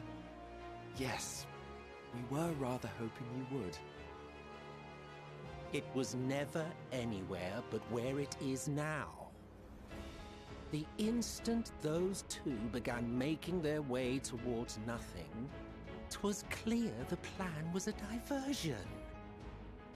I'm quite incapable of destroying a confluence, I must confess. A gambit brazen beyond words. Though we've grown accustomed to reckless improvision due to the antics of an incorrigible associate. Though, in the case of certain present company, incorrigible is an understatement. Honestly, I'm beginning to suspect it's a requirement for every Azen.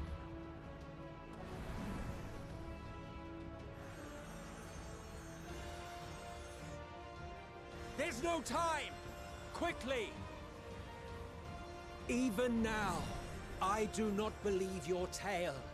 I would not suffer us to walk such a wretched path. Still, if it must be said, do not squander it. The legacy I leave you.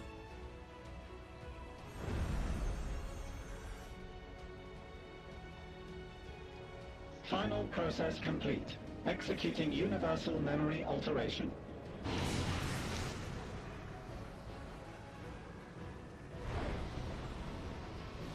Go, Argos!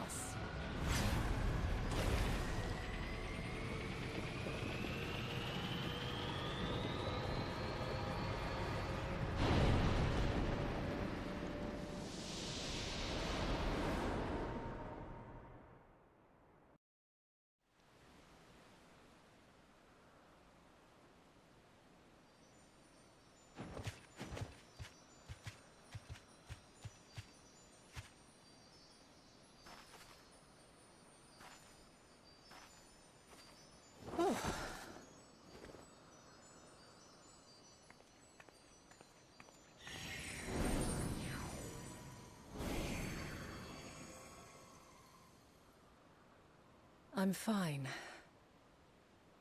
Just a little tired.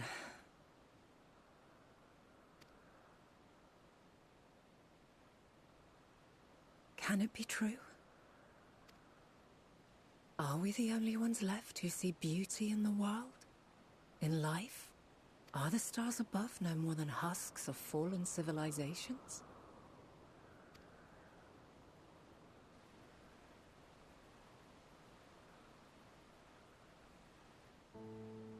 And yet, I feel her. Though she is unimaginably distant, I feel Meteion's presence, and the place where to we must go. Ere she made good her escape, I placed an enchantment upon her, one which allows us to follow her trail. She has already left the outermost bounds of Aetheris, and continues on her way. Given the vastness of the universe, it will still be no easy feat to track her down. But thanks to Emmet Selk and his Ladeus, all is not lost. We remember. So long as we remember, our fates remain ours to shape.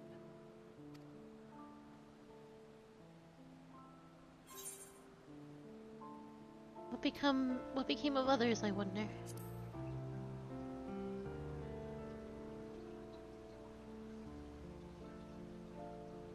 I'd like to know too. Let us ascertain the situation at Cutisis Hyperborea, where they should still be.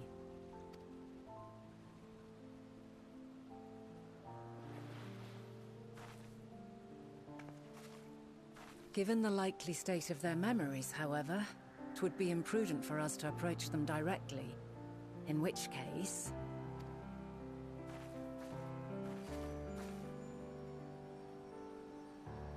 I am sorry, my friend. I've asked much of you this day. But may I trouble you one last time?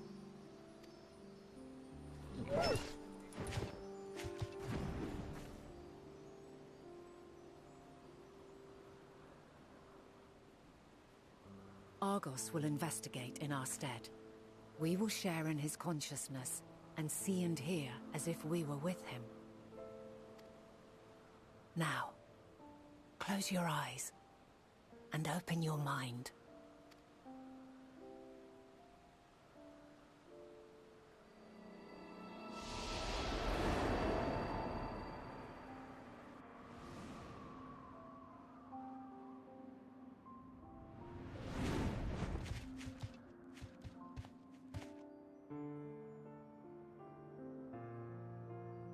Thank goodness you are unharmed. Unharmed? There is a gaping hole in my memories.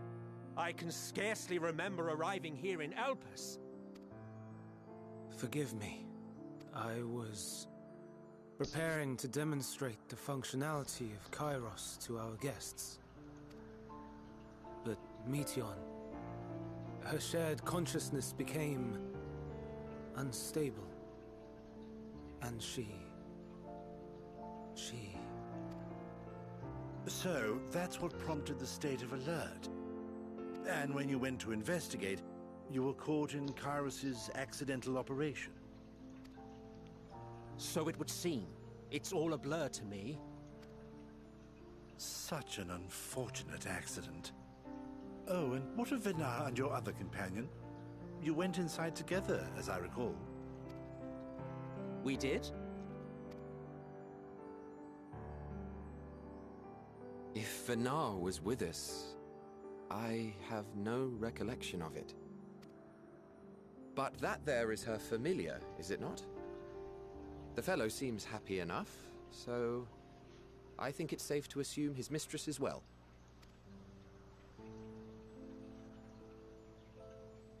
I haven't the slightest notion who this other companion might be, however. Ah, well, that individual struck me as a bit different, for want of a better word. Perhaps it wasn't actually a person, but some manner of creation. Curious. I must ask Vinar about it when next we meet. That's unfair. Yes, you do that. Now, if we may tend to Hermes, whatever this Meteion did, it seems he bore the brunt of it. Once you are fit to travel, you will return with us to Amarot. We need to make certain there are no other ill effects. Also, I am here on business of the 14. We've already had the conversation, like as not, but since your toy wiped my memory, we'll have to have it again. Yes, of course. As you see fit. This Kairos, it manipulates memories through the emission of etheric waves, correct? There is a theory which holds that memories scoured by blasts of ether are restored when the soul is cleansed in the underworld.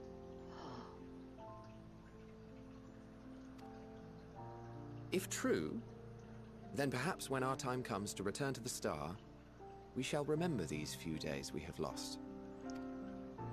I doubt aught of interest occurred. Look forward to the revelation if you like, but I should prefer to reminisce on more meaningful moments.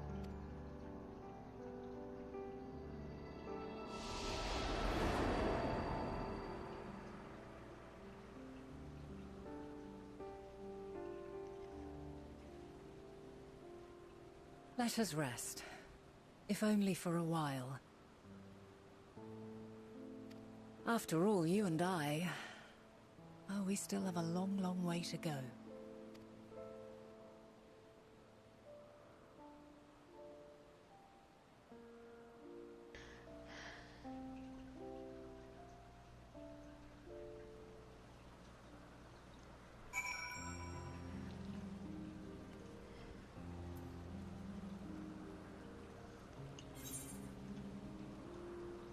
There's some big achievement fate that will definitely 100% kick my ass if I showed my face there.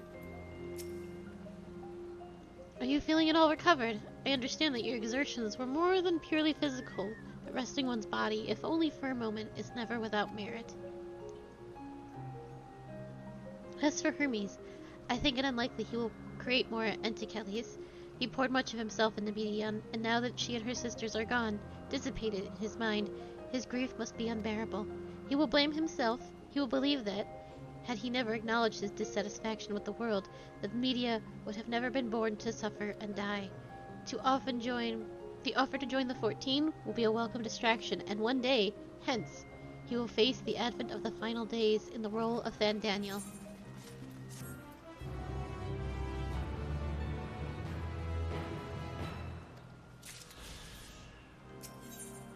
Vinat is watching you in quiet contemplation. Akali, listen to me. Our duty is not to denounce Hermes for his misguided determination, or to convince Emet-Selch and Hythlodaeus that they might have been deceived. No, we must instead ensure that the experiences Hermes sought to expunge are preserved. What remains in our memories alone will be our weapon against the final days.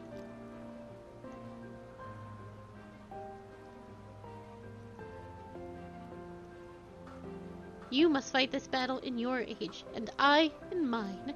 Come, let us walk together once more, and I will see you to the doors of the Proplean.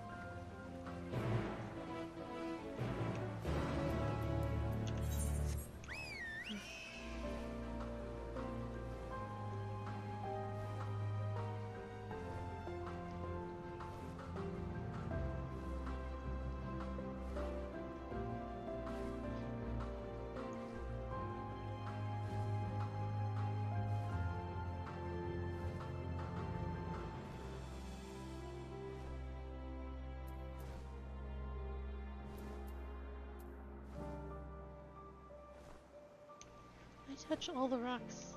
Or is there only the two? There is only the 2 rocks. 3 rocks? Okay, okay, okay.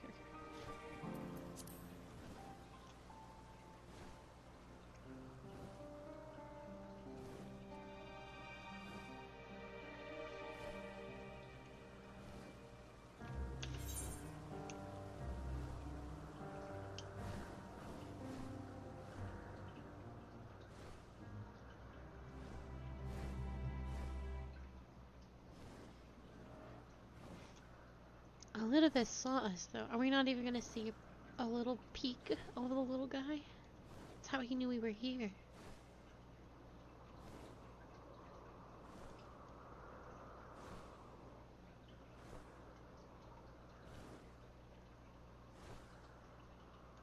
Oh, I bet it'll be a peek of him as we are leaving, and I wanna, like, Azim will be there too. And we won't actually see her at all, but...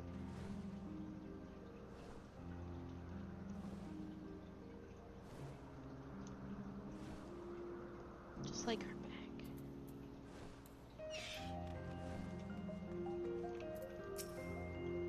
Your time in this age is drawing to an end. Upon speaking to Vinette, several cutscenes will play in sequence. It is recommended that you set aside sufficient time to view these scenes in their entirety.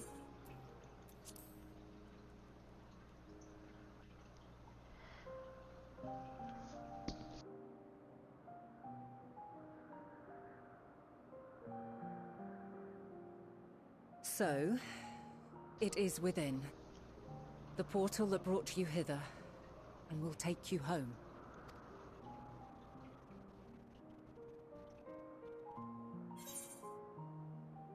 Perhaps I should stay and help.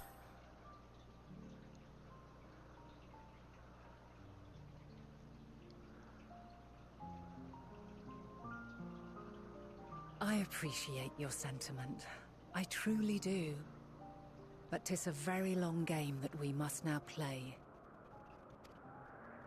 And while you have maintained a stable presence here thus far, there are dangers in lingering over long. No. You must return to your own battlefield. Make use of the knowledge you have attained, that your days here and our friend's sacrifice be not in vain. With Meteion free to pursue her designs, 'tis only a matter of time until the final days are upon us. We must be ready. From fortifying our defenses to securing our escape, there is much to be done. In spite of this, we cannot allow the report that set this calamity in motion to become common knowledge. Were the masses to learn the fates of the other stars, I fear the situation would spiral out of our control. I must carefully consider who can be trusted and bring them into the fold. Ordinarily, I wouldn't hesitate to call upon the 14. However, it was the desire for a fair determination that drove Hermes to attempt to erase our memories. Were he made aware of his actions, there is no telling whether he would remain a friend or become a foe. Alternately, we might try to alienate him from the convocation. Yet in doing so, we would deprive ourselves of a brilliant mind who would be invaluable in the crises to come. Quite the dilemma. Which is why I must work independently of the convocation. Regardless of how we proceed, if we are to permanently avert the final days, we must be equal to Hermes' challenge. We must prove that mankind is worthy to exist. And this hinges, I think, on how we confront the all-consuming despair that accompanies a senseless and seemingly inevitable end. Bewildered and divided, we would perish like the peoples of those celestial ruins. We could not hope to survive the final days, much less take the battle to Meteon at her nest. We must find a way to defeat despair, to unite and prepare as many as possible for the struggle ahead.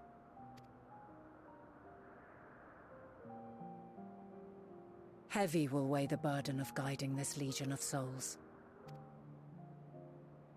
Yet I have faith in mankind's potential. As long as he believes in himself, there is naught he cannot achieve. So I will not give up on him. On us. You may find your world to be very different. Or perhaps the erasure of our friends' memories has sown the seeds of a conjunction between us. We cannot know until the moment is at hand. So shall I strive to do my best, taking naught for granted as I walk my path.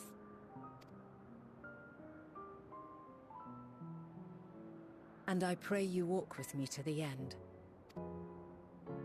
As you move forward, so too will I, as will all, resolved to fight for the morrow. And when mankind has found the strength to stand against despair, we shall silence the song of oblivion. She who sings it will learn our journey is far from over. This I promise.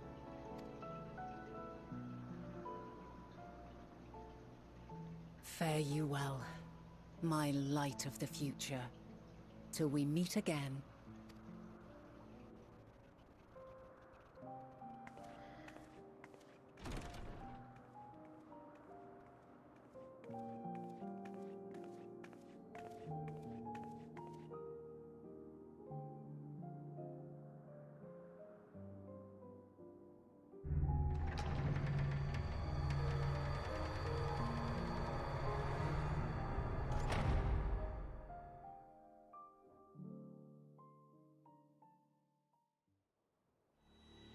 Guess not. Maybe he saw it in other people's memory crystals, although that doesn't make a lot of sense.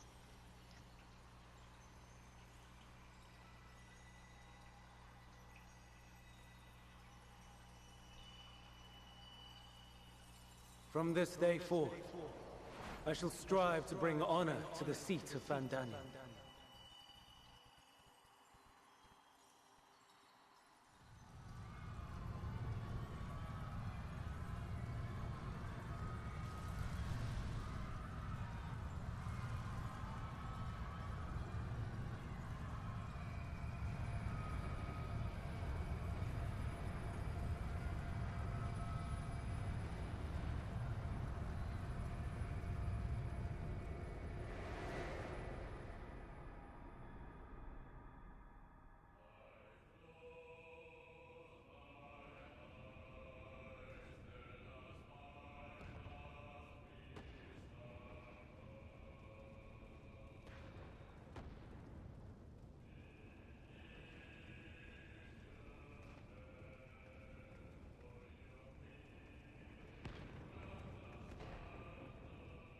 Even now, I remember standing there, locked in a moment where the sky is aflame.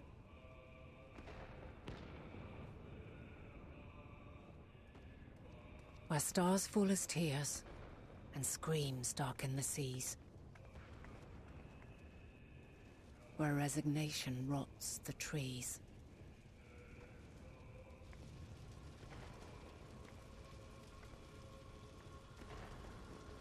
Where terror twists magics into abominations. Such is the lament of they who have gone before. The song of they who tried and failed to create a better world. The song of the end.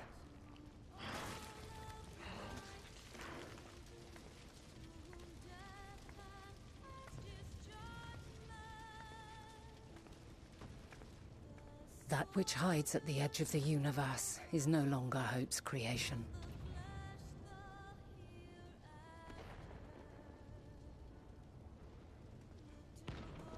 It is hopelessness incarnate.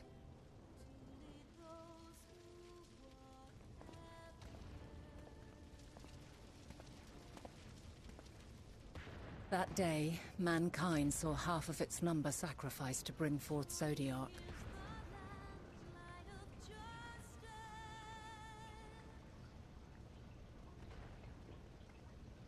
And covering the star in a shroud of ether, we forestalled the final days.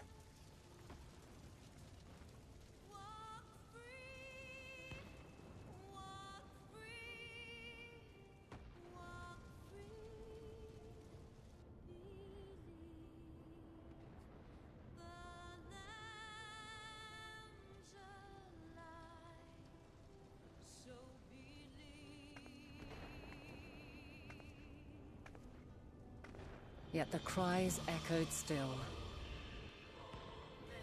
We wept for innocence lost, wailed for death inevitable.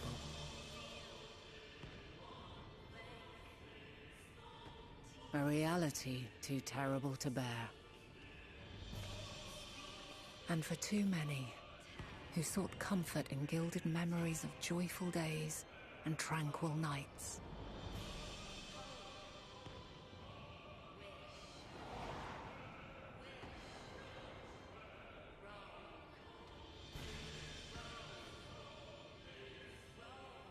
This is all wrong! Why must we suffer so? It needn't be like this. No. There must be a way to restore things to the way they were. To reclaim the perfect paradise we once had. No, my friends. Suffering exists, and we cannot pretend otherwise. No civilization, however great, could eliminate it. If we would live, we must accept it as our constant companion. Let us not seek to forget this tragedy. Let us carry it in our hearts, that we may grow stronger and know true happiness. We can't accept it! We won't accept it! It will be ours again! A world free of sorrow!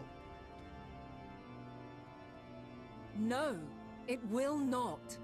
For there has ever been sorrow.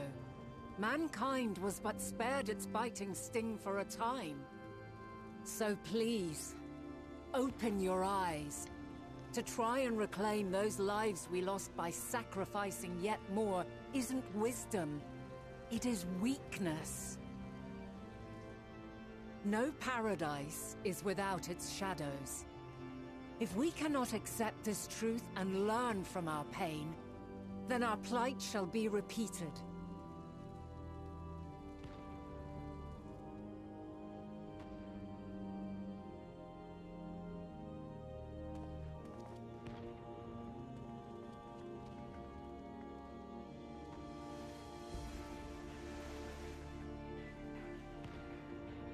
O mighty Zodiac! God, born of our boundless faith, we bid you, hear our prayer. Accept this offering of lives, and deliver unto us the lives we once had. Deliver unto us the days of old, the days when the star was a font of love, and we knew naught but bliss.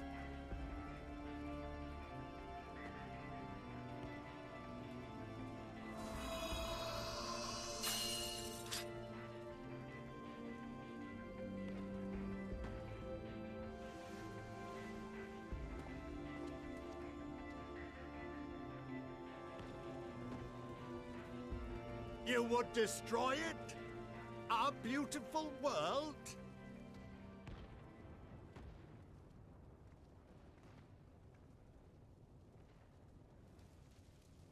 Lands that stretched on forever. Skies one could drown in. The heartbeat of nature, silent yet strong. And amidst it all, a people. Beacons of light and life. Laughter that warmed my heart like naught else before. They are my meaning and my purpose. My love. In spite of, or perhaps because of this, I choose to believe in mankind's potential, in his ability to find a way forward. So let there be no way back. From that temptation, I sunder us.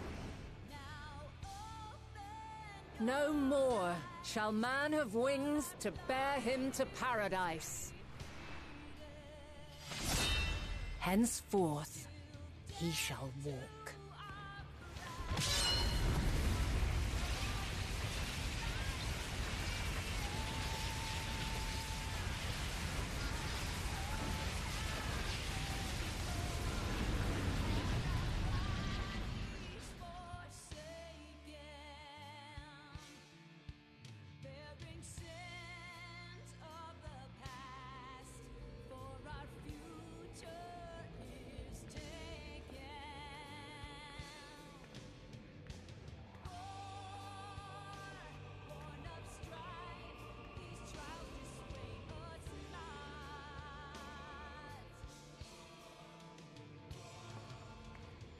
All is excruciating pain.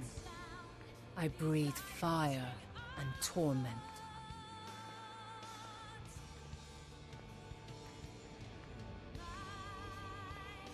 I birth a world of suffering to mire and plague.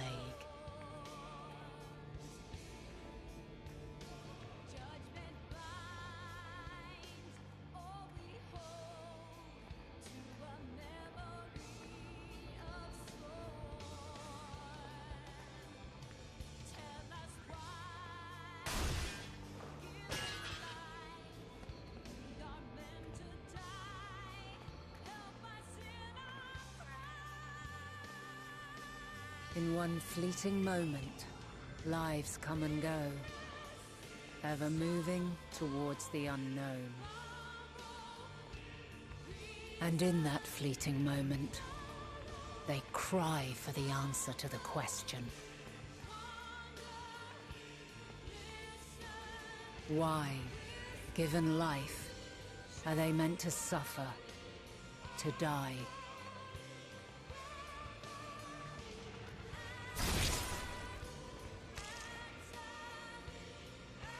As fragmented, imperfect beings, yours is a never-ending quest.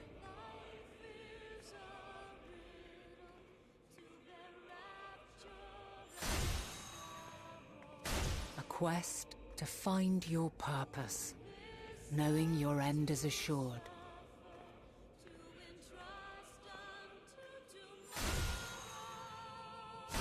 To find the strength to continue when all strength has left you. To find joy even as darkness descends. And amidst deepest despair, light everlasting.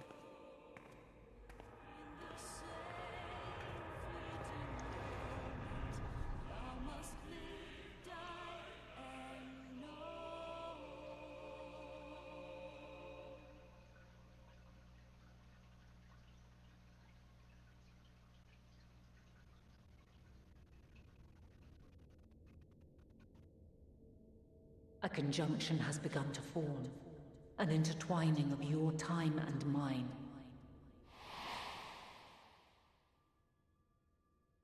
When you truly understand what is at stake, and your journey has prepared you to surmount the insurmountable, then shall I honor the promise made in another time, another age.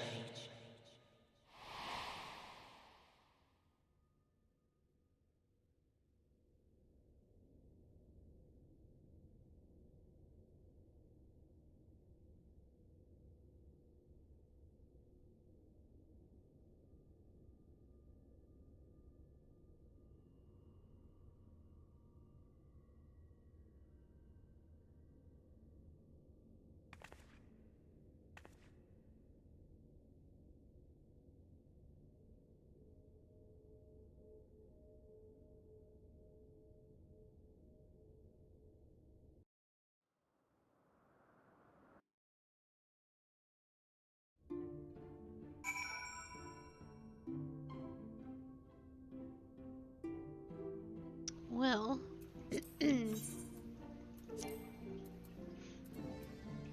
I need to take this coat off. I need to glamour this, or unglamour this coat so I don't accidentally spoil babies. I don't want to I can't do it in here, so I'm gonna have to like go hide in a corner. Okay, everyone's in cutscene. I'm just gonna go over here. De-glamour this coat. The bunny ears stay on. I think that's the only thing to glamour. Yeah. Oh shit. Put these in here.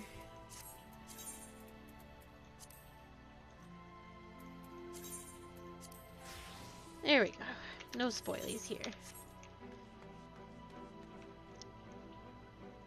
Just like I've been to Alamigo. Okay. Talk to Kryle at the arsenal. We will do a little bit of what comes next. There's one zone. There's the rest of the Labyrinthios, because a whole bunch of 88 stuff is down there. And then there's whatever the last zone is. So we will touch a little bit. Maybe finish it tomorrow. There's too much to finish today. I'm pretty sure.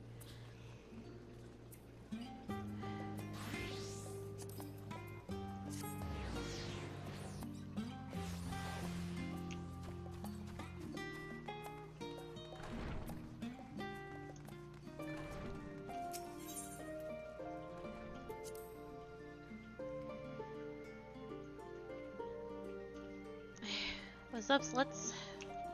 I've had a time. You have a knack for turning up exactly when needed, and this is no exception. Akali, impeccable timing as always. I heard you were off on the first as part of our efforts to investigate the final days. Well, as so often seems to be the case, while you were away, we've had some few developments, which we can discuss in just a moment. For now, however, I cannot tell you how wonderful it is to have you back. How long have I been gone? A week?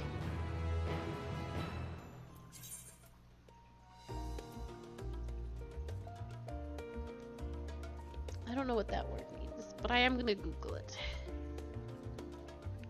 I tried to Google that tree, and I got nothing. It is E-L-P-I-P-H-O-R-O-S. Yes, but what does it mean? Nope, that's not what I want.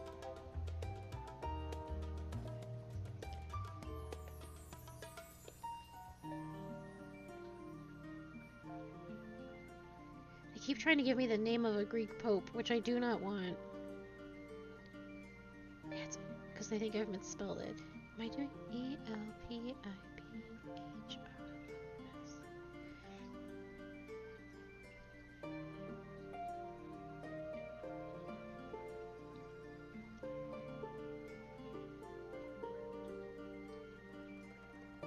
Let's try this again. E-L-P-I-P-H-O-R-O-S. No, I did not mean the Pope. I don't know. It'll be a mystery. I don't know enough Greek. I don't know any Greek. Though you and Kryle both have news to share, hers is perhaps the more urgent.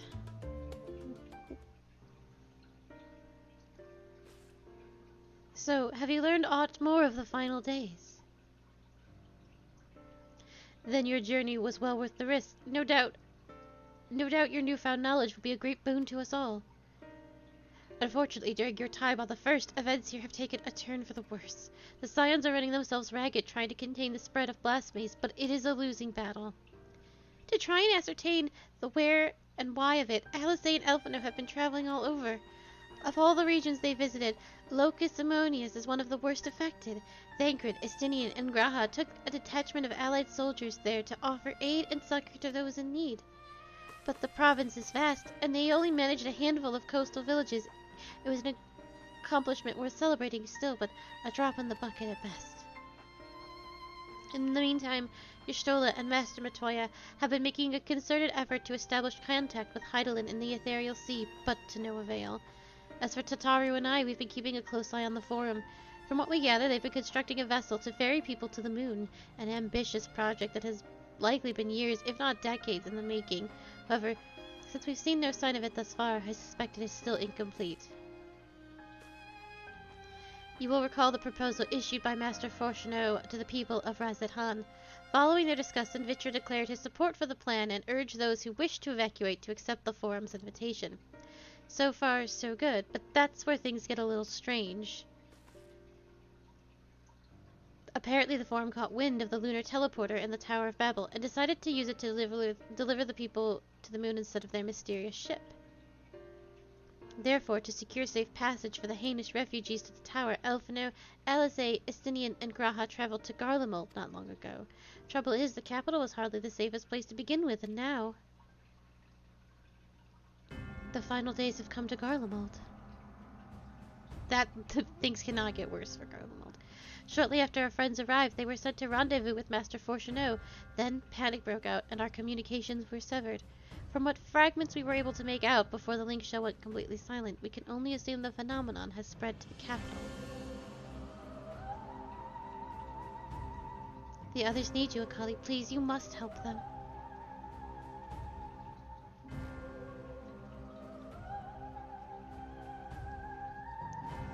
Having you there will make all the difference, I'm sure of it. Cap Broken Glass was their first port of call, so you'd best start there. Hopefully Lucia will know what to do. There's no telling what you'll be walking into, so you'd best take every possible precaution. Oh, I did not expect to go back to Garlemald, though I am glad we did. I was hopeful for many things in Garlemald, and I received none of them. Hello, Varkin, how are you?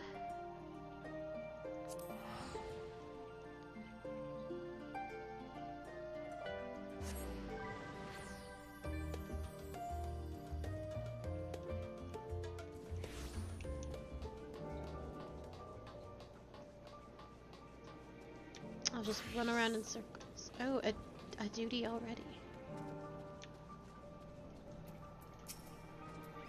Akali, and not a moment too soon. The skies over Garlemald are ablaze, but it's events on the ground that concern me. As you will have heard, your fellow Scions arrived ahead of you. I am not too bad. How is yours? We cut the customary greeting short after we received word from our troops on the Magna Glacies that the Forum's airship had landed. It was then that the heavens began to burn. I dispatched your friends at once to ensure the refugees come to no harm. I would have you join them immediately. Additional support is en route, but we will discuss them later. I trust you are ready to depart? On departing for the Magna Glacies, several cutscenes will play in sequence. It is recommended that you set aside sufficient time to review these cutscenes in their entirety. Very nice. In addition, you will be required to participate in battle. Your progress will be saved at certain points. In the event that you are defeated, you will be able to try again from the most recent of these. Please note that if you enter battles associated with other quests, or log out from the game, the progress will be lost.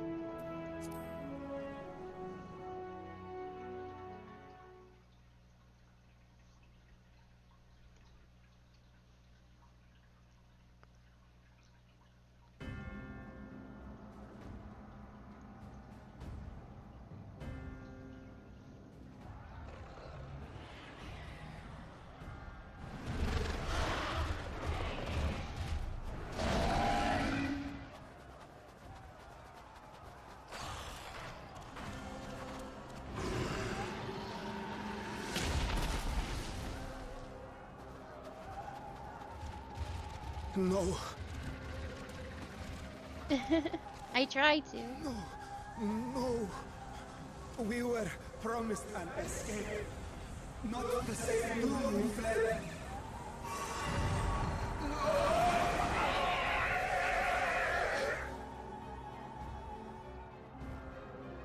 I shall not meet my final days here in this blasted waste. Fortuno, you piece of garbage. Calm yourselves. Your panic is our greatest enemy. He's literally brought all these people here to die. Defense. Not intentionally, but it is what he did.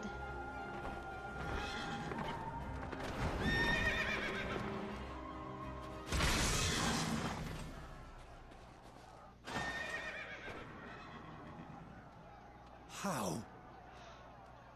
Leave the fighting to us, Father. You must lead the people to safety.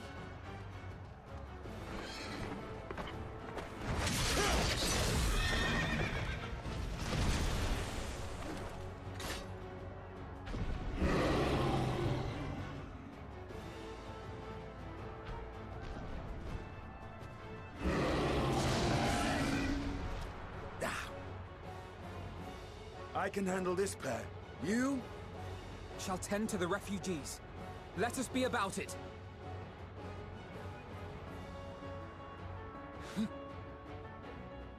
As you wish, my little lord.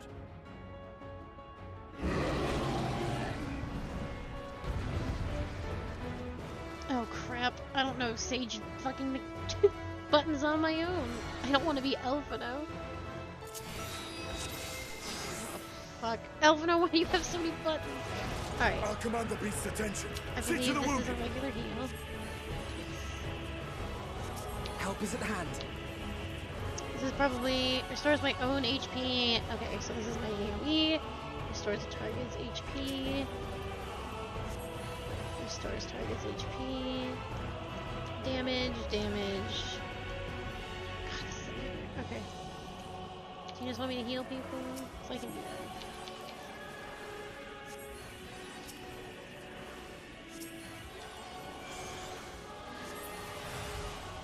Okay.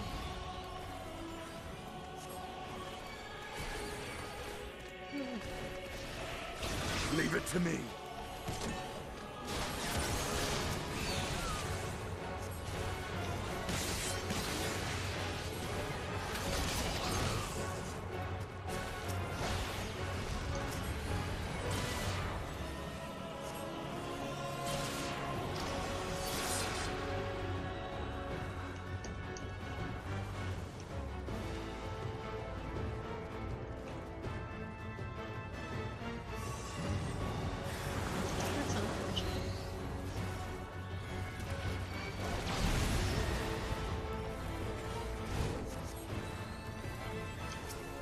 Those who can stand, come with me.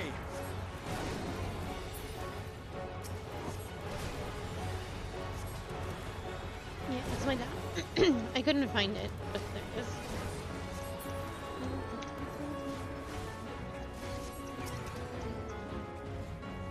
Easy now. Deep breaths.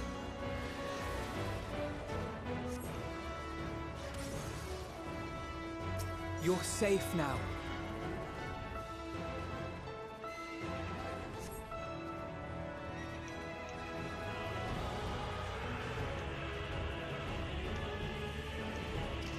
Worry not for the refugees, but for yourself.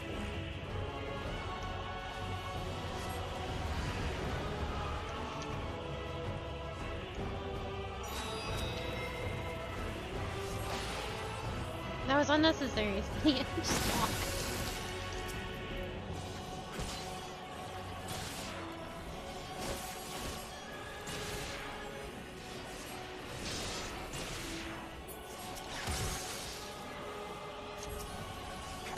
I think that's my...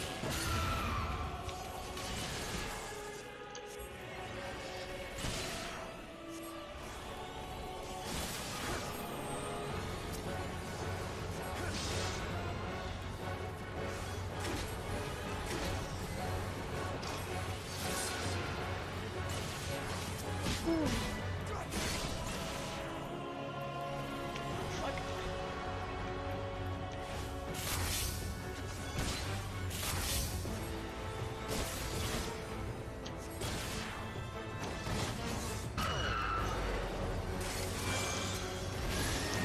incredibly unfortunate, Estinian. I hope you intend to be able to take care of her.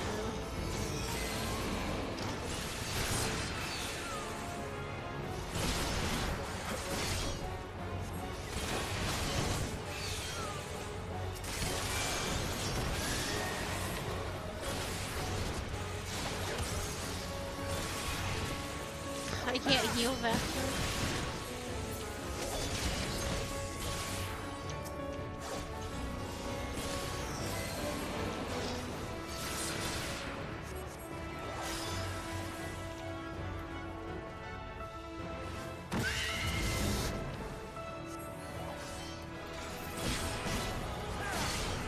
He's just a dragoon.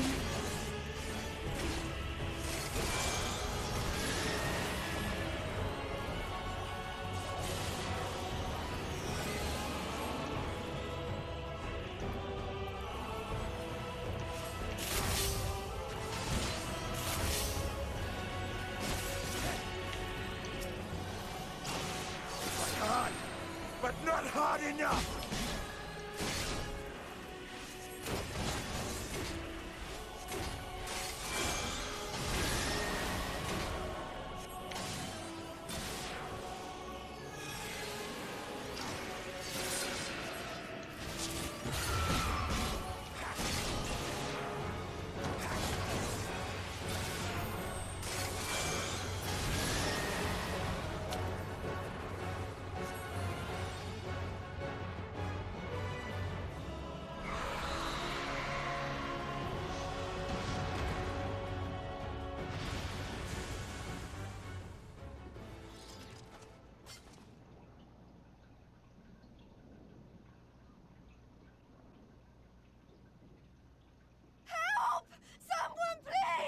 What?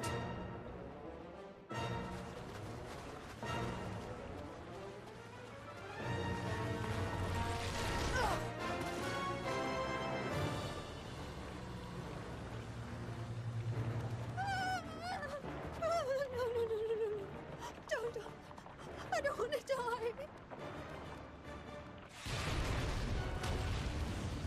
Forward! Let not a single fiend escape! Julius.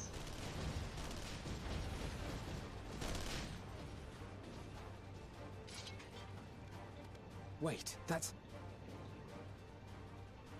Euless and the army. So, you've recovered then? In time enough to be of aid, for once.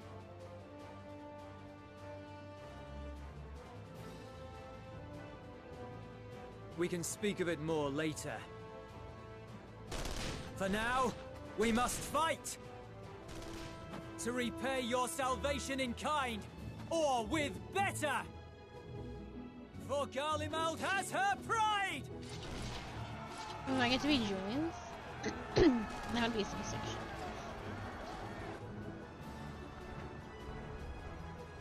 Of that I've no doubt.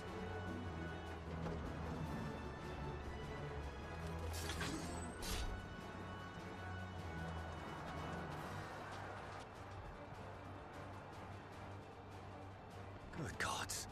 Of all possible saviors, the Imperial Army. Oh! That's how we say.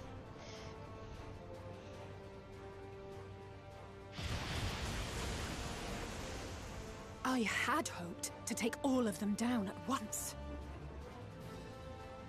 Think a withdrawal might be in order? Oh, sod that. You know who would never abandon these people to their fate. To be devoured by their former friends. That'd be beyond cruel. These beasts must fall here and now. Well then, I'd say it's high time we threw caution to the winds. So long as you spare me the heroic sacrifices. Now, let's go! Alice.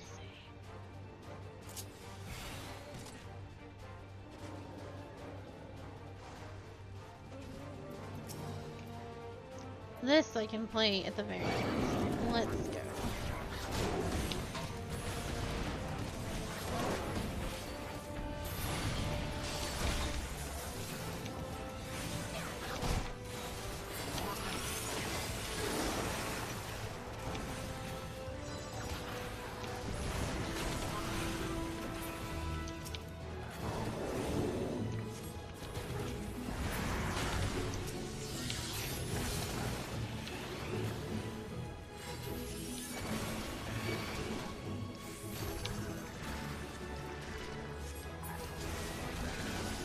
I should be using this.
Have to be fast on my feet.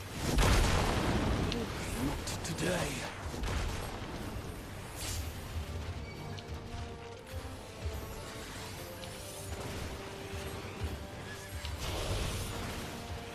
Oh, yeah, I think so. Darkest Dungeon 2.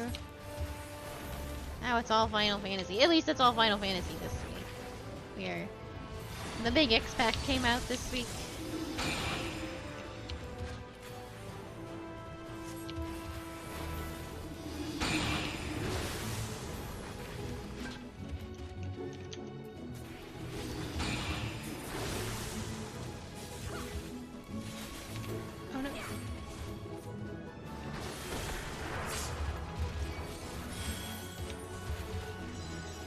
Darkest Dungeon 2? Yeah, I'm nearly. There'll always be Final Fantasy 14. But we will start playing other things again. I'm not done yet. Heal me, Catboy. Stop casting flare and heal me. Oh, fuck.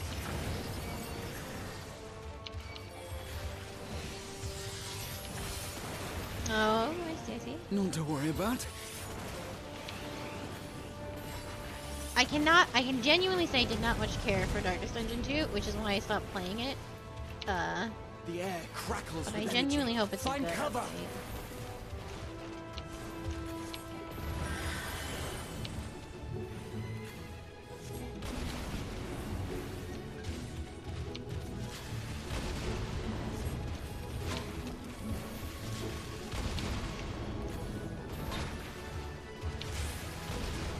No, I did not like it. And to each their own. It just, as they say, it was not for turnabout's me. fair play.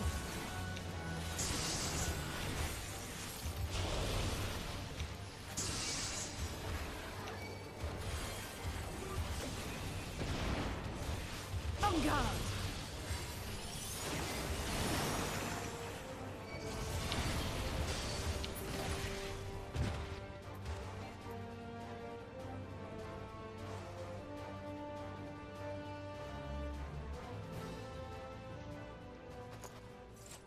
It was just making me cranky on screen, which is never on stream, which is never a good thing. There's not the barest trace of ether. Maybe there really is no way to bring them back.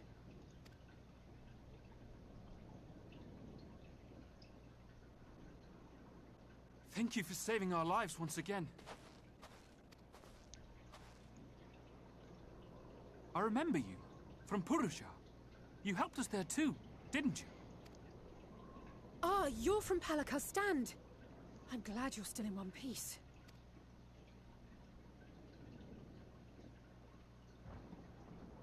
Oh, you will be, once I see to that injury of yours.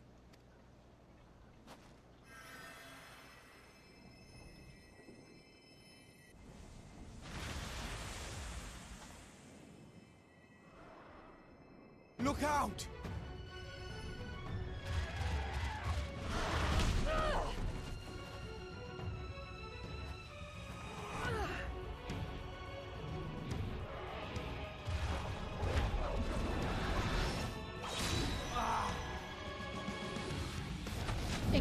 Excuse me, what? Get out of here! Quickly! That was supposed to be us. Fucking Graha. I won't lose them. That was literally the Not trailer. A one. This will be a brighter future. I won't let a madman's apocalypse ruin everything we've fought to achieve.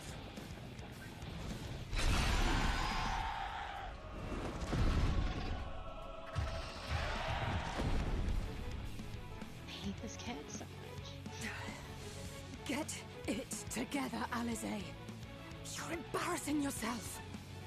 And in front of Father, no less. You might never measure up to our champion.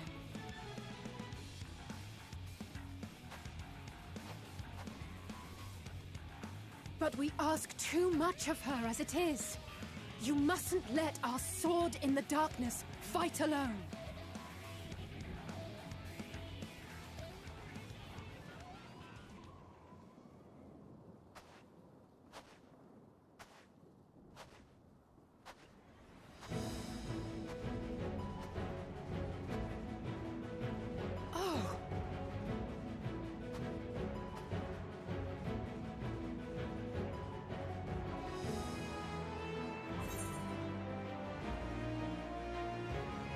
I'm back.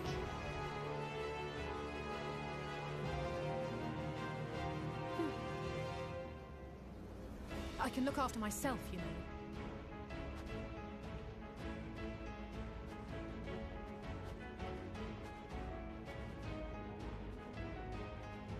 Everything's in order, I trust?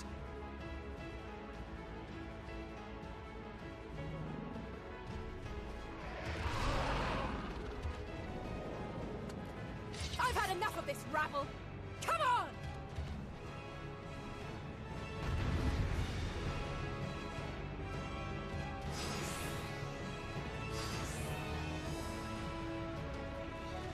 Oh, a trio for the ages.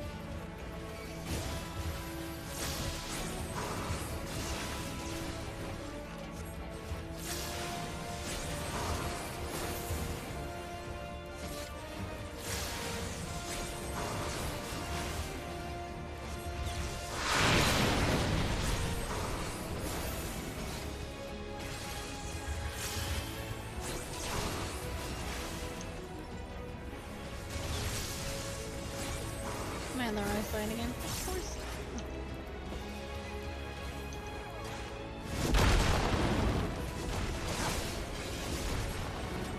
Just the beginning.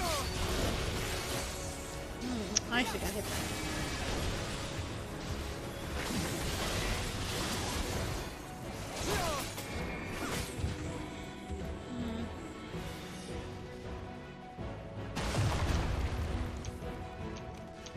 I had a feeling I'd find you here. This should be the last of the worst troublemakers. With me!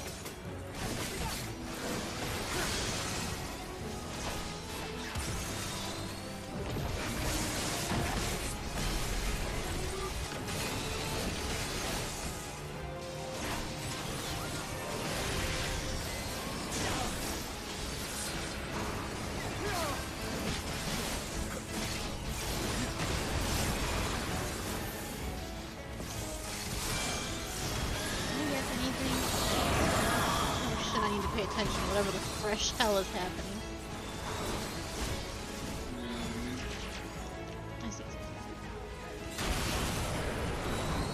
Anyway, I wanted to know if I got anything. Now's not a good time to do that. That is what I'm doing it. Oop, not till 90.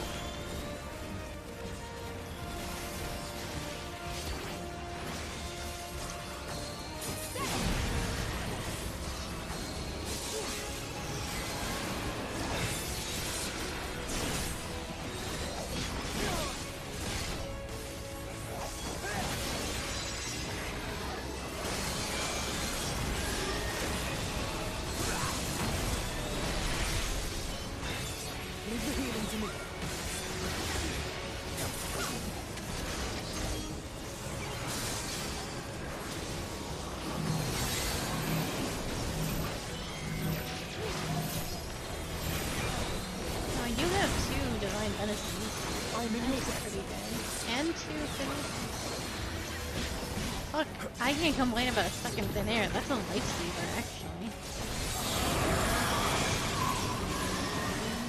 I need to be prescribed this one.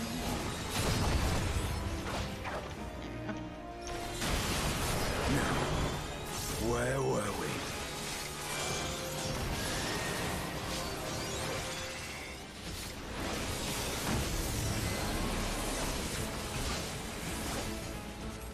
Paying attention, truth be told.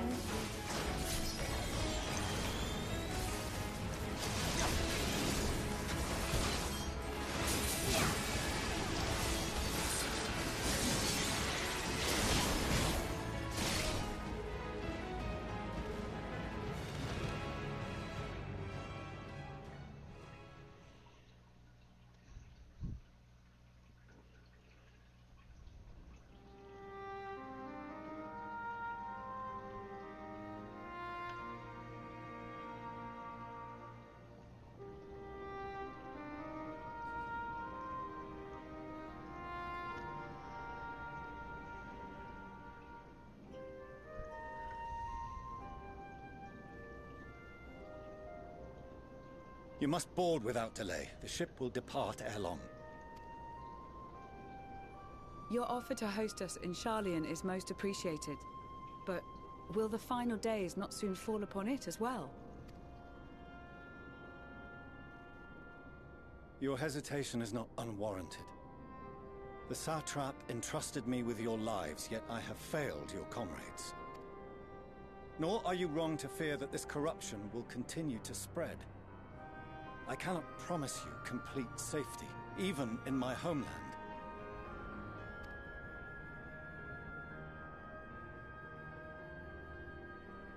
What I can promise is that I will do all in my power to protect you.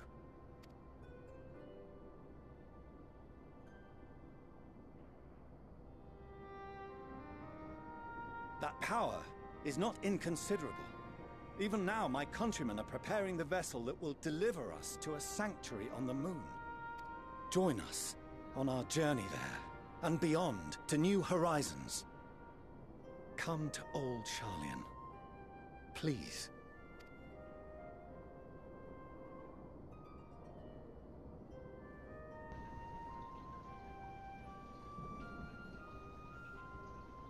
We would be fools to refuse such a generous offer made in earnest.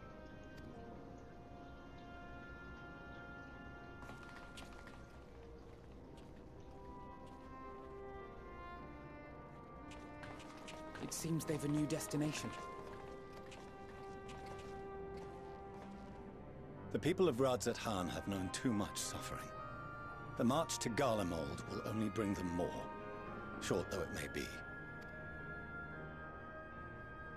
I quite agree. Fortunately, they have you to look after them. Yes. Well.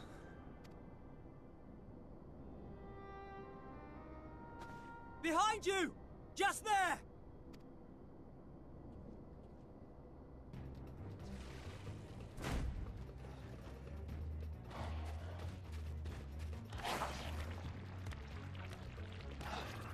More of them.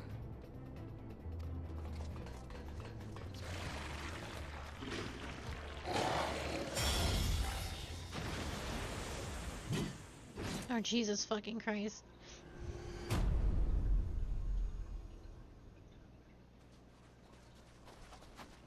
Xenos! Here!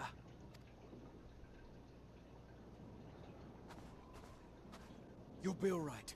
Hurry to the airship.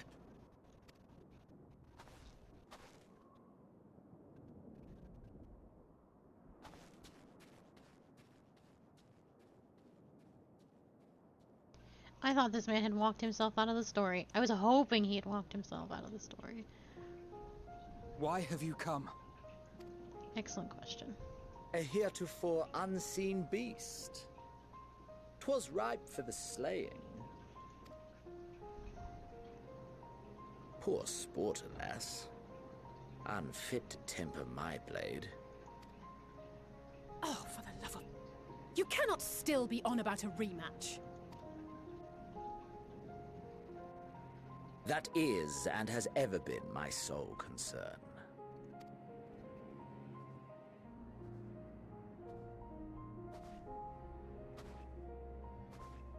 You, on the other hand, are fixated on a different quarry. And will ever be. Your passion pales before mine. Yet neither hate nor despair seem sufficient to recapture your misdirected bloodlust.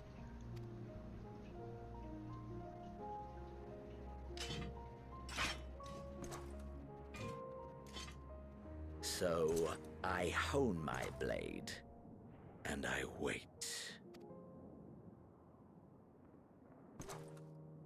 That's it. That's all you care about.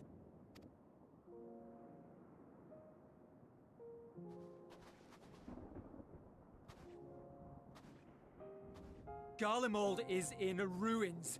Our homeland, the nation you rule, is as good as gone. Along with so many of its people. Not just soldiers like us. Not only those who fought and killed for power and duty. Innocent civilians. This man is not gonna care one fucking whit about what you're saying, but I appreciate it, Julius. Murdered by their own flesh and blood. Lost and confused as they breathed their last. While we who survived with our lives and minds intact were left to freeze to death. The Eorzeans tell me all this was your doing! You slaughtered your countrymen! You did! For what? For nothing, in the end. Jesus. So much wasted effort. You bastard! Ugh. For your own sake, Eulus, you must control your anger. It will serve no one should it consume you and see you transformed.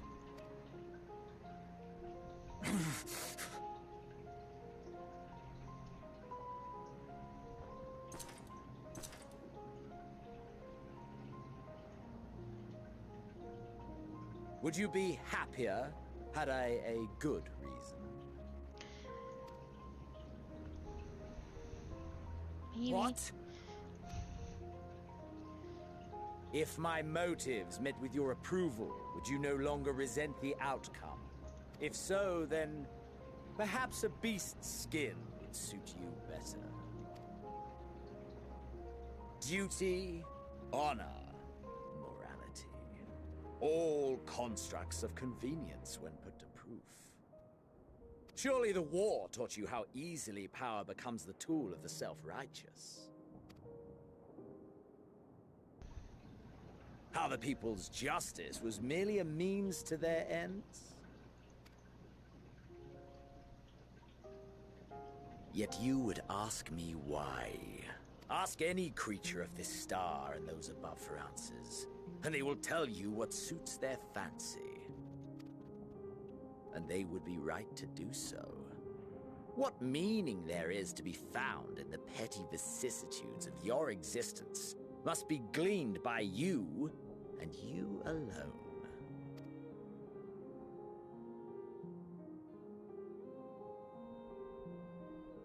Should you seek it in battle in the fruitless pursuit of my demise, then come. Assume your rightful place as a notch on my blade.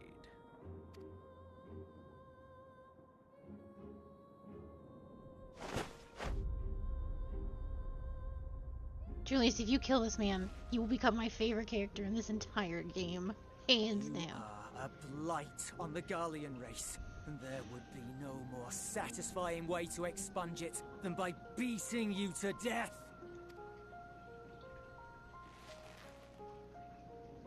But I will not be party to another tragedy. I refuse to lose anyone else because of you. So go. Go! And may we never suffer your madness again!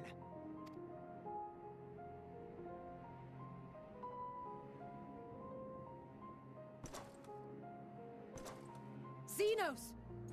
Don't. Just let him walk away.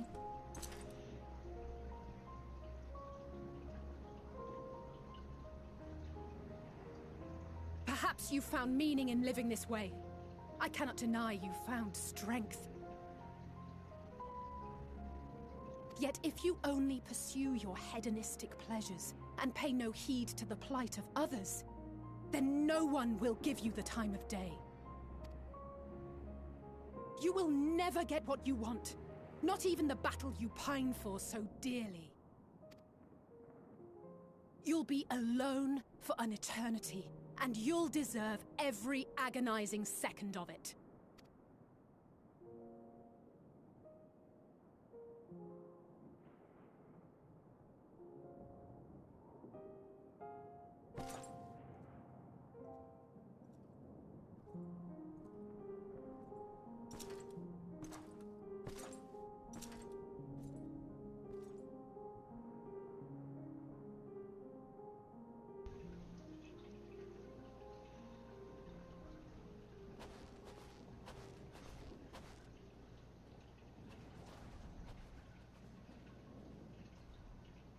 We're ready to depart.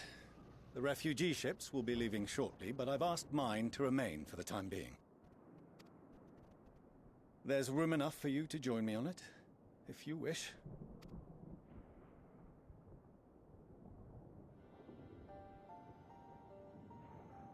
Do contain your surprise. I needn't agree with the Scion's methods or intentions to acknowledge that their deeds are deserving of gratitude. We appreciate the offer. But might I ask why you are delaying your departure? I presume it is not solely for our benefit. I must visit Garlemald ere we return to Sharlayan. Having caused such an uproar, it is only meet that I explain myself to the Ilzabard contingent.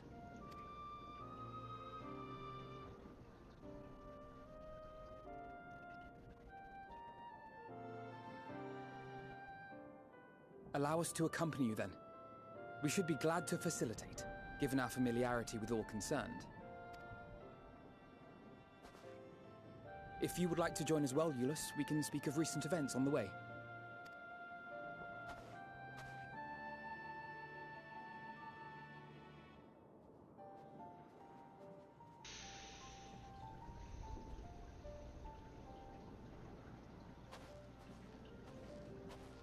He'll be off to your seat on the forum next. Get him, Estinian.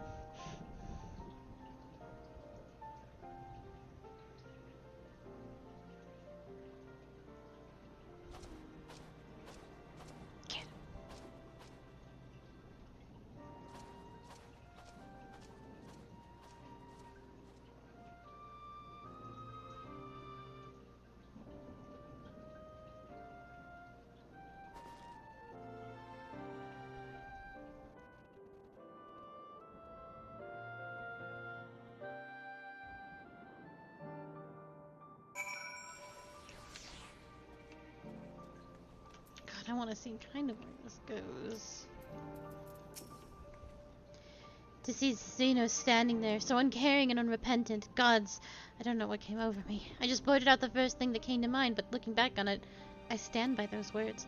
I would say I hope that he won't incite them to further... I would say I hope they won't incite him to further villainy, but to be honest, I doubt he even remembers what I said. Anyway, enough about all that. It's good to see you again.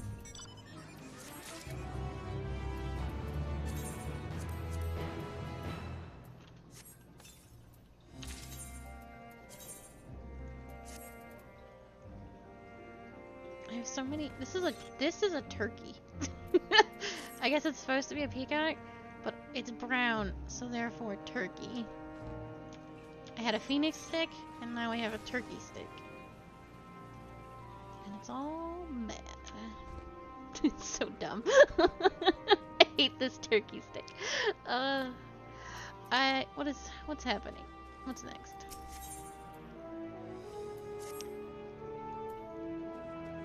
Well, it is what it is. That is where we're gonna call it. We are once again 5 hours in. It is difficult to say when I will be able to stream again. It'll be 5 or 6, but the queue times are the queue times. And I, for one, am still getting the 2002 error when trying to log in, which is very exciting. So it is still a wild card, and it will probably be a wild card for some time to come. But thank you so much for being here. I hope you all have a very lovely evening. I am hoping there's probably more than 4 or 5 hours left of this game. But I am hoping to finish it tomorrow. But thank you so much for being here. I hope you all have a lovely evening, and I will see you soon. Goodbye.